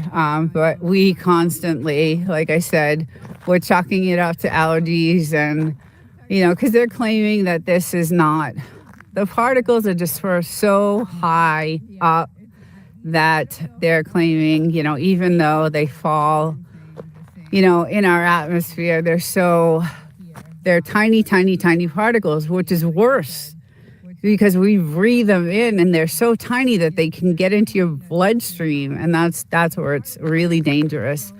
But they, are saying, how they are. You don't know what to believe anymore. The temps lately here have been really nice. Yeah, it's weird because our temperatures have been either freezing cold, like I wake up, it's 42, and the next day it's 73 in the morning, 4 a.m. Or, it's been really rainy and windy. Hey, CKN News, good morning. I have to take these glasses off so I can read. Hello again, that doesn't looks cool. Thank you. There's my little guy over here walking around. He was playing with this stick all morning. They both were. And I don't know, she's in the shade over there trying to get a lizard. So yesterday, welcome in CKN News. Good to see you here. Happy Sunday. There was a lizard. Look at her digging. I don't know if you could see it. But the hole. Oh my God. I see you. You trying to get it? Are you trying to get the lizard? Are you trying to get it? Are you trying to get the lizard? She's the cutest thing in the world. Hey, Mr. Block. Good morning. Welcome in. Yesterday, she almost got the lizard. It hid in the garage, and she knew where it was. And, she dug the hole to sit in because it's nice and cool. But the snakes are under there. I don't like it. Good morning, Mr. Block. Happy Sunday. Welcome in. Yeah, so yesterday she, we have to watch her because she had brought me so many dead lizards and it's disgusting and I don't like it. It's the worst thing. Your Frenchies are awesome. They are awesome. I do a show on Saturday about Frenchies and animals, and I love showing videos of these guys because when we got them as little babies, they were so cute. Like, we were nervous about how they would act because we got him first, and then 6 months later we got her, and we didn't know. He was so spoiled. Like, all the attention was, to him. So we didn't know what was going to happen when we brought her to him, if he was going to be jealous or how he was going to act. But immediately they were just in love with each other, just in love. Like we try to gate them like apart, just to see, because I didn't know how he was going to act, and they just didn't want the gate to separate them, and they were just the best. They just love to play. Tuber chat, Kevin. Hello, good morning, welcome in. Thank you for joining. Thank you so much. Yeah, so when we first got them, they were just in love immediately and inseparable, and just have been that way ever since. And he's, really good. He's really good. He does tease her a lot. He has this spot, and I'll take you guys down to it. I'll take you. So when the storms came in, they destroyed our land, and we still haven't really fixed it. So there's these big like holes in our property. So here's one that is really bad. But if you can see, there's a bone there. There's a bone over here. There's like 6 or 7 in there. So this is where he comes out. And if I were to like dig through the sand, this is where he comes out and buries all his bones, and there's like a ton of them in there. So, but yeah, the storms were so bad. The rain came down so hard and did so much flooding that this is what happens. And we have to fill it in, because even though they like sleeping in those little shaded areas, I'm nervous about, the snakes right now, because it is snake season from April to September, and yeah, I worry about that. So I'm constantly, watching out for that, and that's why I had to remove all this grass that was out in the front, because they will come out there and just, she got bit. It was $6,000 bill, and I can't have that happen again. She almost died, and there's a video on my channel about it. So. And it was a horrifying experience for me. But anyway,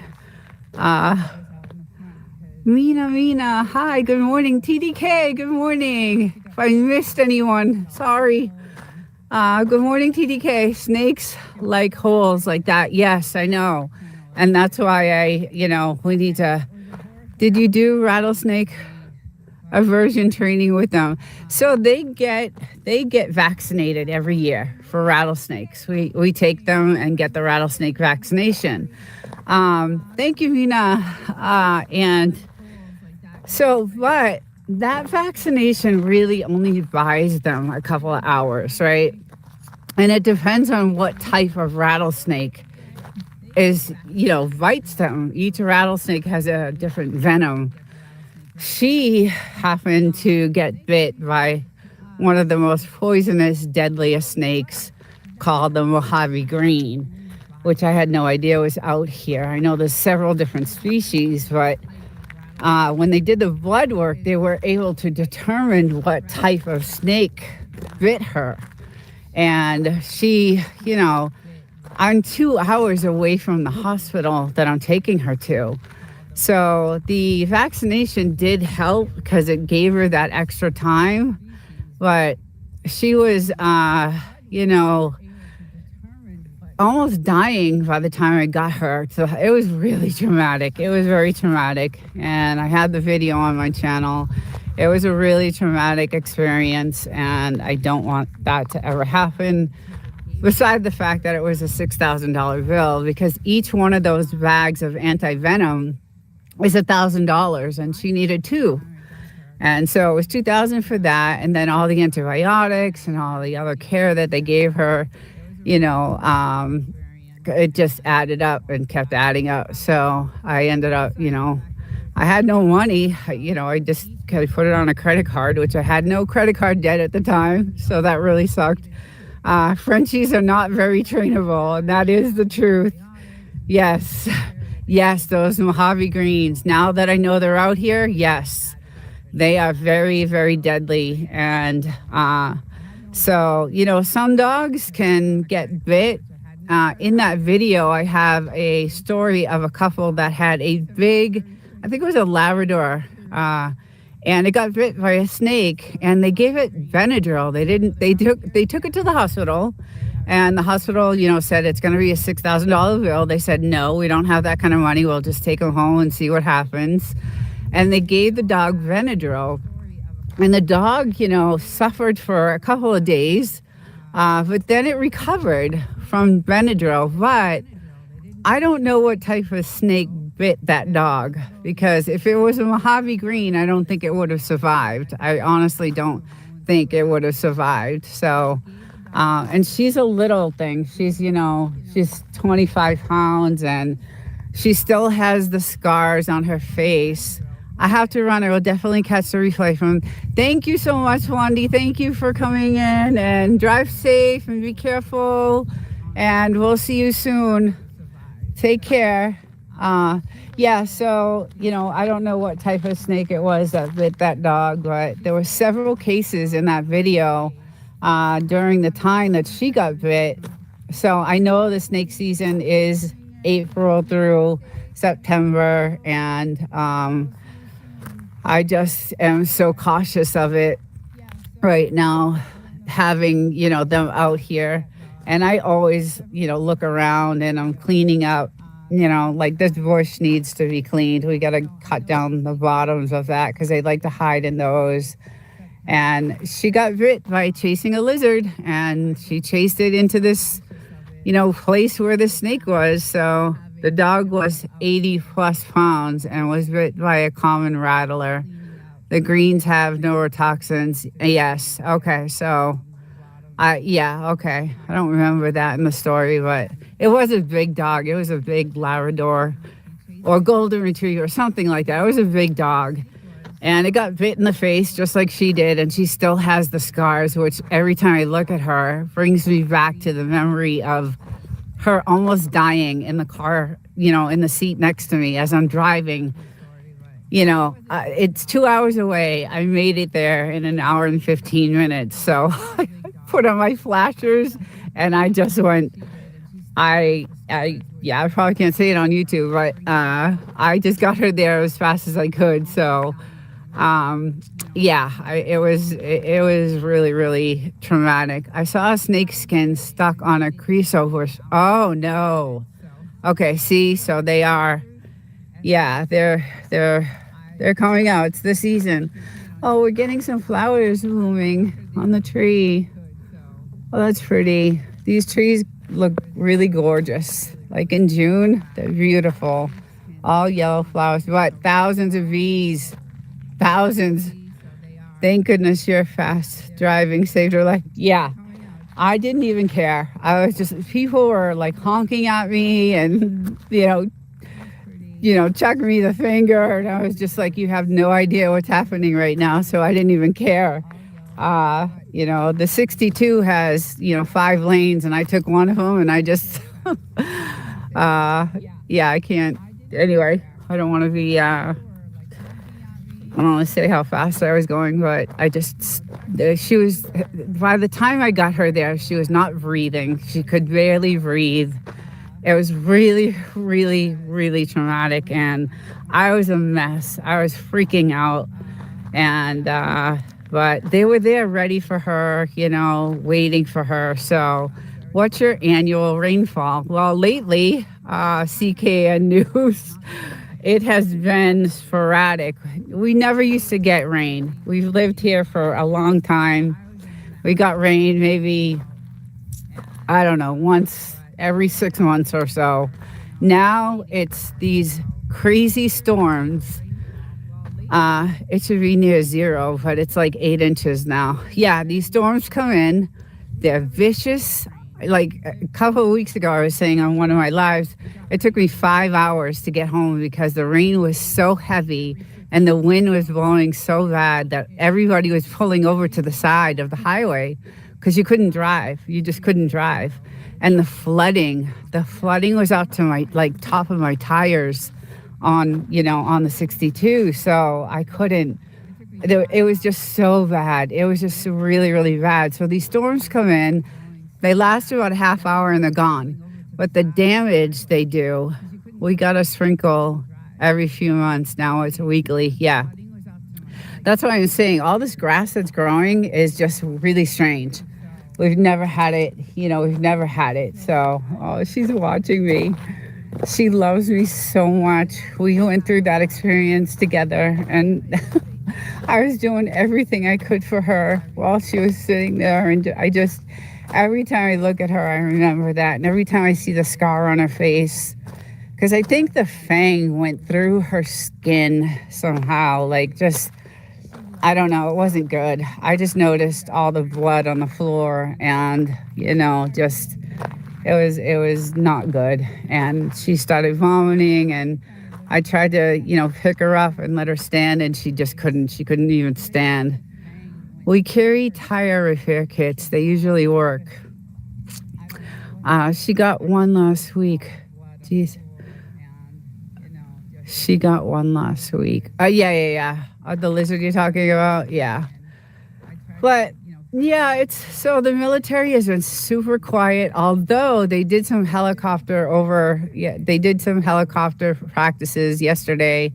Or what's today? Sunday?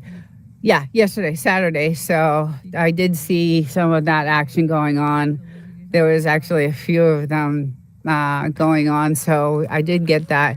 And guys, I have several pictures of all this training, but I don't want to post them because it's private and it's military, and I just feel like it should be kept, not shown. But I mean, I suppose I could because it's really good content.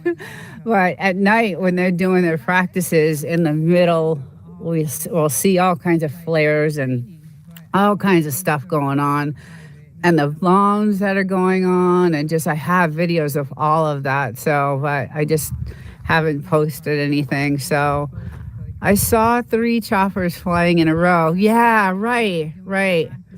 Yeah, woof, that sounds about right. Mine always hit the sidewalk. Desert, your flat tire. Oh, yes, my flat tire. I got a flat tire last weekend. You can post the base post their activity.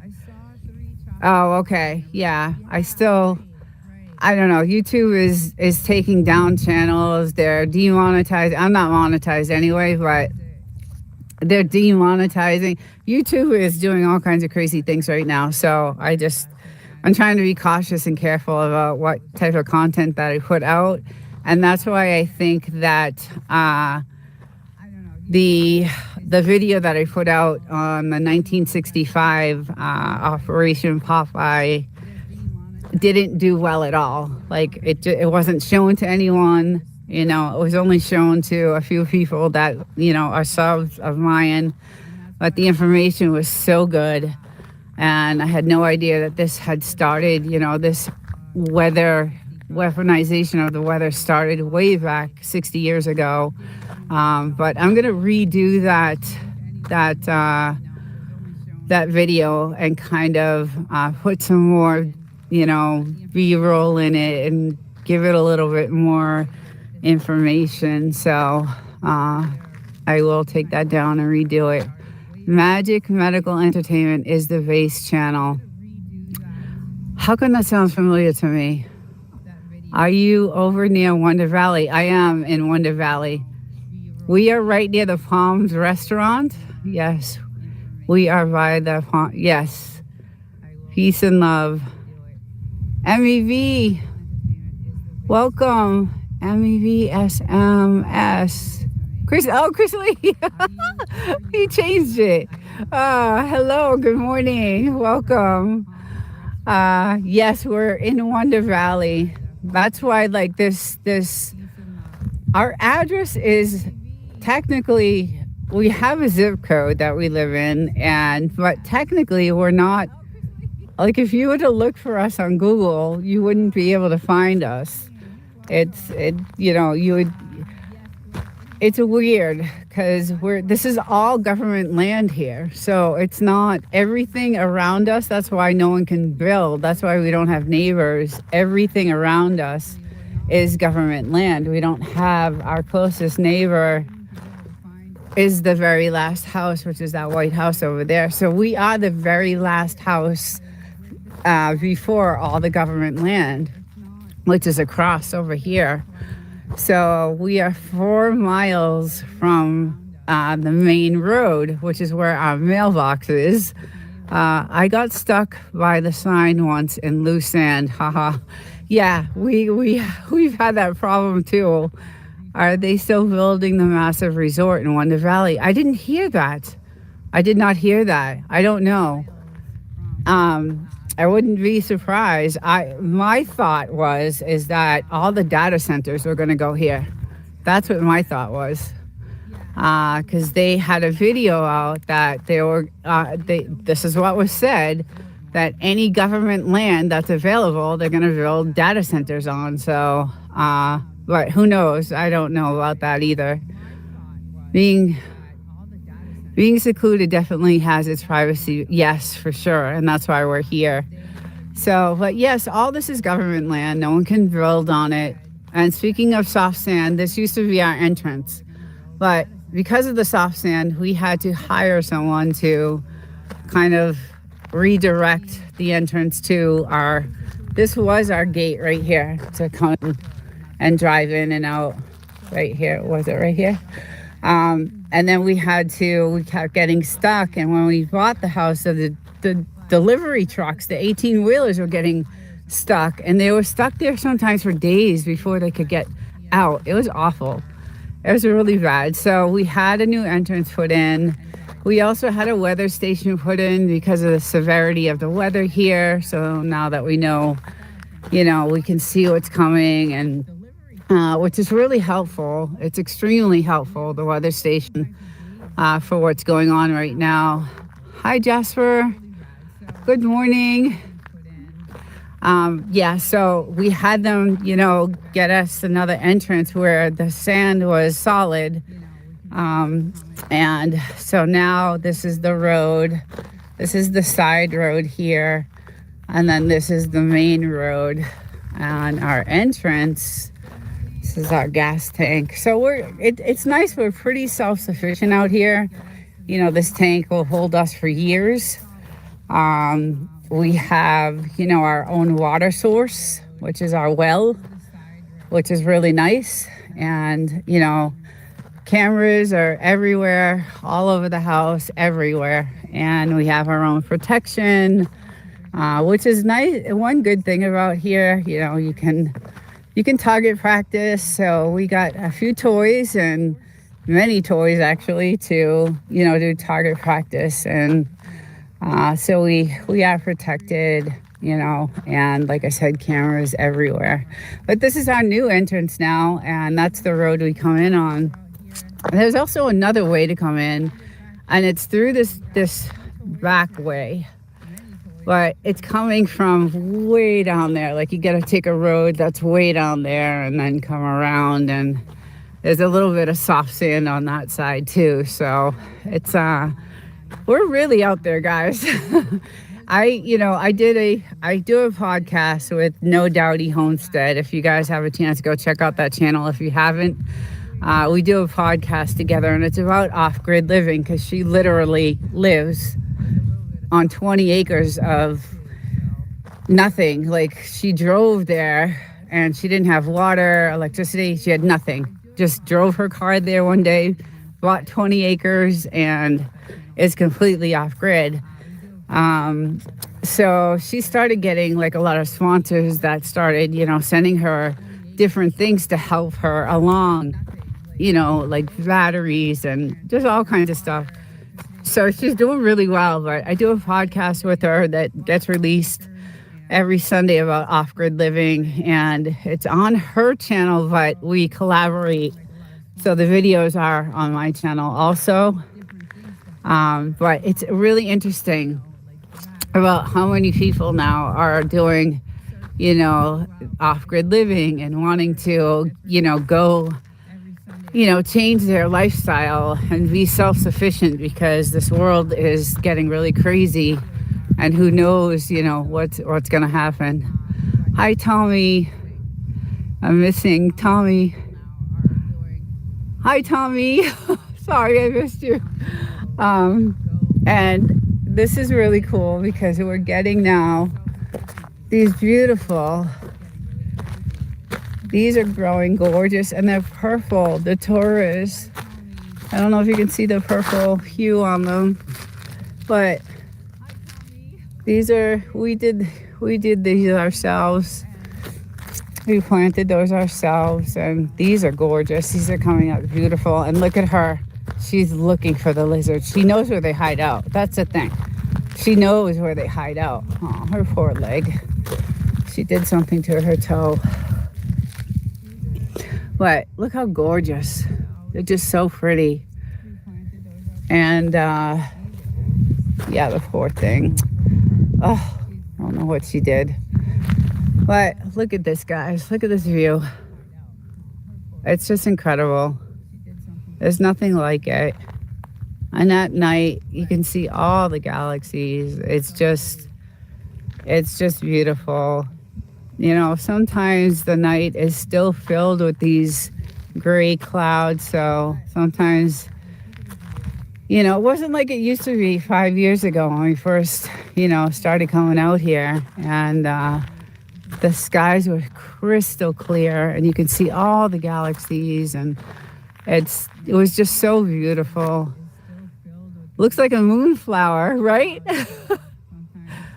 Yes, yeah. I love the moon rises. We get out here, so underrated. Yes, yeah. We have a really good camera with some lenses, and I have some shots. I think I posted them on some shorts. If you go to my shorts playlist, there's some really cool burning hot sun photos and really crystal clear moon shots that we got with this camera that we have. It's a Datura. It is a medicinal toxic night shade. Woof. I think they do the plant sales in October. It's loaded with scopolamine used for seasickness patches. Yeah, Datura is right. That's, I don't know if I would eat one of them, but they obviously have to be extracted.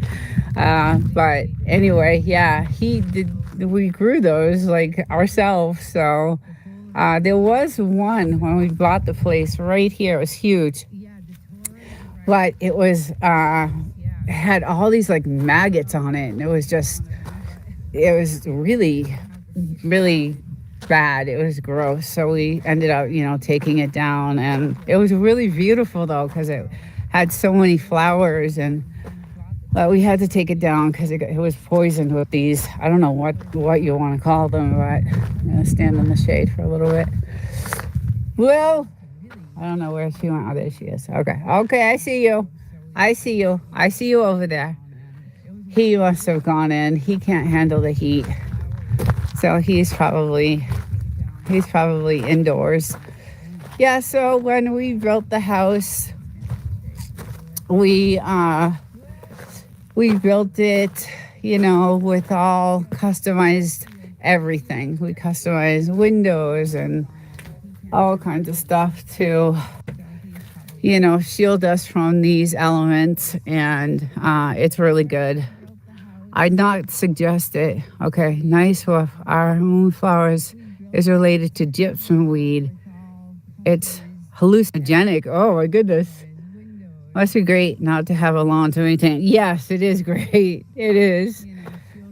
But there's other things that we have to do. So lots of other things that we have to do. But there's our well. Okay, great new well. So we are pretty, you know, good. If anything were to happen, you know, I would drive from the city right to here and just lock down.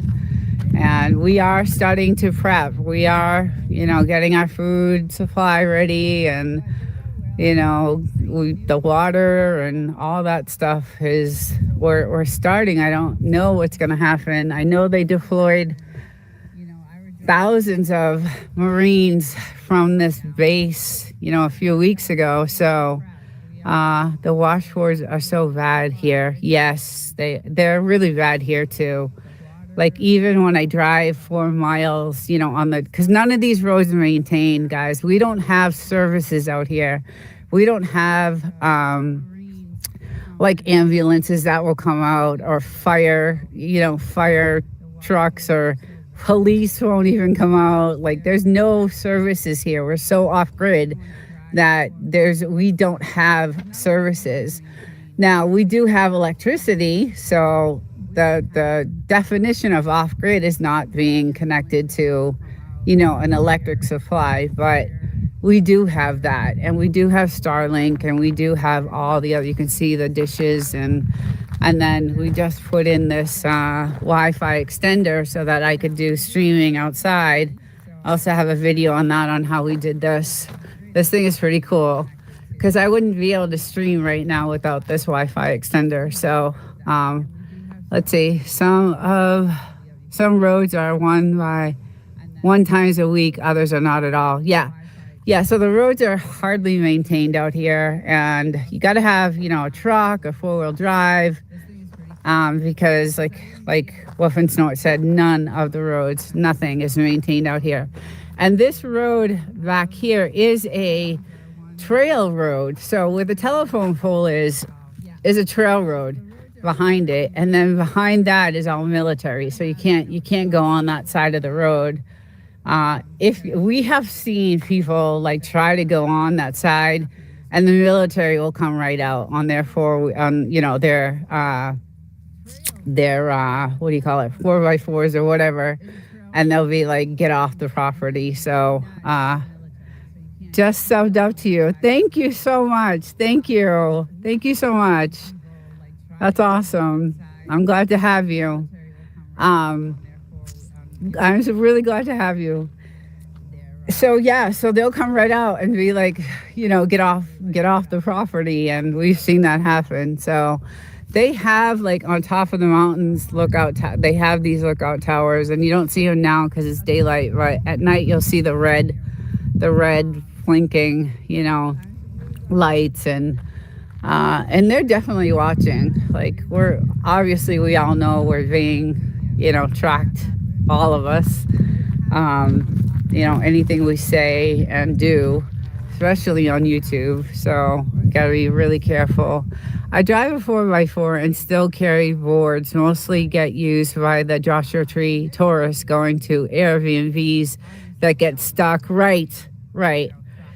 Yes. And there's a lot of Airbnbs right now, and I'm hearing they're having issues, like a lot of issues with even like filling them, obviously, because no one has any money, and they're asking a ton of money for, one night stay in these Airbnbs, and then you have to pay all these other fees. But we did get stuck. So one year we went to the gold mines way on the other side.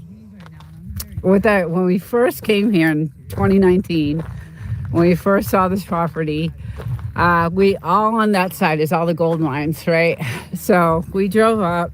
We hiked out to the very top, and we got to see some of the gold mines, but coming back, we got stuck, and nobody wanted to come out there. Like, none of the tow truck people wanted to come out there, and it was in the middle of, I think, July. It was like 150 degrees. It was ridiculous, and we had one bottle of water, so we were not happy, and we tried everything. We tried digging ourselves, we tried boards, we tried rocks, we tried for hours, and then finally, I think it was 29 Palms that came. There's a tow company in 29 Palms. Desert kept wasting the water. I was thirsty. I was pouring it all over me because it was so hot. It was awful. But that's another video we have. I wasn't wasting the water. I saved some for you. But anyway, we finally got someone for, I think it was $600. Yes, Bailey's Towing. They finally came out, and we're like, what the hell are you guys doing out here? Like, why are you out here? And we were like, oh, we're going to the mines, and you have to have, a 4x4 or, a four-wheeler or a Razor or something like that to get to those. You can't. We had a Jeep 4x4, and we thought we could, get in and out easily. So that was not the case. But after 4 or 5 hours, Tommy, doubtful just to consistently monitor someone takes 3 to 4 people with 4 to 7. I was talking about Tears Desert. Okay, I missed that whole chat, I guess. I have a neighbor that has a serious ham. That's what I want, a ham radio setup that was visited by the vase. So the ham radio, you have to have a certification for that, right? Like you can't just go have one of those. You have to go through like a certification to have one of those radios. Because I looked at it because I was like, if something ever happened with the world, how could we communicate? And I thought, I don't know if anyone saw the movie Greenland, but they were communicating through this, device, which was, I'm thinking, a ham radio. It's the movie, so I'm just, who knows. But then I looked it up, and it said that you have to go through these, like, I think Jess was talking about background checks and general associations. That would definitely get their attention. Have you ever visited Death Valley National Park? I haven't been, but it's on my bucket list. I read Dante's View. Oh, Dante's View is a must. Okay. I've never been to Death Valley, but I did feel the earthquake that came in 2019 from Death Valley. That earthquake was insane, and it was when we first got the house, and I was sitting in the kitchen and we were talking to contractors. The house wasn't livable at that time. We were just tearing it down and rebuilding, and this massive earthquake came through, and it was the first time I had experienced, because I'm from Boston. I'm not originally from California. I was born and raised in Boston, and I've been out here 17 years now, but in Boston, we don't experience earthquakes. We have other, bad weather, 10 feet of snow and, really bad conditions. But it was scary. I'm sure they do, but crazy not to know what's next to NK security asset. Death Valley is the hottest Mojave, 134. This is the second, 129. Yes. So that year that they had 134 temperatures, it was 129 here. We could not even go outside. Thank the good Lord we have a garage, because the dogs, as horrible as it was, that's where they had to go to the bathroom. And we were constantly washing the garage out, and it was just unbearable. And it was days in a row. And I'm sure anybody in 29 Palms or Wonder Valley. Hello, Nina. Hey, DTR. Hi, I'm good. How are you? You're traveling everywhere. I've been watching. Welcome. Happy Sunday. I hope you're doing well. Yeah, so it just, it was just crazy. I don't know. I love it out here. I really do. And if anything happens in the world, this is where I want to be.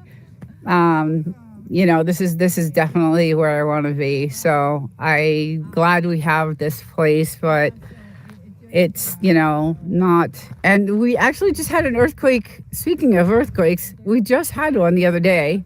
I didn't feel it, but my husband did. Doing great. Thanks. Moondocking around the area. Nice. Yes, it is beautiful here. It is gorgeous here. It's peaceful, quiet, just amazingly gorgeous. Just the scenery at night when we do our campfires.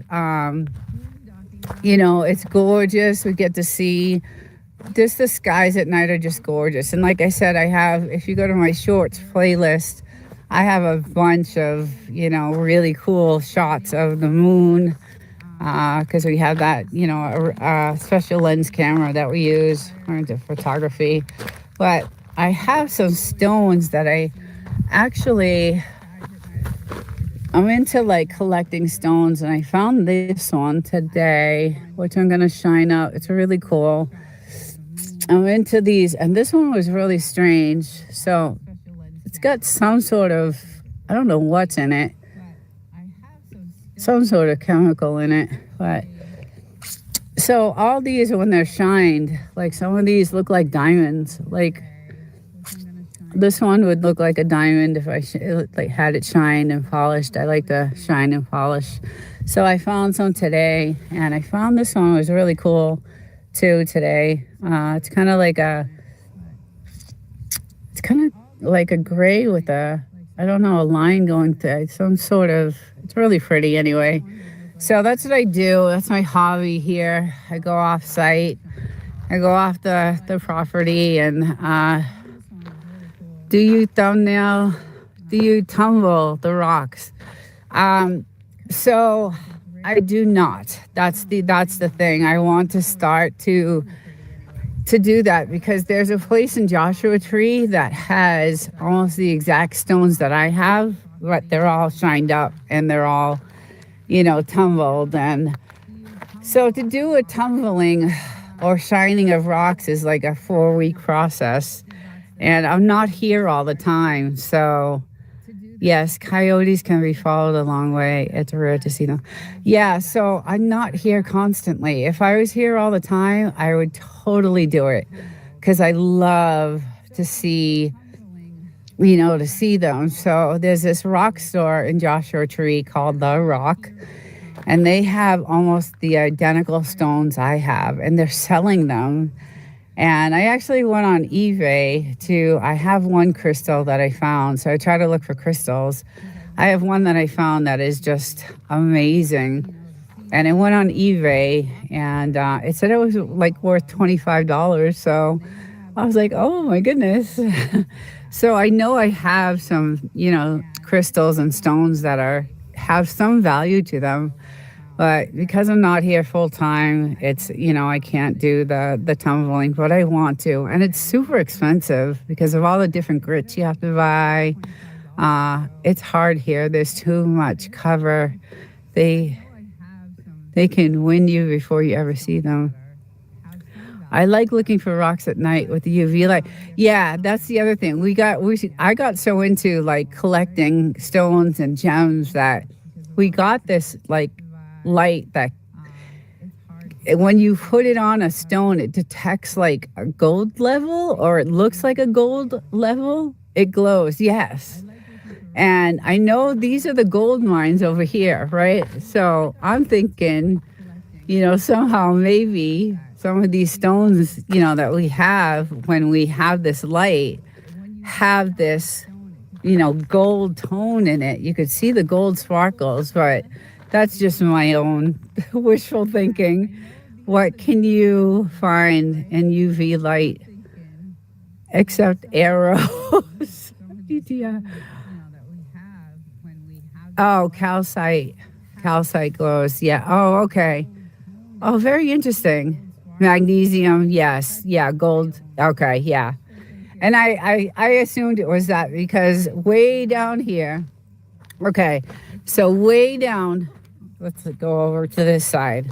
At the very end, and Miles, you might know this, that there's a huge salt mine way down at the very end. And it's this massive salt mine.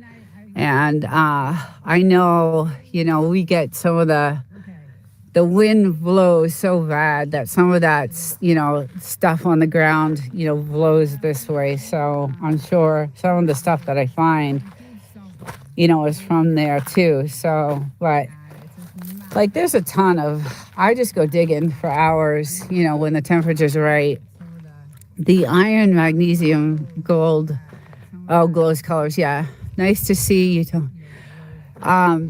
Yeah, so there's a lot of fun things to do out here, believe it or not. It may look like there's nothing, but like I said, we have, we do one of our hobbies is, the target practicing. And we actually did invest in some, targets. It's fun because we have several different toys that we play with. And so we went out and bought this target. We went out and bought, there's another target over there. And then we lined the whole, ridge up with like milk cartons and stuff like that. And then I do, my rock hunting and, stones and collect those. And, you find stuff to do that's very interesting out here in the desert. Yes, meteor. Yes, meteor would be nice. That would be legit, Jess. If you found a meteor, yes, I know, I know, I know. And I'm surprised there isn't. Everyone asks about Area 51 too when I'm out here. Like, is this part of Area 51? And it's not. Same desert, but 5 hours away. But yeah, it's pretty interesting out here. There's never, it's never boring. I think they're only worth money if you can get them classified. Yeah. Yeah, I haven't seen anything, and we have, we drove around everywhere around all this area, even past, the Palms, heading into, into the Vegas area, and then all the way. If anyone ever has a chance to go into Joshua National Tree, the park is gorgeous. Giant Rocks used to have all the UFO conventions way back in the day. Oh, no kidding. George Van Tassel sounds like a G. I'll have to check that out too. I didn't know that. I know there's a community that are all about the stones and the rocks and the things that they do digging, out here. So there is a community that does that. I work full time. I work over 50 hours a week, in the city. So I'm only here literally for 48 hours on the weekend. So the old photos of the UFO conventions are incredible. Definitely worth. Oh, I'll check those out. Maybe I'll do a video on that too. I used to love the hunting jackrabbits in the desert. I was stationed over there. These jackrabbits are huge. They're bigger than, my little girl's living. Oh, they're bigger than her. They're huge.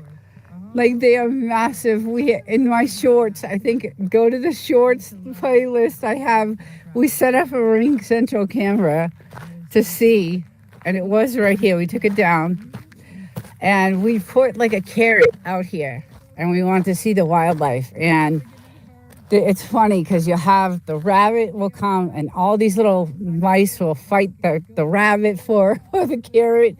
And then all of a sudden, the coyote will come, and everybody will just scatter, and the coyote will end up getting it. But those are some of the scenes we have on some of our shorts. So it's it's a cool place to live. I'm glad we found this place. It took us 2 years to find it, and it's just been a great place to live.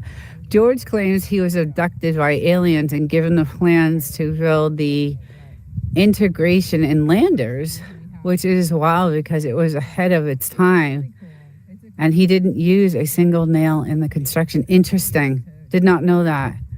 We have a UFO crash area here I would like to check out. Shag Harbor. Interesting. Don't worry, wild child. I know you're there. I know you're there. You're dedicated. You're so dedicated. I love you. Thank you so much. You're the best. I just love you. And I know you got to work and you got to do what you got to do. But I appreciate you being just listening because I get the hours for that. So thank you. George Norrie. How come I've heard that name before? Oh, George Norrie. Is he a talk show? Yes, George Norrie is on AM radio at night, and he does all the UFO conspiracy things. He has his own podcast or whatever it is that he does.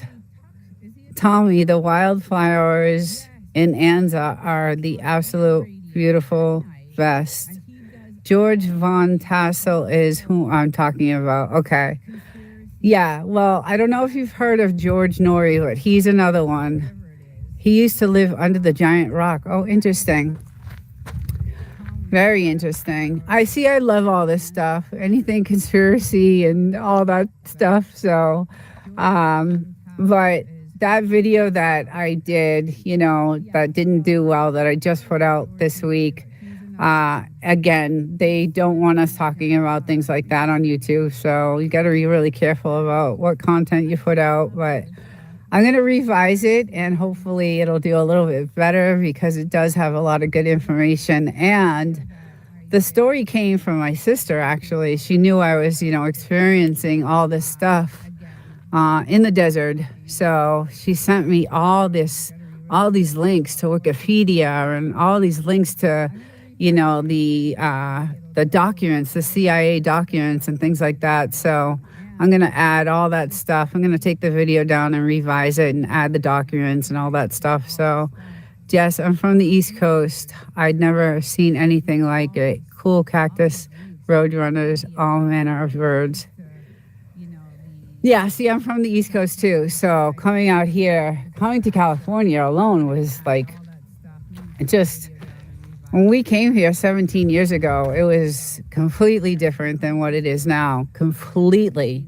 Not even the same. We lived downtown San Diego on 6th Avenue, did the nightlife all the time, felt safe. Just, it was gorgeous. We had a cute little, it was tiny, but, it was a nice, cute little apartment that was cheap and had parking. And then I worked, not too far from there. And then, a few years ago, everything changed. So now I am in aerospace, which is a very demanding job right now because it's military aerospace. So I'm like constantly working like nonstop.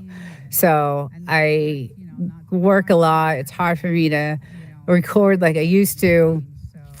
And, it's just, I'm here for just a short amount of time, so I try to get in as much as I can when I'm here. And, I spend as much time as I can with my husband because I miss him so much, and I miss my dogs and, all that stuff. So, but we've been doing it and dealing with it. And you got to do what you got to do, right? But if something were to happen, I would get in my truck and I would just come right down here. And guys, I never leave my truck. It's always got a full tank, just in case. I vividly recall the entire vase being brown for all but a month in the spring. Yeah, right. Huh. Yeah, so it is, things are crazy in the world right now, so I'm really happy we have this place. And like I said, it's super locked down. We have cameras everywhere, and we are protected. And I also I don't live in a good part of town in the city where I work either, so I'm also, I'm protected there. And, I know how to use a pew, as they say. Everybody's calling it a pew because you can't say the word, but and I learned that from No Doubty. That's what she calls it. Anyway, so you just gotta, just be cautious of your surroundings and, what's going on. It was definitely a culture shock, Jess. Nothing like riding 15 and nothing like riding 5 and having a gal press her bombs on the glass. Her moves on the glass. Tantrum, welcome, hello. The cameras show how many. I missed that one. How you doing, Tantrum? I hope things are well. Thank you for showing up. We're just talking about all kinds of stuff right now, everything in the world that's going on. When I go to 29, it's wild seeing everyone with the same haircut and they look so young. It really makes you think about perspective. Yeah, it's funny because when I do my videos, everybody's like, they don't believe that I'm going to be 57 in like a couple months. And they're like, there's no way you're 57. And I'm like, yes, I am going to be 57. And they're like shocked. But I was born and raised in, Boston, so I don't know. But anyway, people are really like taken back by the fact that, I don't look corner Corner Clubhouse, welcome in. Hello, welcome. Yeah, so we don't go out. So Miles, we do not leave the property. Once I'm here, I do not leave the property. I don't go anywhere. I enjoy my hot tub. I enjoy sitting out on the couch at night. You know, we just chill out here. Our house is ridiculous inside, so I enjoy the house. It was all custom made. We figured if we were gonna tear it down and build it, we wanted to do it the way we wanted to do it, so we spent the money and had everything custom made. Nothing was bought from like Home Depot or anything like that, except maybe the faucets and things like that. So we have like touchless faucets and beautiful. The house is gorgeous, and I had to have an air conditioner that would, like, you know, pretty much be able to cool a factory. So we have, you know, a lot of AC, but this is where I like to spend my time. I have, you know, a nice Bose stereo inside here, so listen to music and chill out. And damn, I wish my wife was like that. Yeah, I don't leave. I missed the question. I am originally a Bostonian. Oh, no kidding. Okay. Yeah, there's a lot of people from Boston. I was on a chat last night and there were so many people. Oh, I lived here. I lived in the Cape. I lived in Winchester. I lived there. So, yeah, there are a lot of people. I mean, I had someone from Australia, Indonesia, Africa. I've had so many people on this morning live from all over the country.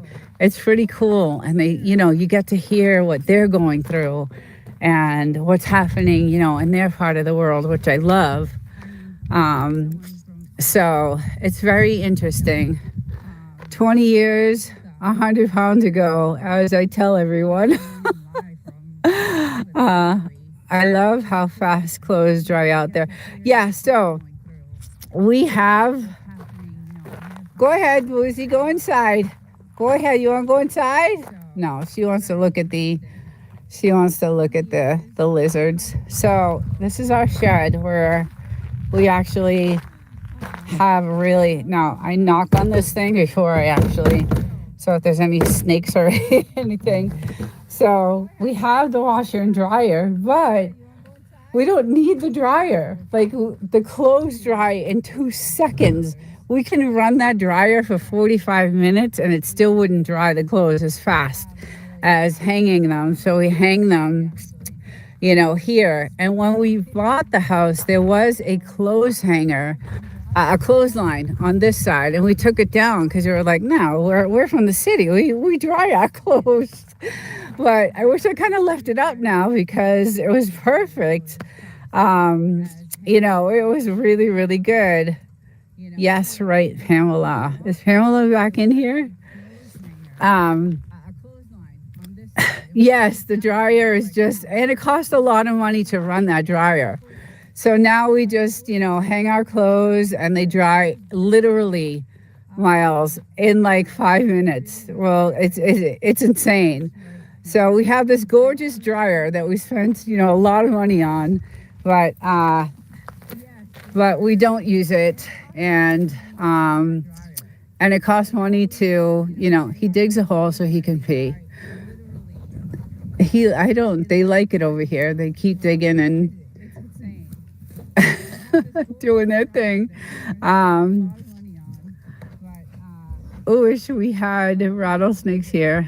It actually takes longer to dry. Yes, it does. That's right. That's why I don't use it. Yeah, the same. I only use my dryer for the giant stuff. Yeah. We actually don't even use it. We unhooked it and everything. It sucks because it's brand new and it's a really nice dryer. Like, it's super nice. It's like a front loader. It's like really new.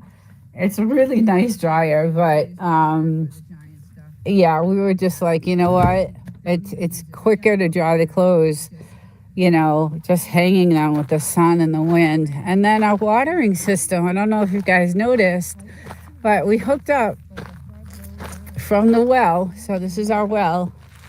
And you can kind of see all the wires that this is our hoses to water all our plants all the way around like the property. So you'll see all these little sprouts. And this is how we water right from these are all watering sprouts. And they're all the way through, everywhere, through all of our plants on that side. They're actually through all the plants. So it was a long project. I had to hunt for my clothes in the plants around my house a few times. Oh, believe me, we had to chase. That is hilarious because I found my underwear like somewhere out there and I had to go get it. But we had the same issue too because the winds were so high. But you can see like the watering, our little setup that we have to water our plants. And that was a huge project to get that done. But that's how we do the watering, and it's set on a timer, because it can get pricey with the electricity to run the well and things like that. So, but, the well, we don't drink from. When we first bought the house, it was not, you couldn't, the rotten egg smell was so bad. It was just so bad. So we had to have someone come out and we had to have it, serviced. And, but then we bought this super duper amazing, filtration system. It's our new electrical box. And we had to buy this really big, and I'll kind of show you guys really quick. So this is our filtration system that we put in, and we have to monitor it constantly. It's a major thing. All our chemicals are used and all that stuff. So yeah, so that we could at least we could shower and wash our dishes and wash our clothes in the water. So let's see what's in the chat. Bleach in the well works to cure the smell. Yes. LMAO smash face. Yeah, there was a lot of stuff we went through, guys, before we couldn't even live in the house the first 7 months. So we were living like this, studs. So there was no siding, no windows, no nothing. We just had a tarp over the top. There was just this tarp. And one day this massive storm came in and blew the tarp off. And there was this rain just falling and wind. And my husband and I are trying to, because all the rain is now going into the house because there was nothing there. There was no walls, no nothing. So we had to get the tarp back. We went through hell. We lived off grid for a long time, for at least 7 months. We did do a hotel here and there to, get some rest and, clean up. And we didn't have the dogs at the time, so it was good. But it was rough for the first, 7 months. So we went through a lot of stuff. So now I have a podcast that I do with No Dowdy Homestead, which she is really living. I don't know how this woman, I am so impressed with her and what she's doing and how she's making it. And she has a great channel, huge following, very dedicated, people that are very interested in how she did what she did. And now she's got, a lot of good neighbors that are, hi, Simple Family. Hello, welcome. And now she has a lot of people that, are helping her. She has chickens for her own food source. She still doesn't have a water source. She has to, she still goes into town and things like that. She does have, electricity and things like that because we do our podcast. And She does have some of the things that, needed about 6 months of remodeling once we had the products and the cabinets. Yeah. So, and that podcast comes out every Sunday night at 5 o'clock. And it's all about off-grid living and homesteading and things like that. We stopped recording a couple of weeks ago because my job, because of what's going on in the world, and I work in that industry, the military aerospace industry, I have not been able to record a session with her. So we had to put a hold on that for a little bit, but I plan on, getting back into it with her. Just spoke with her last night about it. So hopefully we'll have another episode coming out soon. But there are 4, and they're originally on her channel. So it's No Dowdy Homestead. The podcast is released on her channel and collaborated on my channel. So you can see the videos on my channel also. But the release is out on her channel. So you can see them on either channel. And some of the things, some of the topics that are covered are really interesting. And a lot of people right now are looking towards homesteading. And with our next topic was going to be, what is the amount of population really that is homesteading? How many people, are gearing up for it, or, going, getting ready for it, and, wanting to homestead and getting out of the cities and getting out of the rat race they're in. And, what is the purpose of working anymore? It's just really, my health insurance doesn't cover anything and I pay a fortune for it. It's just another desert willow or Parley Verde tree would be wonderful out there. Yeah, we had nothing out here, Miles. So that's why we started putting all these trees in, because we need some shade. There is a property, I think it's an Airbnb, I'm not sure, but it's way down there. And I don't know if you guys can even see it, but it is completely shaded and I want it. I'll see if you guys can see it. I don't know if you can, but it is so far down there, and it's completely shaded. There's a lot of places down there that are shaded with trees.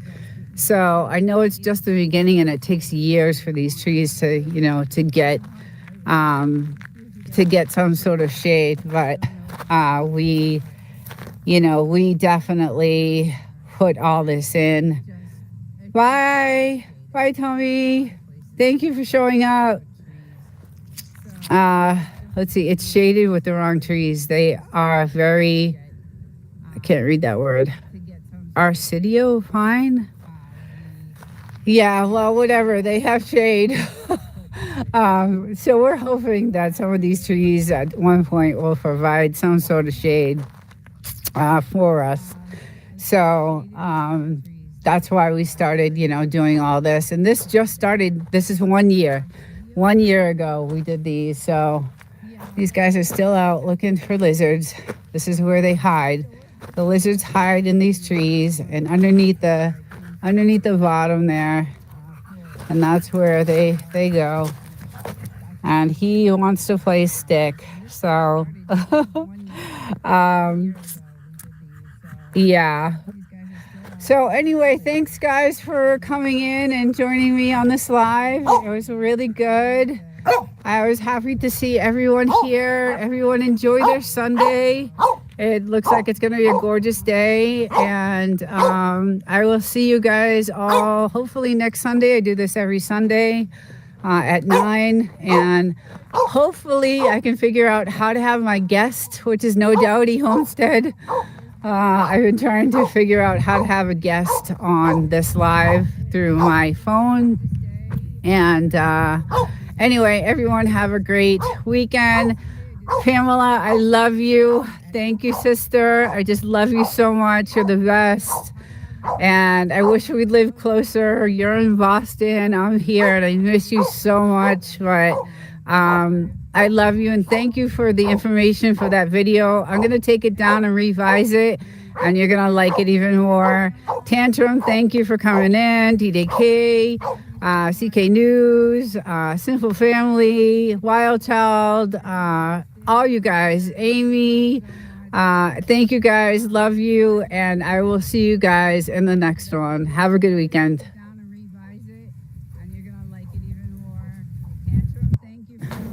And now I can't add anybody. Good morning, everyone. Having some technical difficulties. I was trying to add a guest, and let's see. Let me see if I can add it from here. Share. That works. I'm trying to get a guest, and I just sent. I've never done it before, so. But happy Easter, everyone.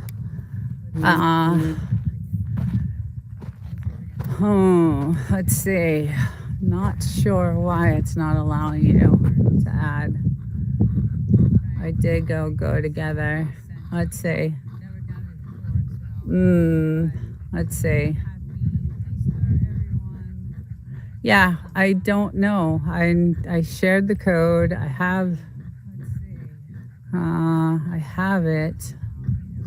I have it going. I had a guest to come on the show today, and I sent her the link, and it's No Dowdy Homestead. I wanted her to join me today, and I sent her the link a couple times, but I'm not sure what is just selected public. It was unlisted. Okay, so let me try sending it to her again. Maybe that's why. So let's see if that works. Let's see if that, maybe because it was, yeah, it should have been public. So hopefully that works. Dowdy, if you're listening, I did resend the code. I guess it was unlisted, so no something. Okay, I'm not sure then. Every time you send something, it pauses the stream. Yeah, okay.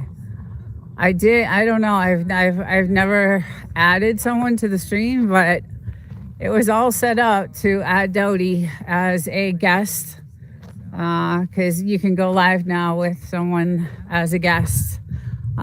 Good morning. Happy Easter.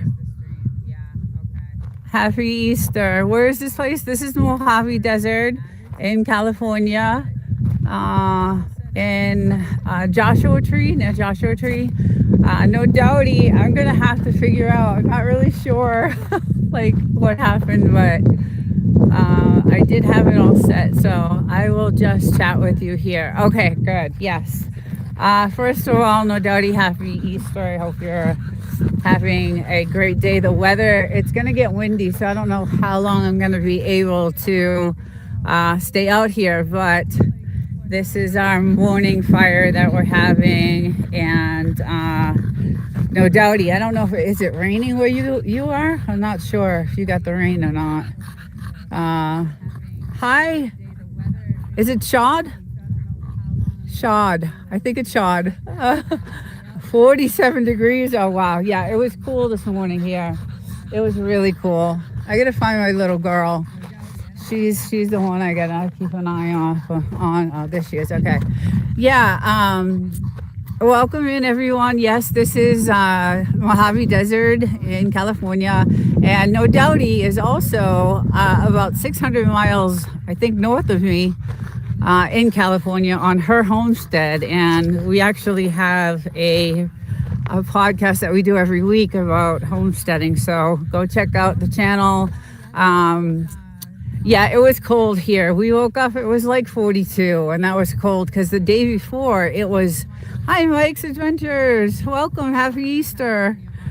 It was like really hot yesterday. It was really warm, but we woke up, when I woke up, it was clear skies, beautiful clear skies, beautiful. And now I am seeing you know, they're starting. They're starting. It was absolutely clear. Not anything in the skies. Blue, beautiful skies, and yes, USA. Yes. And now I can see that, you know, they're starting. So, but it was beautiful skies like it used to be, but you can clearly see that it's not that way anymore. So it doesn't look as bad as last week, but it was really bad last week. So I don't think the spraying is too bad right now. I mean, it looks kind of heavy here.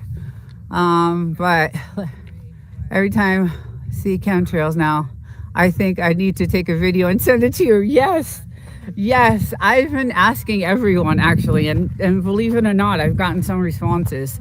So it's good because I have been, you know, trying to contact the organization because I just released a video a couple weeks ago about it. So, and some shorts have come out about it. And yeah, it's really heavy here in this area. So I'm very into what's going on with the weather here because it is, you know, sometimes the storms are just, they come in a flash and they're gone, but they cause a lot of damage. So, but sorry, no Dowdy, I am like so pissed off. I don't know what happened. I had it all set up. Everything was good to go. And I'll have to go back and see what I missed. I had to have missed something. So anyway, I wanted to show you guys our gorgeous. I'm so proud of our hard work from last year that they spray high altitude over the Pacific. It drifts this direction. Commercial jets fly through it and mix it up. This is what the trails are. Yeah. So that's kind of what you see, these lines. Yeah, that's what it looks like. But look at all our gorgeous trees. Oh, Dowdy, this is the weather station that I was talking about. Like, and the main panel to it is inside of the house. It's a really cool digital panel. But this is the weather station that we put in. And I was like, maybe some sponsor will send you a weather station. But look at how gorgeous. Look at the trees. All our hard work last year. And now they're just all the way around the property are all these gorgeous, gorgeous white trees. And I just love them. They're beautiful. The other trees are starting to come in. These are just starting to bloom. These are kind of looking a little scarce. So, good morning. All these names are really hard to read. Haven't seen you for a while. Girls, what's up? They're all David. 1966. Good morning. Happy Easter.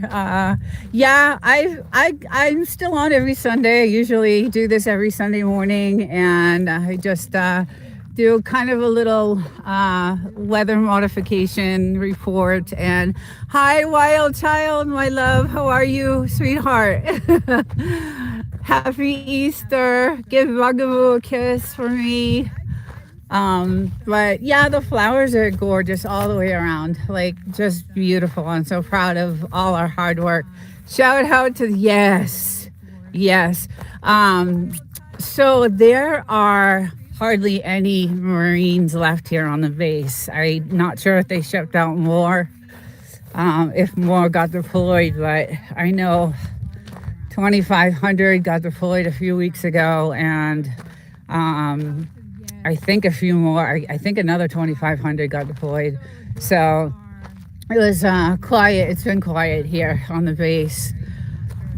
She gets all the kisses she loves. Yeah, it's been quiet on the base. Actually, yesterday was the first time we heard a little bit of action going on, a little bit of practicing. But look at all that. Look at all those. All the hard work we did.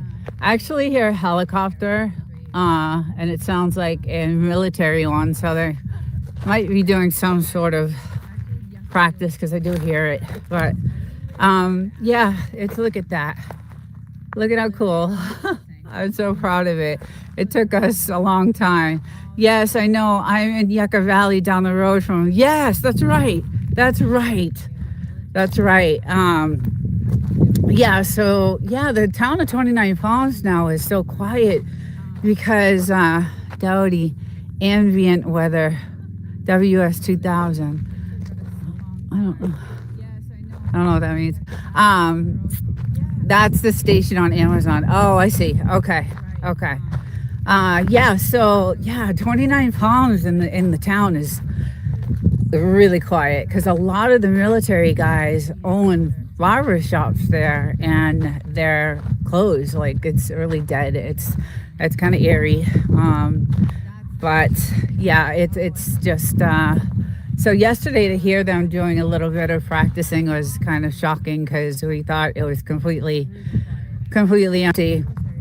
Yeah, Dowdy, you're welcome. It's a good thing to have because we get to see like what's coming in and what's on the way and what to expect. Although sometimes these storms just come in like in a flash and it's really bad. I don't know if Yucca Valley gets them. I'm sure they do. Gets the storms as bad as we do out here. We're in Wonder Valley. I'm gonna call you David because David is in your name. Yeah, we're like in Wonder Valley near the Palms restaurant. So we're way out there. And these storms that come in are just devastating. They just, ruin the I'm only 20 minutes from you. Okay, yeah. Yes. Okay, so you probably experience the same thing we do. So yeah, and I don't know if you have the mountain range. Yeah, Yucca Valley has a huge mountain range actually. But she's trying to look for the lizards. She almost caught one the last week, so that's her thing. She's trying to get the lizards on. She says she saw one the other. She's been seeing them a lot lately. They're out, so it's rattlesnake season, guys. So just beware. This is the damage that the weather causes when it comes down real bad.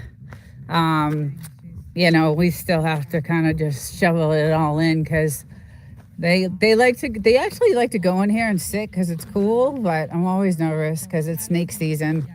So I'm always desert. Yucca is 1,000 feet higher than we are. They have the views. Yeah, okay, that's what Dragon Slayer. She is a wild child. She totally is. She's so fast. Like she's really, really fast. And I had to rip her away from one the other day. I was freaking out because I just was like, oh my God, she had the tail. And I just had to pull her away because I was just so nervous that, she's killed so many of them and it's awful. She'll bring them to me and I just am like, oh no. But all our pretty trees, they're just doing really well. I'm really happy.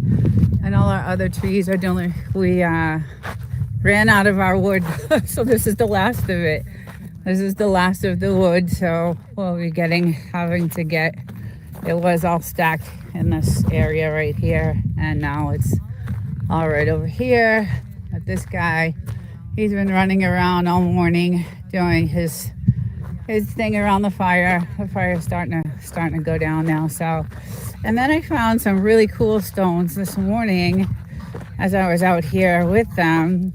I found some really cool ones, and so I found this one this morning. It's kind of, when I shine it, it'll be real crystally. But some of these are going to be like really, like this one here will be real crystally once I shine it.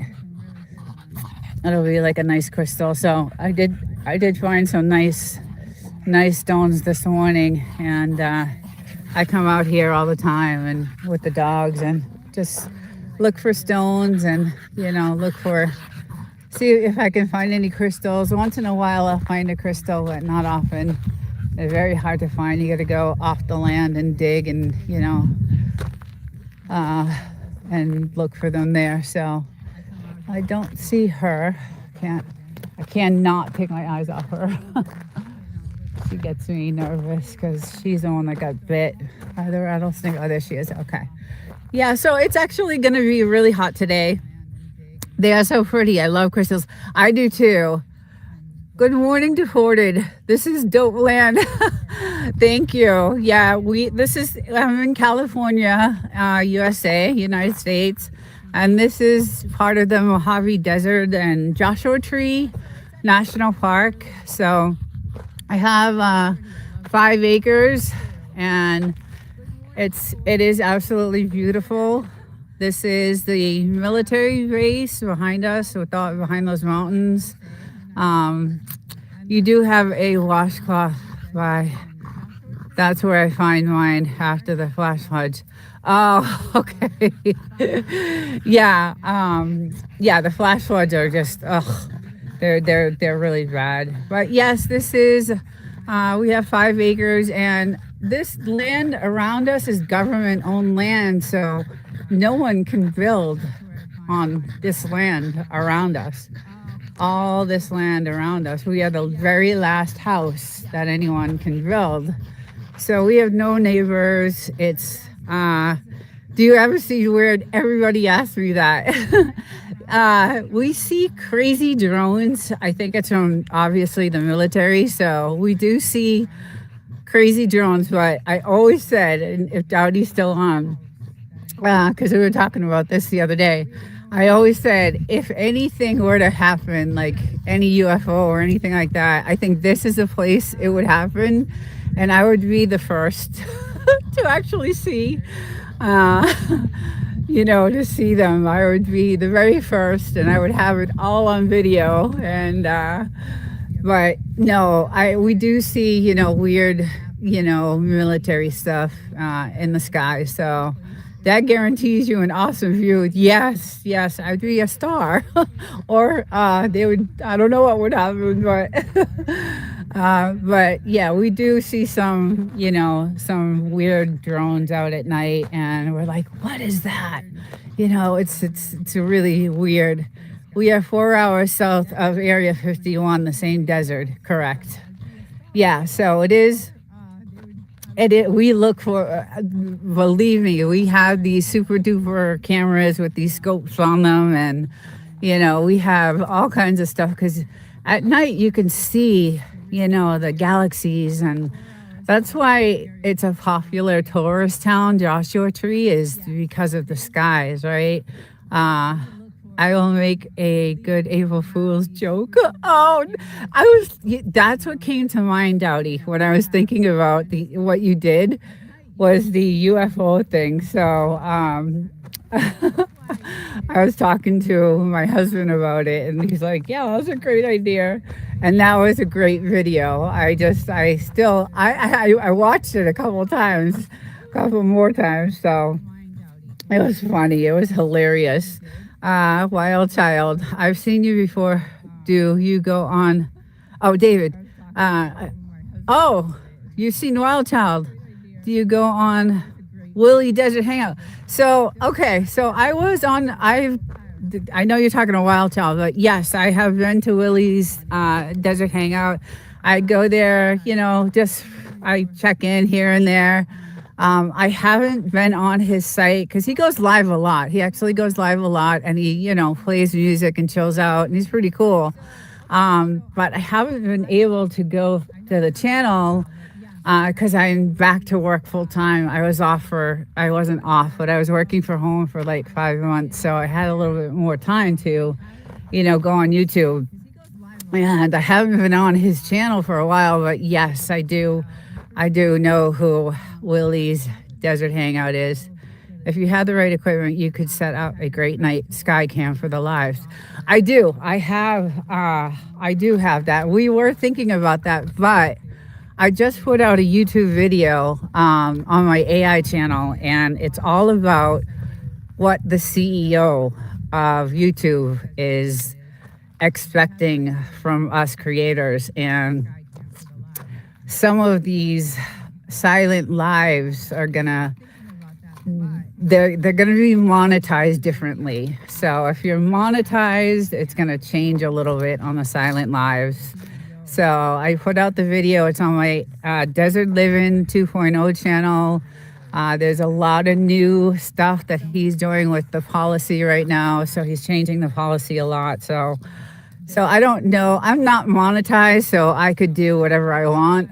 But if you are monetized, I think he's going to change the monetization on those like silent lives and things like that. So, which if they're purposeful, like Wild Child, yours are relaxation, right? You label them the correct way.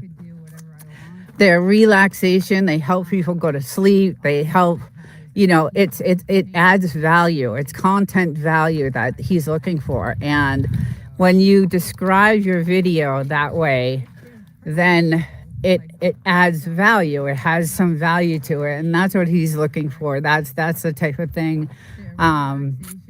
that he's looking for. So some of those silent lives that don't add value, he's going to change the policy soon on that. So, but I go to your silent lives a lot because they help me sleep. They help me sleep, and that adds value, right? I know a couple of my friends that just got demonetized, and it was kind of sad. I went to a few of their channels, and they just got demonetized for, undervalued, repetitive content, and they had been monetized for years. And to hear them that they just got demonetized, so. Yes, you are active on YouTube all the time. Yeah. And you label your videos correctly. So they have a purpose, they have a value. And I use them. People use, if they're deemed relaxation and for meditation and, things like that. And it helps people to sleep. And it's, that's that's a value added video. So it's but there's some that are out there that are not, and it's going to change. The policy is going to change. So I did put out a video on Desert Living 2.0 about it, and he talks about it. I play a couple of videos of our boss. Neil Moham is our boss of YouTube, and I do, talk. I show a couple of videos. I love you. Oh, I love you. I show a couple of videos of, what he is expecting in 2026. And he's also changing the platform up a little bit for us so that we'll be able to create really, really, really, really good content. I listen to true crime to fall asleep. Maybe I should try Wild Child's videos instead, right? No doubty. You got to go to her channel. It's really great. And she has a great dog, Bugaboo, which I am in love with. And I've used Bugaboo on my Saturday lives because I do a pet show on Saturdays at 11:30 a live, and it's all about really Frenchies, but I'm going to change it out to different animals. I know when I'm playing them back for quality control, I want to go to sleep myself. So I know when. Yes, right, exactly, and that's the thing. That's all. That's make sure it's labeled correctly. The description is correct. But he's going to be building this huge platform where we can be creators, like this AI that he has, which is called Gen AI.mil, which is the same one that the military is using right now. The tools that he's going to give us to create content is going to be out of control.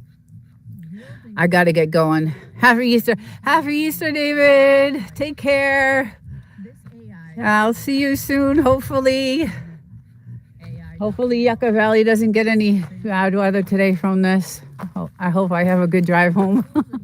It doesn't look too bad today, but thank you for stopping in, and happy Easter. Yeah, so anyway, I did some research on him, and I watched a lot of his videos and what he's planning for us content creators to try to help us create really good content. And, he has this AI for us to use, but it's not to replace us, it's to help us create really good content. So, you know, a lot of people are creating a lot of AI slop, is what he calls it. And he is demonetizing people for it. And a couple of my friends have, you know, it's happened to them recently. So it's not a good thing. But you know, we'll see what happens this year with YouTube, and I'm excited about it because you know I don't use AI a lot. I don't really use AI a lot at all in everything. So yes, I understand quality control is important. Yeah, and that's the other thing. I mentioned that, and he mentions that in his video that this is all going to be quality control. So he's giving us the resources to do what we want, but there's also a quality control aspect of what he's, you know, planning for. So, and I guess, you know, he's already cracked down, like I said, on a bunch of channels, and I have some of those videos that on the one that I just, mine won't give you that. No, yours is so calm and peaceful. And I usually sleep with the sound machine anyway during the week. So that's why I use your channel, because if I don't have the sound machine, I can't sleep. You know, I'm by myself during the week, so I need something to, you know, to help me go to sleep. And that's why I like your channel. And you have the candles. It's just so, the ambiance is just so nice and just really comforting and quiet and, you know, just soothing. It's really soothing. So, but he is going to start, you know, looking at all that. And it's really interesting, some of the videos that I picked about him.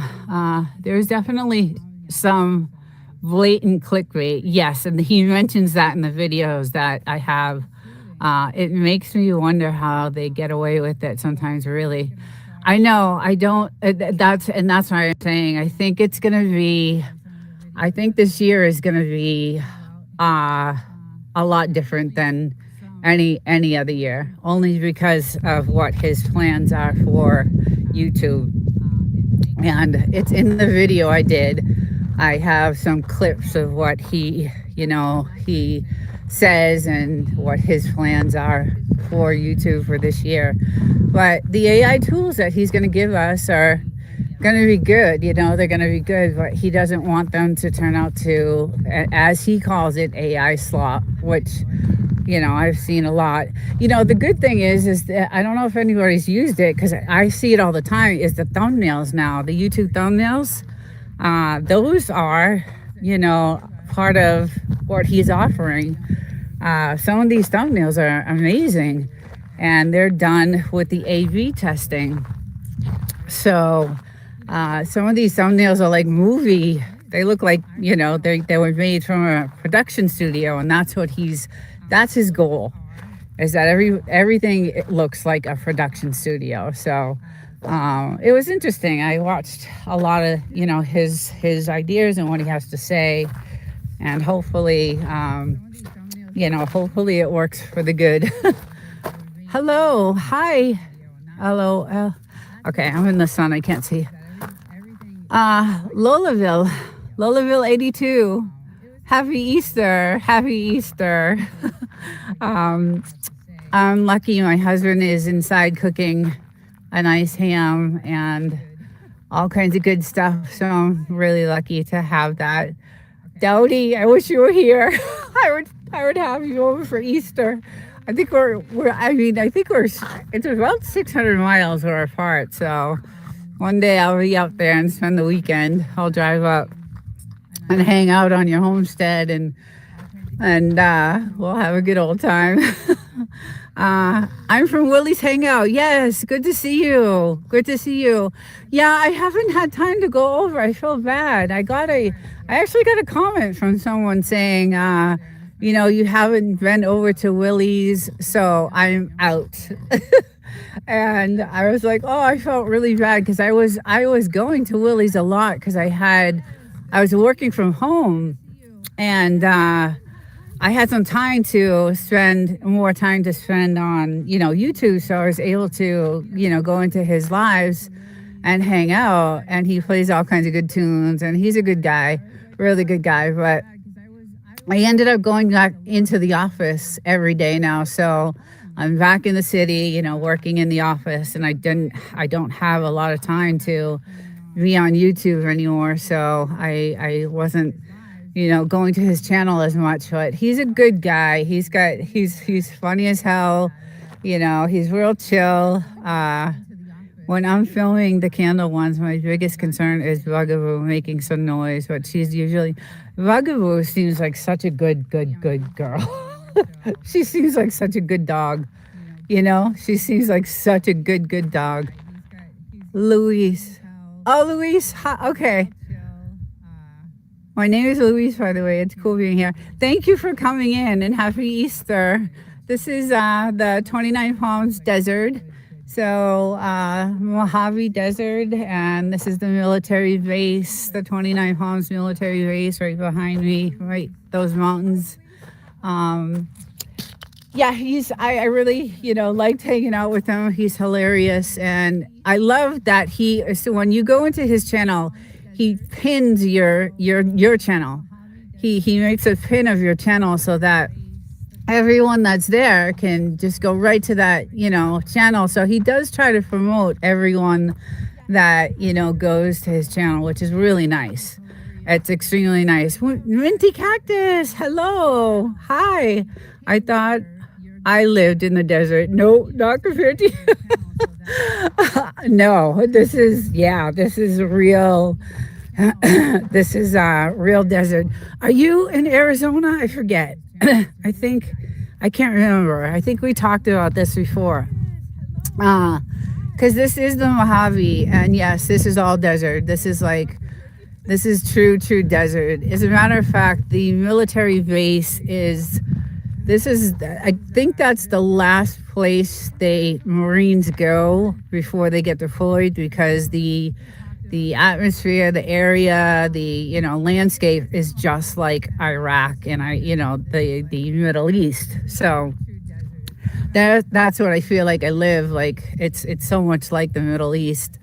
I follow some channels that use AI, but you can tell they've put a lot of work into those videos as well. AI is just a tool for them. Yes. I live in South Arizona. Yes. Okay. Nice doggies. What's their names? Luis, her name is Blue, Miss Bluesy. She's my little girl. And this is Mr. Hodor. And they are Frenchies, and they're 6 months apart, and they'll be 7 years old this year. So, yeah, our planes fly out of Davis Monthan Air Force Base and fly up to the Mongolian Rim for oh, no kidding. Okay, yes. Okay, interesting. Yeah, it's been deadly quiet. Really, probably shouldn't have used that word, but it's been eerily quiet on the base. They did ship out or deploy some Marines, I think 2,500 a couple of weeks ago. And then, so yeah, let me sit on the side here. And then I think another 2,500 soon, or they already did. So, but yeah, it's quiet in the town over here. It's kind of sad because, all the military guys, they own these barber shops, and they're all closed up, and it's really quiet in 29 Palms downtown. So, but I hope everyone has a really good Easter, and it's beautiful here today. I'm actually probably gonna go enjoy my hot tub right here. I'm gonna go turn it on. I think I need to chill out a little bit before I get on the road. So one thing I love having is this. So desert living, and you are where, if you don't mind me asking? Nevada? No, this is California. We're in California. The Joshua Tree area, Mojave Desert, Joshua Tree area.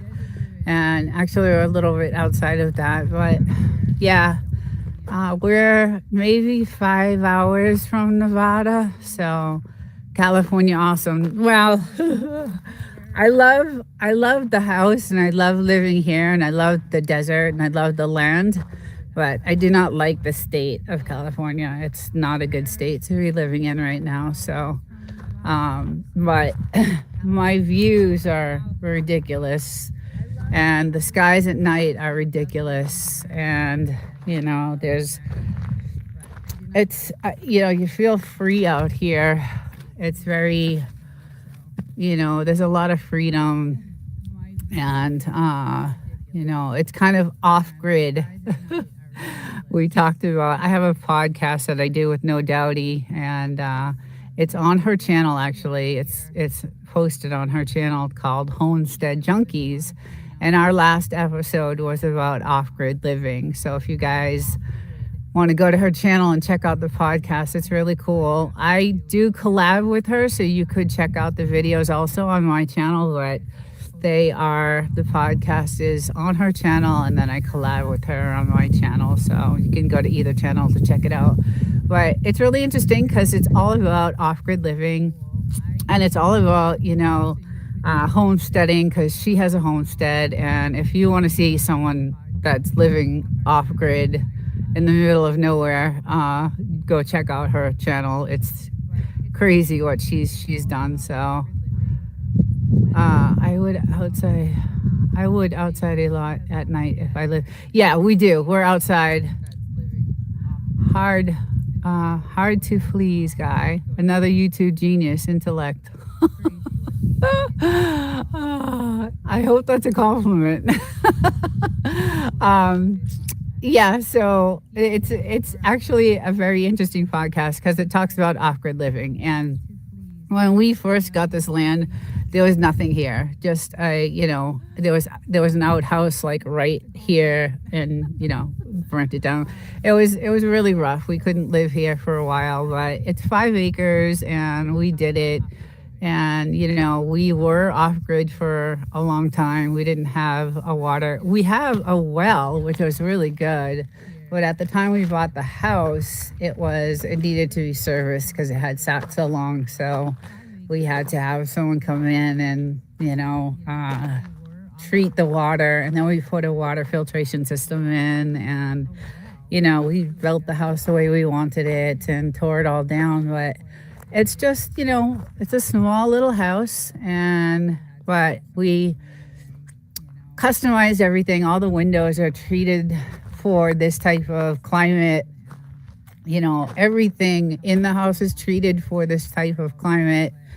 And, we have surveillance everywhere, all over the place. And it's really nice. I really, really do like it. Jamaican shore fishing. Hello, welcome. Happy Easter. Thank you for dropping in. It's good to see you. Thank you.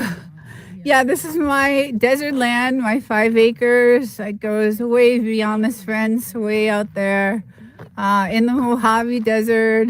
And just love it here. I got my two little doggies out here today, and we're just enjoying the weather. We had a fire this morning and just chilling out. And I do this every Sunday. I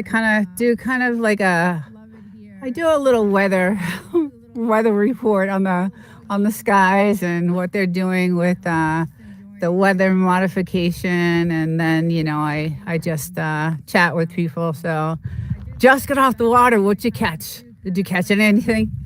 I'm sure you did. I don't doubt it. I saw some of the stuff that you caught. Oh my God, it's crazy.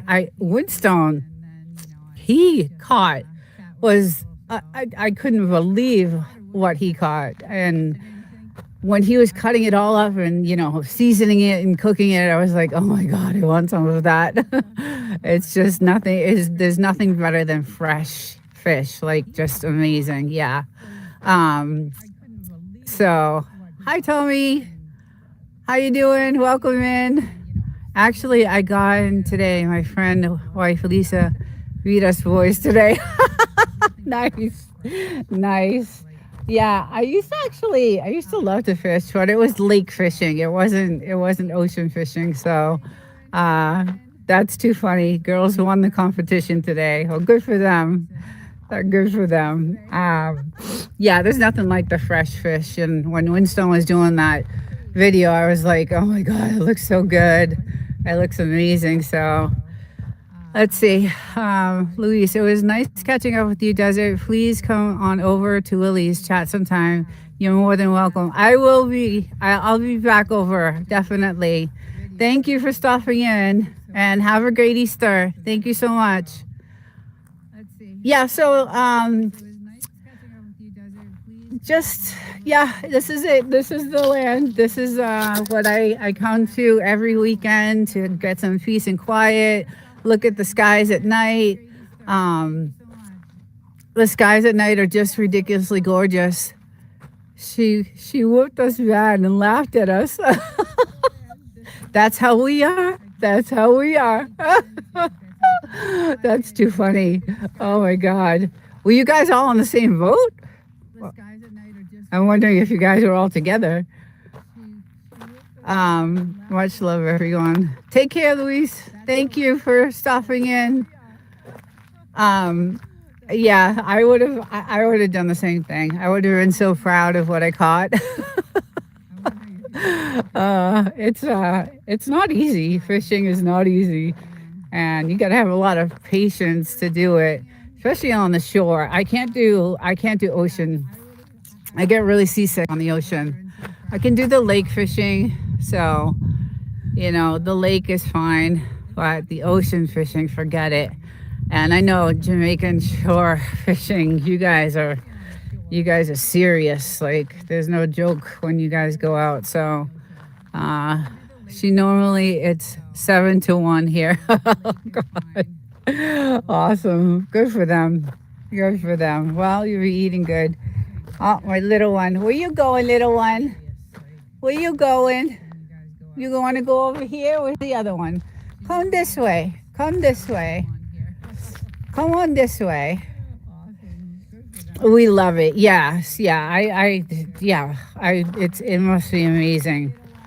We went sailing one time with one of our friends. They had a sailboat, beautiful sailboat, and I vomited the whole time. It was not good. I take her to the creek. Tommy, I take her to the creek, can get in any weather there. She destroys the catfish. Oh. That's one thing my husband loves, is the catfish. I'm not a fan of it, but that's probably the only fish I don't. I like every other thing in the ocean. I love any type of seafood, but the catfish is not one of. I mean, I'll eat it, but you guys are serious, man. You guys, some of your trips and some of your fishing is insane. And I can't do the ocean. It's too rough for me. Like I said, we went sailing and I vomited the whole entire time. It was not good. I felt so bad because they had to, get us back as soon as they could. So it was not a good time for them. But I could do the lake. The lake, I think it was bass fishing that we did. It was. I think it was bass, and that was good. And it's relaxing. It was just so nice. You get out there at like 5 a.m. No one's on the lake but you and a couple other fishers, and it's just so relaxing and just really cool. And when you catch something, it's really awesome. And then we were gone by like 7:30, 8 o'clock. Like, you're done. You have to get out there super, super early. And then by 9 o'clock we were home. So it was fun though. It happens, on our first deployment. Lots of people get sick. Oh yeah. See, I never tried it again after that, Tommy, because I was so sick. Like, even days after, I still felt like I was swaying. That's how much it affected me. It didn't even. It was bad. Like I still felt like I was swaying days after when we realized he wasn't catching anything. Us boys started drinking rum. Well, that's what you would do. I guess I probably actually we were drinking that day. By the way, maybe that would have. I don't know if that helped or not, but yeah, you guys have the best rum too. So right, yeah. So I never went back on the ocean again after that, because it did affect me for a couple of days after that. So I said, no, I'm good. But his sailboat was amazing and just gorgeous, and it was just being out on the ocean like that with nothing else around, and just it feels like this, but on the ocean. So, just so peaceful and just really, really awesome. No, Dowdy, 609 for gas up here. I paid 699, Dowdy. 699. And someone posted on YouTube yesterday, it cost them $154.96 to fill their truck. 154. I think it was in Arizona. And that's Jesus down. It's 409. Yeah, I paid 699, and it's gonna go higher because we're in California. So this is the Mojave Desert in California. Dowdy is 600 miles north of me, so she's in California also, and we're gonna pay here. It's gonna be really hard to to survive here in California. It's gonna, what's going on right now is going to be really tough to live in California. And that's the thing. I love my land. Like my land goes way. This is only I think an acre fenced in. I think we only have 1 acre, so my land goes way out to that side. All the way over. I have 5 acres, and then I love it here. And then on that side is all the gold mines. That's where, they dig for gold back in the 30s and 40s. Let's see, I missed one. Beach, Florida, got on a boat to go fishing and got sick. Didn't know if I wanted to throw up my face over the sink. Oh my God. Oh, that's awful. Tommy, the Mojave, spent some time. Oh, you did? Really? No kidding. Wow, I can't believe how many people actually when I go on Sundays, I do this live Sunday every Sunday morning, and a lot of people are like, yeah, I spent time on the base, and that's where I trained, and there's a lot of people that did, and I'm so surprised that hey, Real Thoughts, what's up? What's happening? In the Army, before we deployed, we had to certify by going to Fort Twin, which is the same area. Yes, no doubt he is she was in the, I think Army or military, I'll just put it that way. So thank you for your service, Dowdy. Thank everyone for their service who has been in the military. I feel really awful about everyone that's been being deployed right now. Like I said, this 29 Palms base is like really quiet. The town is really quiet because all the military guys used to own, barber shops, and now they're all closed. And so, happy Easter, Real Thoughts. I know you're doing well. I watch you, and you're rocking it, man. You're doing really, really good. No Daddy Homestead, 87 octane, regular, about 185, 190 per liter, 90 octane. About JMD diesel, around JMD 220 per liter. Wow. So that's okay. So this is in Jamaican dollars. Okay, I see. Yeah. It is ridiculously expensive, and I have 2 places that we pay for. So this is, my husband lives here in the desert, and then I live in the city because I work. So during the week, I leave here today and I drive like 3 hours to go home, and then I and then I travel here on Friday, and I have a truck, so it's not cheap to fill it. It's expensive, but I paid $6.99 for the gas. So, and Real Thoughts, you drive every day, and I saw your video about actually it was on your Real Thoughts channel that you were talking about. I think it was on your channel about gas and how things are going to get more expensive and just more. It's going to be tough. The tough times are just coming. So I lost my dogs, so I don't know if they ended up. Oh, there's the one right there. Oh, there they are. Okay. I had to keep an eye on them. I love trucks, though. You always need them for hauling. Yes, and that's why we have the truck here, because of the desert. So hey, Real 1-2 NC sound stationed in Laguine. I can't read that. Got family near Wilmington. Real Thoughts Project. $4.90 a gallon. Okay. They found shade. Yes, they found shade. Yeah.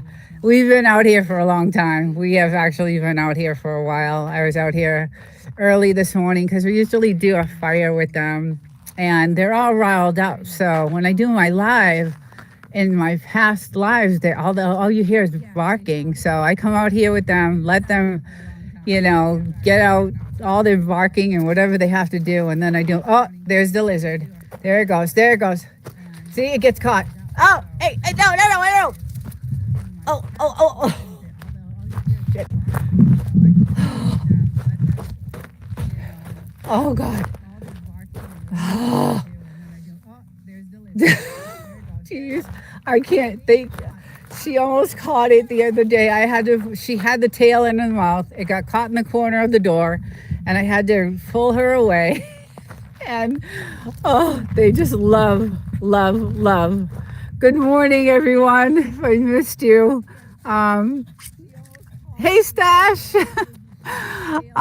Sorry about yesterday. I was doing a test run and I didn't know it was live. And I just wanted to I always do a test run before I run my show on Saturdays, just to make sure the sound is good and everything. And it was supposed to be unlisted because I started the show like right after that. So, and I saw you in the chat and I was like, oh no. But yeah, so I do that Saturday show every Saturday. And thank you for stopping in. We're just chilling out here in the Mojave Desert. They're looking for a lizard that they just almost caught. And I hate it because I don't like dead things on my doorstep, especially lizards. Yeah, I know. I saw you there. Like, there was a couple of people in there, and I was just like, oh no. And then I realized that it was live when I was doing the test. So, but I do that show every Saturday at 11:30, and it's all about Frenchies, but I'm going to expand it into like other animals, because there's a lot of channels that I follow that have animals and I want to feature them. So it's not only going to be about, Frenchies. I'm going to do all kinds of different animals. So if anyone has any animals they want featured in your channel, I give a shout out to the channel. Just email me on my page, or, send me pictures or videos or whatever. Of course, gosh. I have 5 acres out here in the Mojave, and I was just telling everyone that no one can build around me because this is all military owned land. So we are the very last house, and no one else can build, anywhere. So this is it. No one, it's great. We really lucked out when we found this property. But it was really rough trying to get it going and, get it up and going. I don't like it when she gets them because the lizards eat. Yeah, so that's the thing. Good morning, Feld gender. Nice dirt. I only see this type of scenery in the movies. Actually, they filmed Hills Have Eyes. I don't know if you know the movie Hills Have Eyes. They filmed it here, but they filmed the original. So the one that was made in, I think it was 1975 or something like that. It was filmed here. And we have also seen film crews out in this area over here. Like there's been some, I don't know what type of movies they were filming, but it was, I think they were R-rated or even not R-rated. I think they were like X-rated films because there was, naked people and just, we see some crazy shit out here. I'm not gonna lie. We see some really, we see some crazy shit out here. I always look to the skies because, there's always some kind of crazy drones out, the military's running. So I'm like, is that a UFO? And, we're 5 hours from Nevada, Area 51. So the same desert area, same thing. And look at, they're still looking for the lizard. It's the same one. It looked like the same one she had that I had to rip her away from because she had the tail. And she catches them and she just mutilates them. It's just horrible. It's awful. But anyway, they do a lot of filming out here. And, I found out that Jason Momoa has a house further out. I believe it's further out that way, further going towards Nevada and Las Vegas. And then a few other stars have some homes out here. So it's really cool. It was a music video? Okay. No field, no aliens as of yet. No, right. I didn't know it was a music video. How did you find that out? I'm wondering. Because we were like, what are they doing out there? We had our binoculars. We had our binoculars out and, we're like, because they came in, this film crew came flying in. They hurried up, they set up, they filmed like maybe a half hour. They grabbed their stuff, they flew out of here. So it was like we knew they didn't either have rights to be here or something, but we had we watched it all happen, and we've seen some crazy stuff happen out here. The cool thing is that we get to target practice out here. So there's a target there, there's a target over there. We line this whole entire ledge. We line up with like milk cartons and stuff like that. And so that's the fun thing. That's our hobby. That's kind of like our hobby. That's what we do out here is, we have, several different toys that we have, and we get to, do some practicing, which is really fun. It's a lot of fun. It's getting too expensive now, so we don't do it that often because the ammo is just ridiculously expensive. But we do get to do that, and we get to see a lot of the military practices, like out there. It's crazy to see, and the helicopter practices. It is one of the most amazing places to live, to be honest. This area, this house, but the state of California is not. It's not a good place. It's not a good state. I'm not happy with the cost of living here. And we have 2 places I have to pay for. So, I have this, and then I have another place that I live at during the week. So, because I work in the city, so I have to travel on Sundays all the way back, to the city. And then I travel on Fridays to, come here for the weekend. So, but my husband lives here full time with the dogs, and this place is pretty much locked down. We have cameras. I don't know if you can. We have cameras everywhere. You have to out here. It's just the way it is. When we first moved out here, it wasn't kind of safe. It was a lot of I don't know, not good things going on. So there was a lot of drug dealers and all kinds of stuff going on. But the feds came in a few years ago and cleaned it all up. So we are really happy when that happened because I feel a little safe now. But there was a lot of stuff happening when we first moved here. So we put cameras everywhere we could, even outside, so we can see from, wherever. And you can see all the cameras on the house. And so we have it locked down, and we have protection, and it's just I love it here. I wish I could live here full time. You have cameras and people well practiced with their yes, we know what we're doing when yes, we definitely know how to handle ourselves here. So and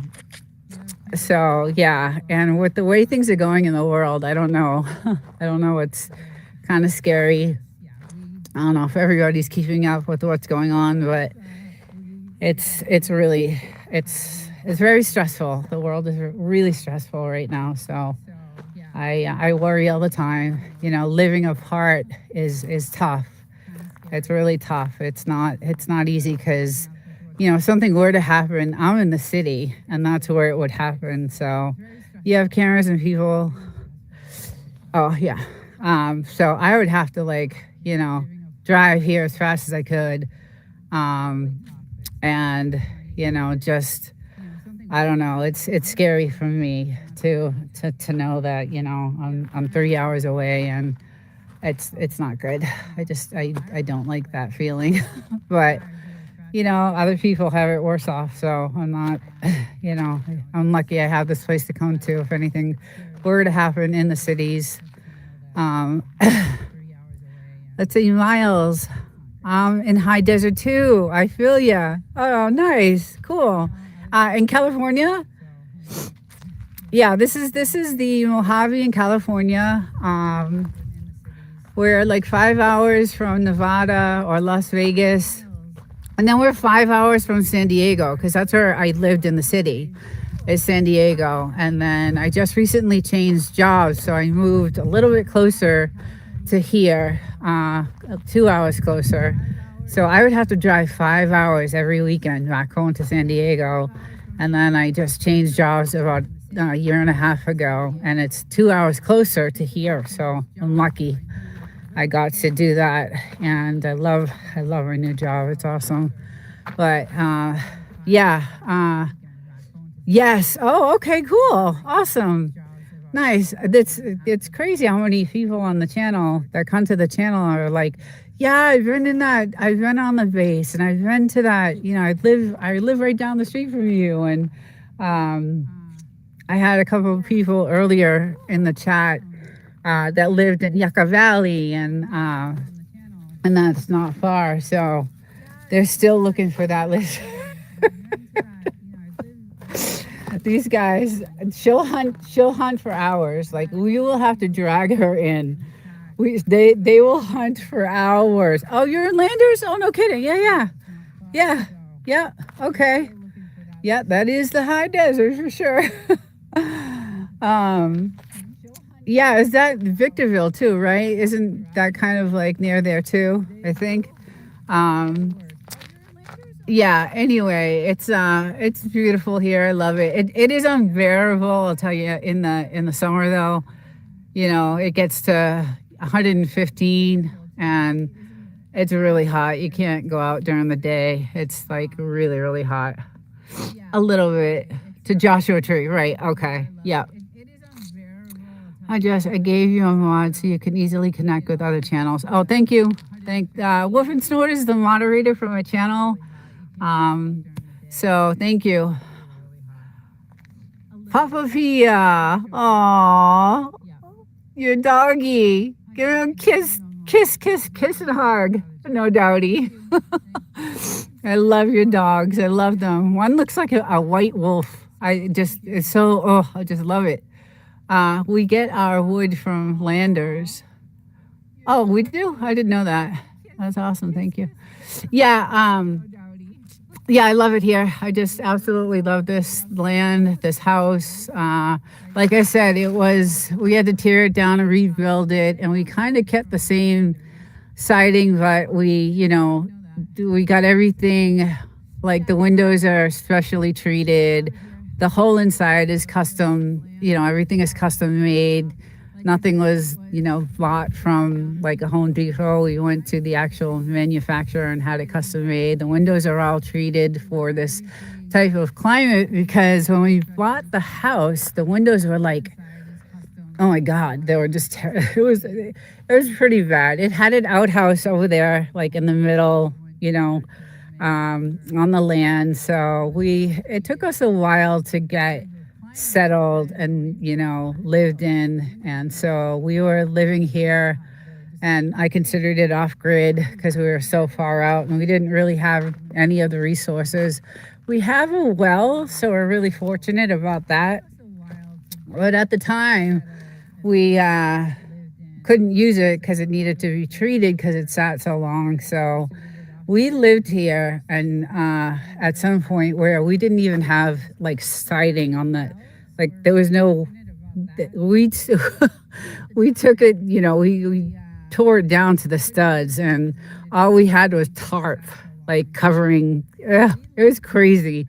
So after about 7, 8 months, we actually got the house, where we could actually live in it and use the water. My windows rattle like crazy when the base, yes, when the bombs are going off. Oh my God. Our house is, and that's what wakes us up at like 6 a.m. And I have tons of videos, guys, of practices, but I don't want to put them on the channel because I feel like it's the military, and I don't want to. I just feel like it's something that should be kept private. But I do have tons of actual footage of the bombs and the smoke and the practices and all that stuff. It's crazy. It's really, really crazy. They have a couple of like out. I don't know what you want to call them, little like bases on this side of the mountain. So they do a lot of their target practicing on this side. But yeah, I have a lot of video because I love watching it. And at night, sometimes when they do their practices at night, it's crazy. Same, it's wild when you look out the window and they have all their torches floating in the sky. Yes, I have tons of video of that. That's pretty cool. It's nice to meet you. I'm glad you checked out the channel. That's awesome. I'll be over to check out yours. Yeah, so that's the one cool thing, about living out here. It's we get to see stuff like that, and not a lot of people do. And the peace and quiet, you got peace and quiet, and no one else can build because government land. No one can build on anything over here. So it's really, really cool, and I do love it. So yeah, the solitude out here is amazing. I love the nature and the peace. Yeah, there's nothing like it. There is nothing like it. I mean, I am that type of person anyway that likes to be away from society. And especially nowadays, I like, I love YouTube, and I love meeting people on YouTube, and making friends, and I like having friends. But society in general right now is it's hard to deal with. So, and I work in the city, and I have to deal with it all week long. So coming here on the weekends is really nice. It's it lets me reset and relax and just enjoy. So I really do love it here. But California, like I said, is going to be really crazy. It's going to get so expensive, and I'm nervous about the cost of living because we do have 2 different places to pay for. So I have this one, and then the place I live in the city. So hopefully we'll see what happens with everything in the world right now. It's pretty crazy. But Well, I'm going to say goodbye to everyone and thank you all for stopping in. I hope you all have a good Easter. If you celebrate Easter, happy Easter to everyone. And I do this every Sunday at 9. And I was hoping to have No Doubty as a guest. I'm going to try to do that next week.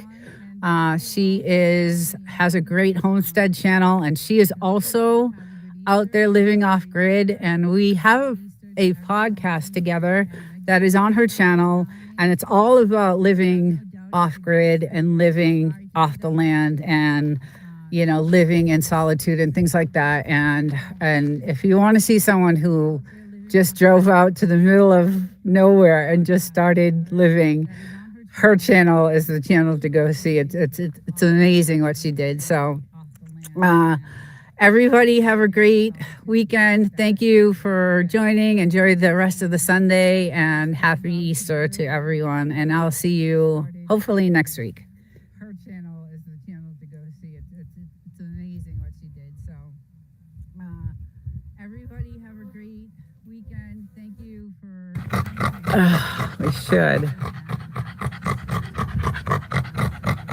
Okay, let's see if we get the sound going. Okay, we're going to shut this, okay? Oh, I had to restart the stream. I don't know, something funky happened. It doesn't usually happen, but hopefully this has sound to it.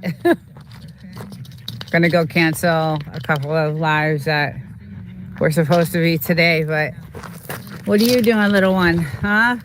What's going on with you? What's going on with you? Huh? We got the dogs out here. We've been out here for a little while.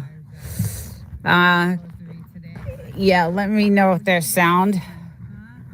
So there should be tons of sound.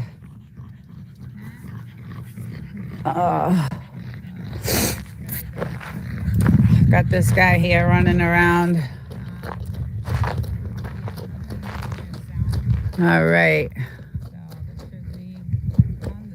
I know it takes a minute or so to... Oh, she's in the hole. Gotta make sure she's okay.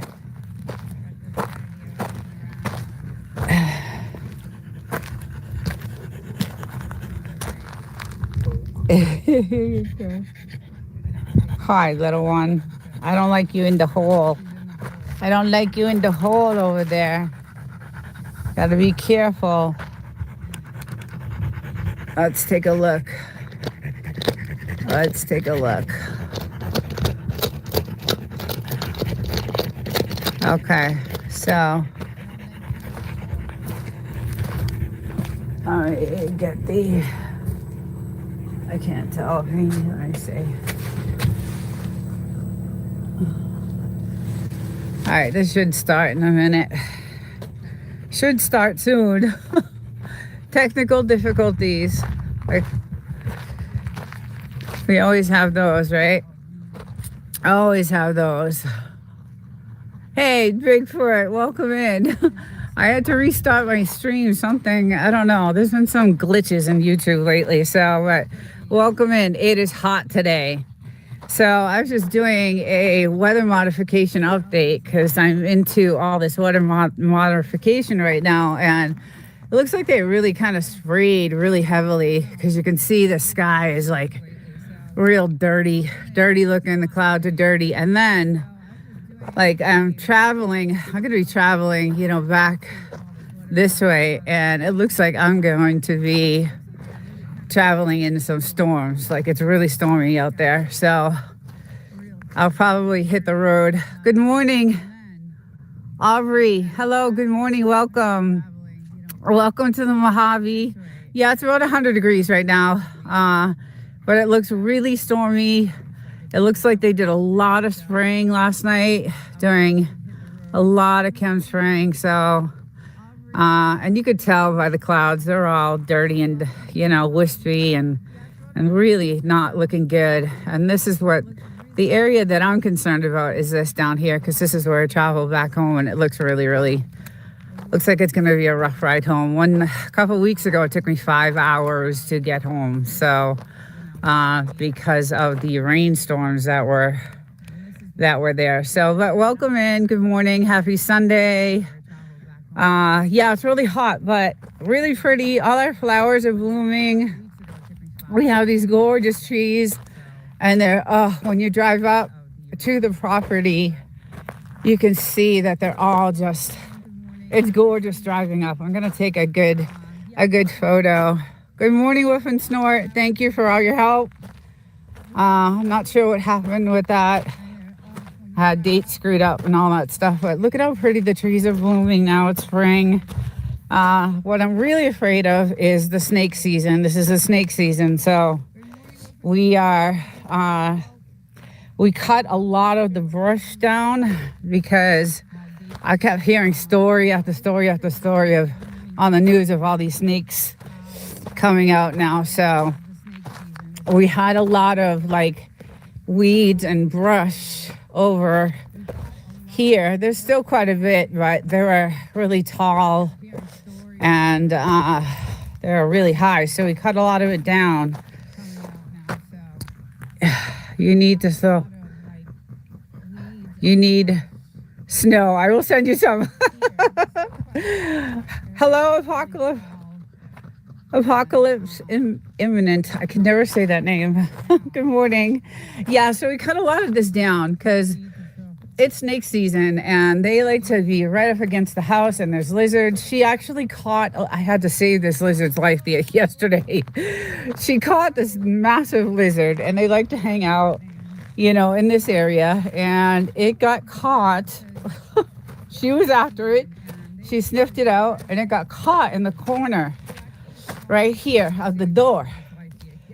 And it was a good size one. So it was in the corner, and she had it by the tail, and I ripped it right from it. Like I grabbed her and just, it got away. It lived. She brought me some really nasty dead squirrel, lizard. So not a good thing, but yeah, it's, I had to save its life. So she wasn't happy with me, and she doesn't really do anything after they're dead. She just she just likes to hunt. That's her thing. Bigfoot, you can relate to that. You like to hunt.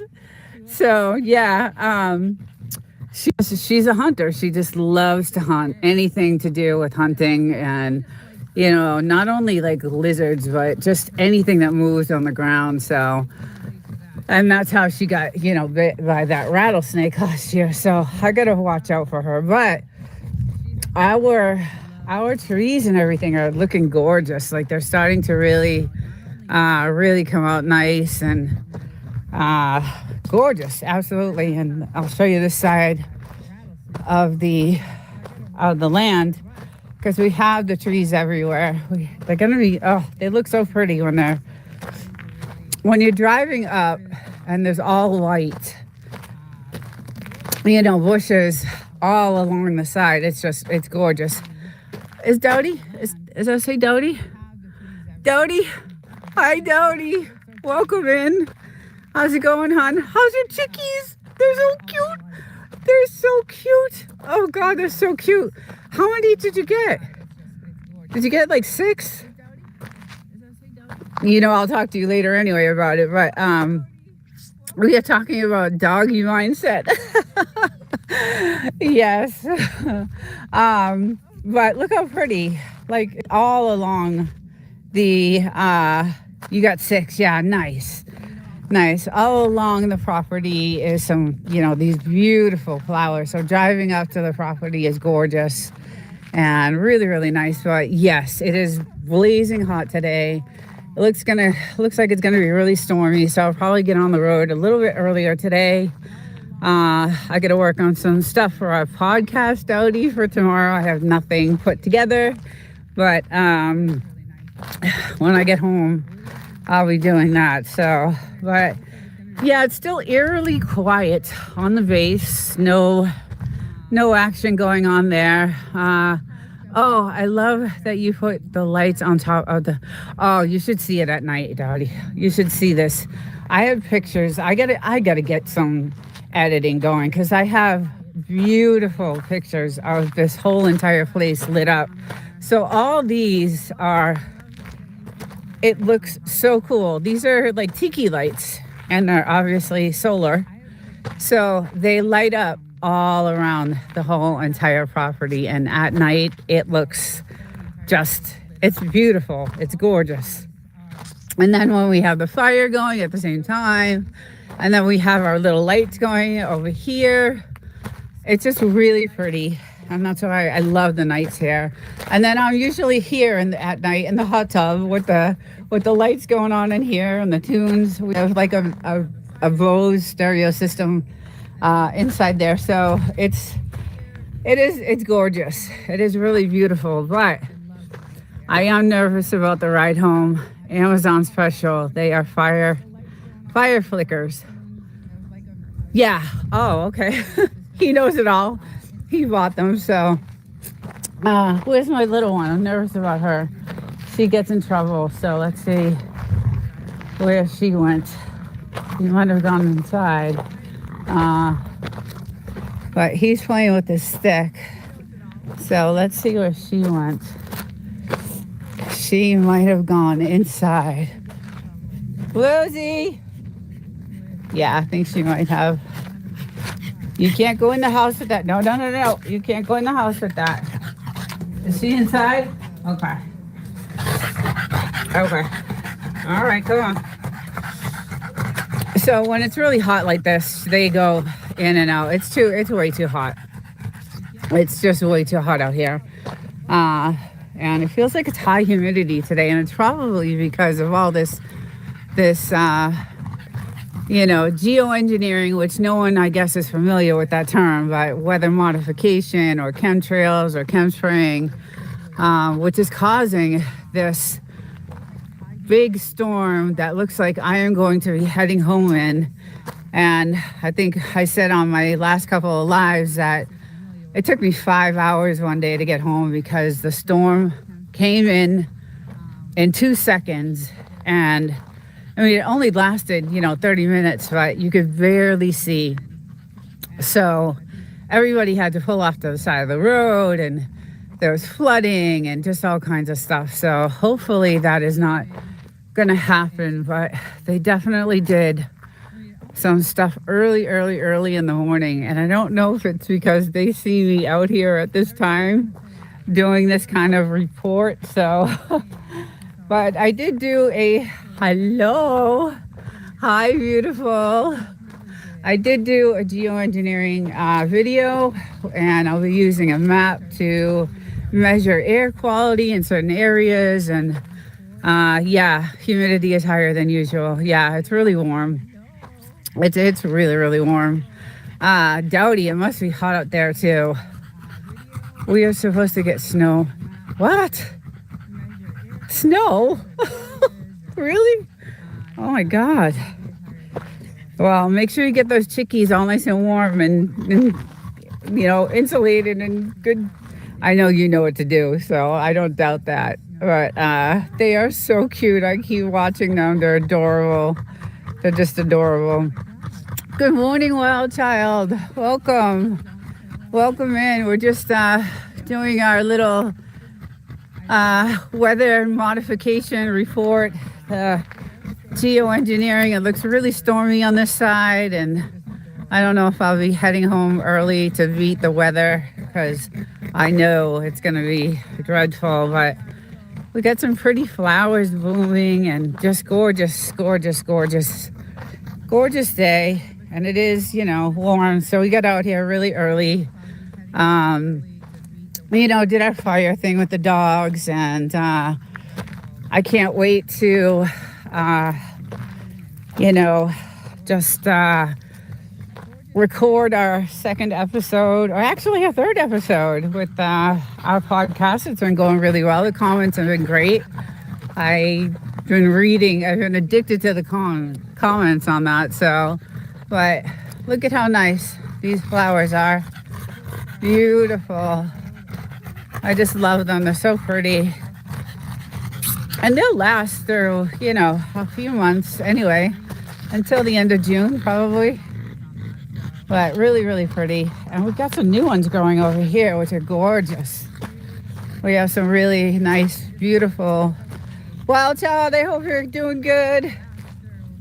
I think you have today off, or are you working? I'm not sure. Look at that. That was really cool. So yeah, everything is growing. It does look like the grass has stopped growing though. It's all burnt up now on the ground. So and thank you. Hope you are too. I'll be heading back to the city early today just because I'm nervous again about the weather. I can tell. I have enough experience now where I can tell where this type of weather is going to end up on that side where I'm traveling. So it's not gonna be good. But and the wind is starting to pick up a little bit here. So hopefully we don't, yesterday I was on a live and I had to get off because the wind picked up so much that I had to run outside and like start strapping stuff down because it was like 50 miles an hour out here. So it was crazy. It was really windy and it turned out gorgeous. The day was, really beautiful.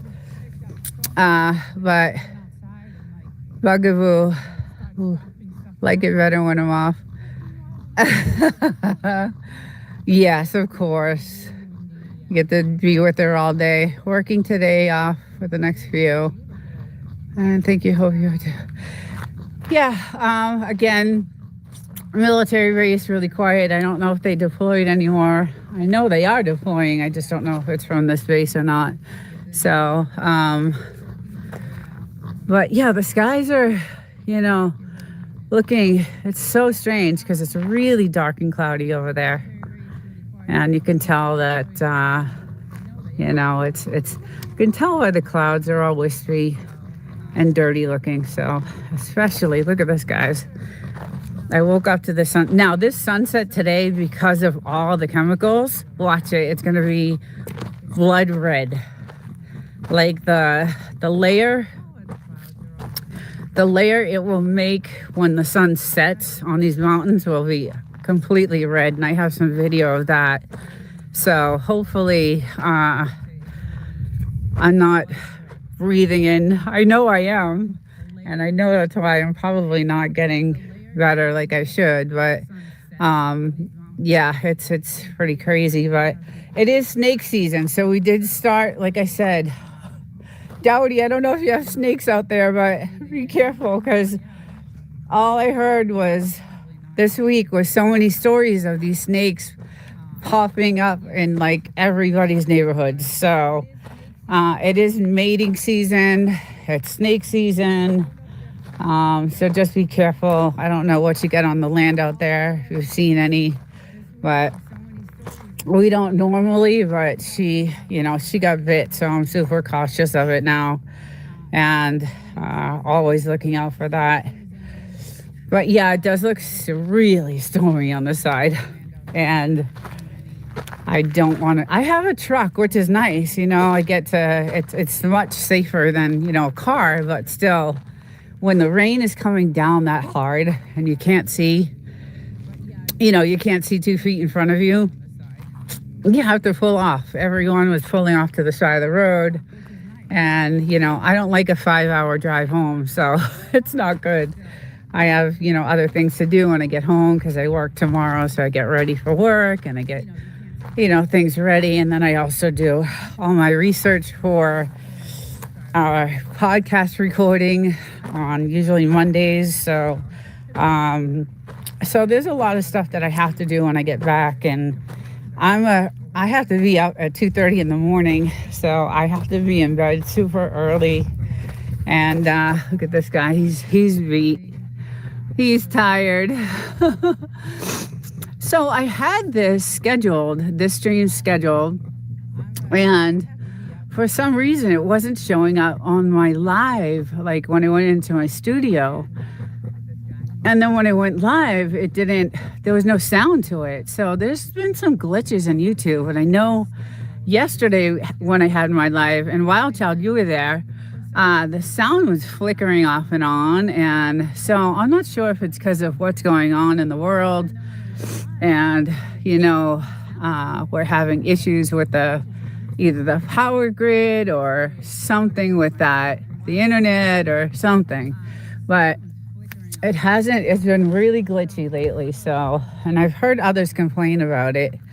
But, so I had to restart a live, which I hate doing because you have all these people that are, you know, in that first live, and then you have to restart the second one, and just a mess. Who do you use for internet out there? So we have Starlink. I'll show you. Plus, I did a Wi-Fi extender. So this is our Wi-Fi extender. There's a video on my channel about it and how we did it. And it's a really good information on how to, you know, install it and what type of Wi-Fi extender to use so you can stream outdoors, because I like streaming outdoors. And then there's all our dishes. So we have the Starlink, of course, is the best. It's the best ever. And, you know, we have all our stuff hooked up. I have Starlink too. Yeah, it's the best, no doubty, for what we're way out in the middle of nowhere, especially you. You know, you're away from a lot of things. So I don't know how long I forget how long it takes you to get to the city. I can't remember what you told me, but for me, it's like an hour drive to get to any type of store. So, so yeah, out here you have to have, you know, things like that. So, and the military is right behind me. So I know they have like heavy duty communication towers and things like that. So, I don't know if that affects us in any way, but, it does. Starlink is the best. And then doing this Wi-Fi extender that we did really helps. Like, I'm able to walk over to that abandoned house, and I did a video with that. You know, this is a pretty cool thing. So there's a separate Wi-Fi for that. And then we have all kinds of stuff with cameras, and we have a lot of like technical, you know, cameras and infrared things like that out here. Just it's just because of where we live. It's, you know, when we moved here, it was not the safest. So, but now it's pretty good.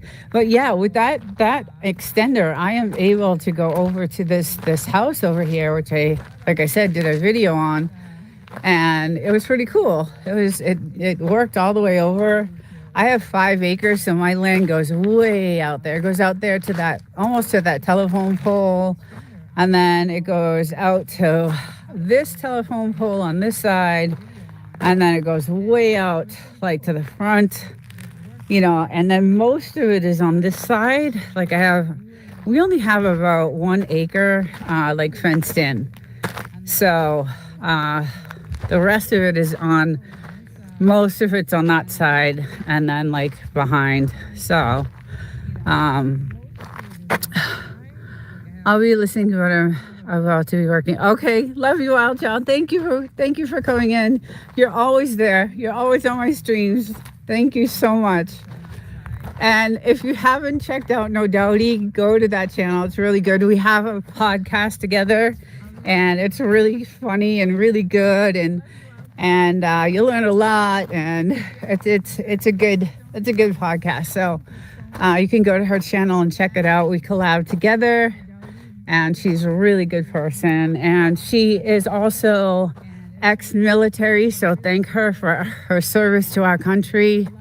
I always say thank you for your service, and yeah, a really good person. I'm glad I hooked up with her. So met her through YouTube, which is good. You don't find a lot of good friends that you can connect with. There are some here and there, like Wild Child and No Doubty, and you know, there's a few, but there's billions of people on YouTube, so it's there's a plethora of people. So anyway, have a good day, wild child, and don't work too hard. And give Bugaboo a kiss. And hope to see you. I'm gonna try to have my live on Thursday night. I'm trying. It just depends on how I feel. Like I work all day, and then I'm dying to have this live on Thursday night because it's about YouTube fundamentals and things like that. So I'm hoping to have that. And I had to postpone it a few. Hey Mark, welcome in. How's it going? I had to postpone it a few times because I was really, really sick, and I still, my speech is still kind of affected. So some days you would never know I have it. Like it's just a weird thing. So anyway, Mark, how's it going? Hope you're doing well. I saw you in a couple of chats the other day. Good to see you. Yeah, these guys, it's really hot. It is definitely, it's about 100, 103. And he was around the fire, and the fire is going out now. So he's like, I'm going to chill. I'm doing better. I'm getting better, slowly getting better. I'm in my 5th month of this virus, and it should have almost been gone, but it hasn't. So, but let's see. I just got a beat from something. I'm not sure what that was. Jasper, good morning. Welcome in. You just missed my update, my geoengineering. Well, so I'm going to call it weather modification update. So we've got this going on today, and you can tell they were out here super early because when the sun rose, I could see all the chemicals. You can see it really heavy over the mountains, and they're dirty looking, wispy, they're all over the place. But what I'm nervous about is that because the wind is blowing, west to east, that I'm traveling. Let me go to this side, sorry. I travel this way. So now look at the skies on this side. They're really stormy, and I feel like it's usually by 2 o'clock, 2 o'clock, that weather picks up and a storm rushes in, and the rainfall is ridiculous. Lightning, thunder, and you can see how dark it is on that side. So I do have a map that I'll be using now. So I'll be doing some, updates with that map, but it does not look like it's going to be fun driving, and especially on this side here, it's really cloudy, and it's thick, dirty clouds, so you could totally tell that. So I might hit the road earlier, but we do have pretty flowers growing. We have they're blooming really nicely. I love it. Our trees aren't getting there yet, but the flowers are. So we've been trying to hook up. I don't know if you guys can see the water systems that we have. Trying to give it a little bit more water and see what happens. You can see let's see if I can grab this down to, if it'll move. I don't know if it'll move. You guys can see that drip. So that's how we're doing our watering system, and it's all done through the well. See, like this tree is doing pretty good. That tree is doing really well, actually. So, yeah, Wolf and Snow, you always say that flowers love the chemicals, but these trees aren't doing too well. So, well, they're starting to, right? It's still early. It's still March, so they're just starting to. What was crazy to me is this cactus has been here since the dawn of time. And it has never done nothing. Never. And a few weeks ago, it started budding these gorgeous flowers. And I have pictures of it. And like I said, I have to do some editing because I have some really great shots. of this cactus and some other plants, and I got to put something together. And that's a nice rock. And it's really, it's been here forever and has done nothing. And now it's like budding and just amazing. I just can't believe it. It was really pretty. The flowers are gorgeous. So, and then I did do some like rock hunting. So polish those up, get those. I want to do some shots of that. Let's see, am I missing anything in the chat? Only 2 or 3 months till it gets really hot. Oh yeah. So April, it'll be 115 and it'll stay that way till September. It'll get to the highest, probably 119. Last year was the highest, it was 119. And it'll stay that way till 8 o'clock at night, and then it drops down to about 109. And then we wake up and it's 100 degrees. So it's brutal. It's really brutally hot. But we come out early in the morning when it's in the 90s with the dogs. I do some rock hunting and some gem hunting with them, and we walk around and just to get them out, and then and then we'll go in and wait till it's late at night again, till it drops back down to a hummingbird, and then wait till it gets to 100 again. I'm about 20 from Lake Pleasant. 29 minutes. Interesting. So what's the weather there? Is there mosquitoes there? Is there a lot of mosquitoes there? I hate mosquitoes. You want me to play with the ball? Go get the ball. She knows it. She's a good soccer player. I want to get a agility training course for her. She's really good at it. Let's see. 20 minutes, 29 minutes.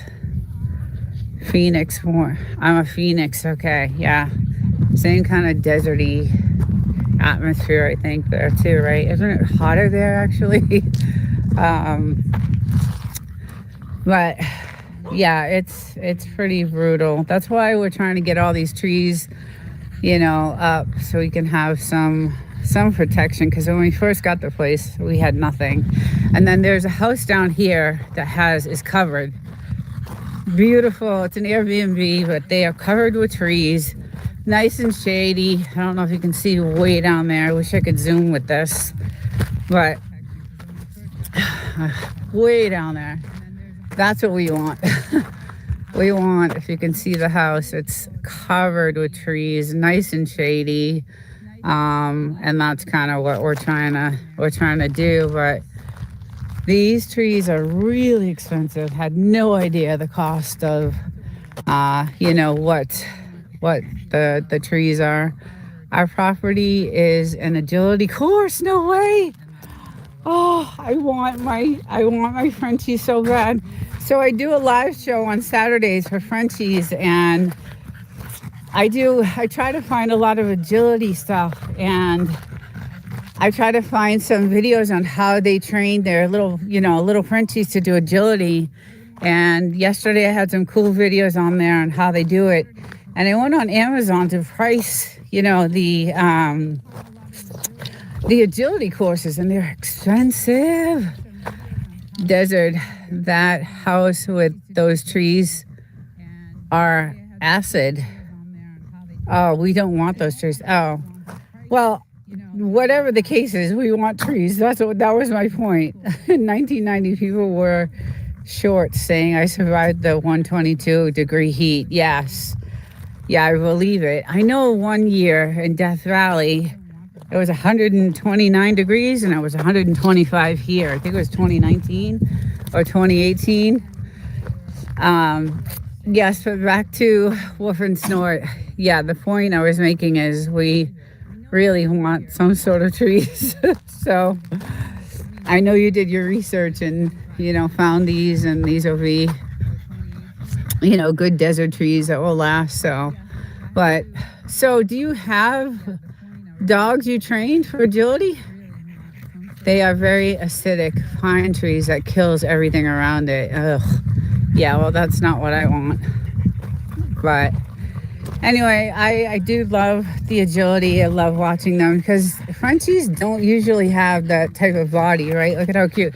They have these short legs, these little chubby bodies, and it's hard for them to kind of move around and, you know, do agility and stuff like that. So I love finding videos that have that, and it's so cute how they coax them and train them.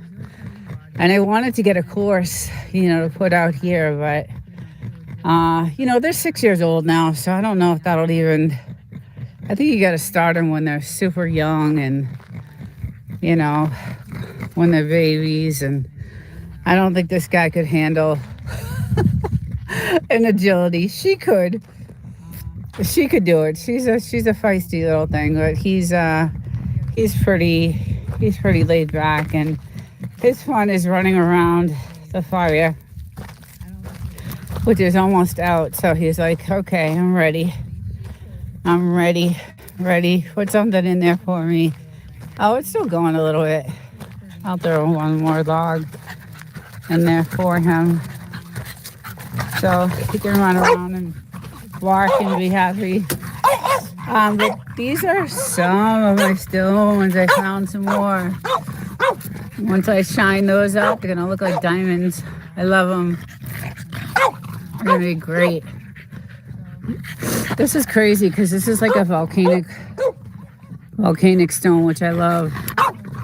But once this gets shined and polished, beautiful. These ones here are almost crystally.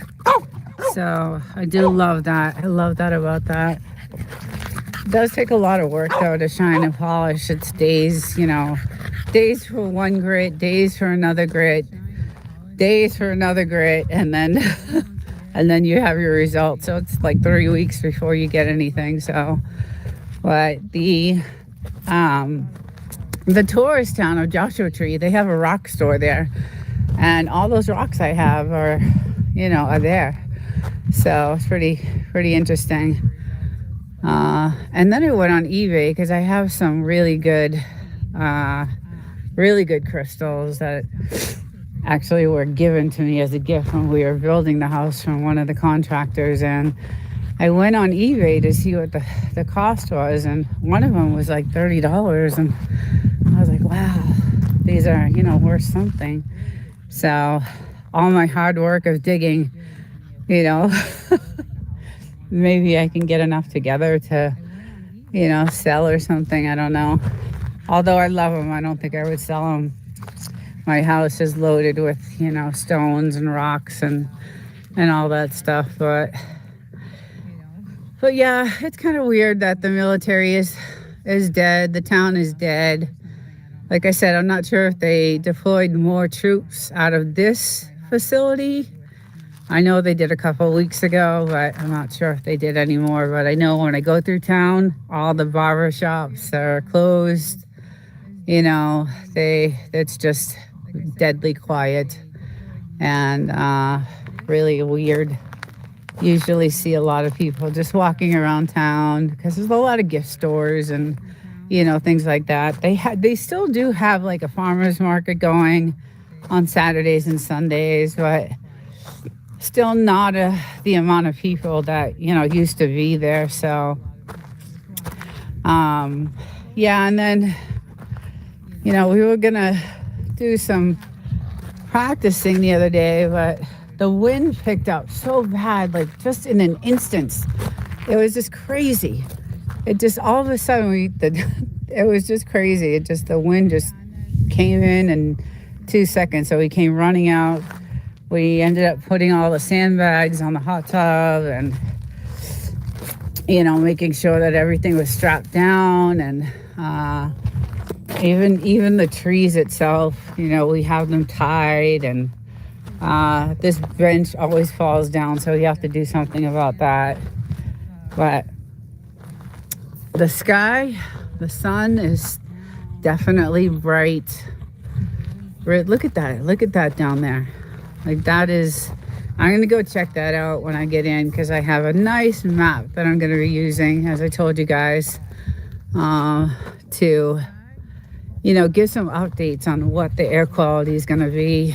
And there's some gauges to follow and some data I got to mess around with. So I just learned this map and how to use it. So, but our weather station, our little windmill can show you that it is kind of, the wind is picking up, because you can see the wind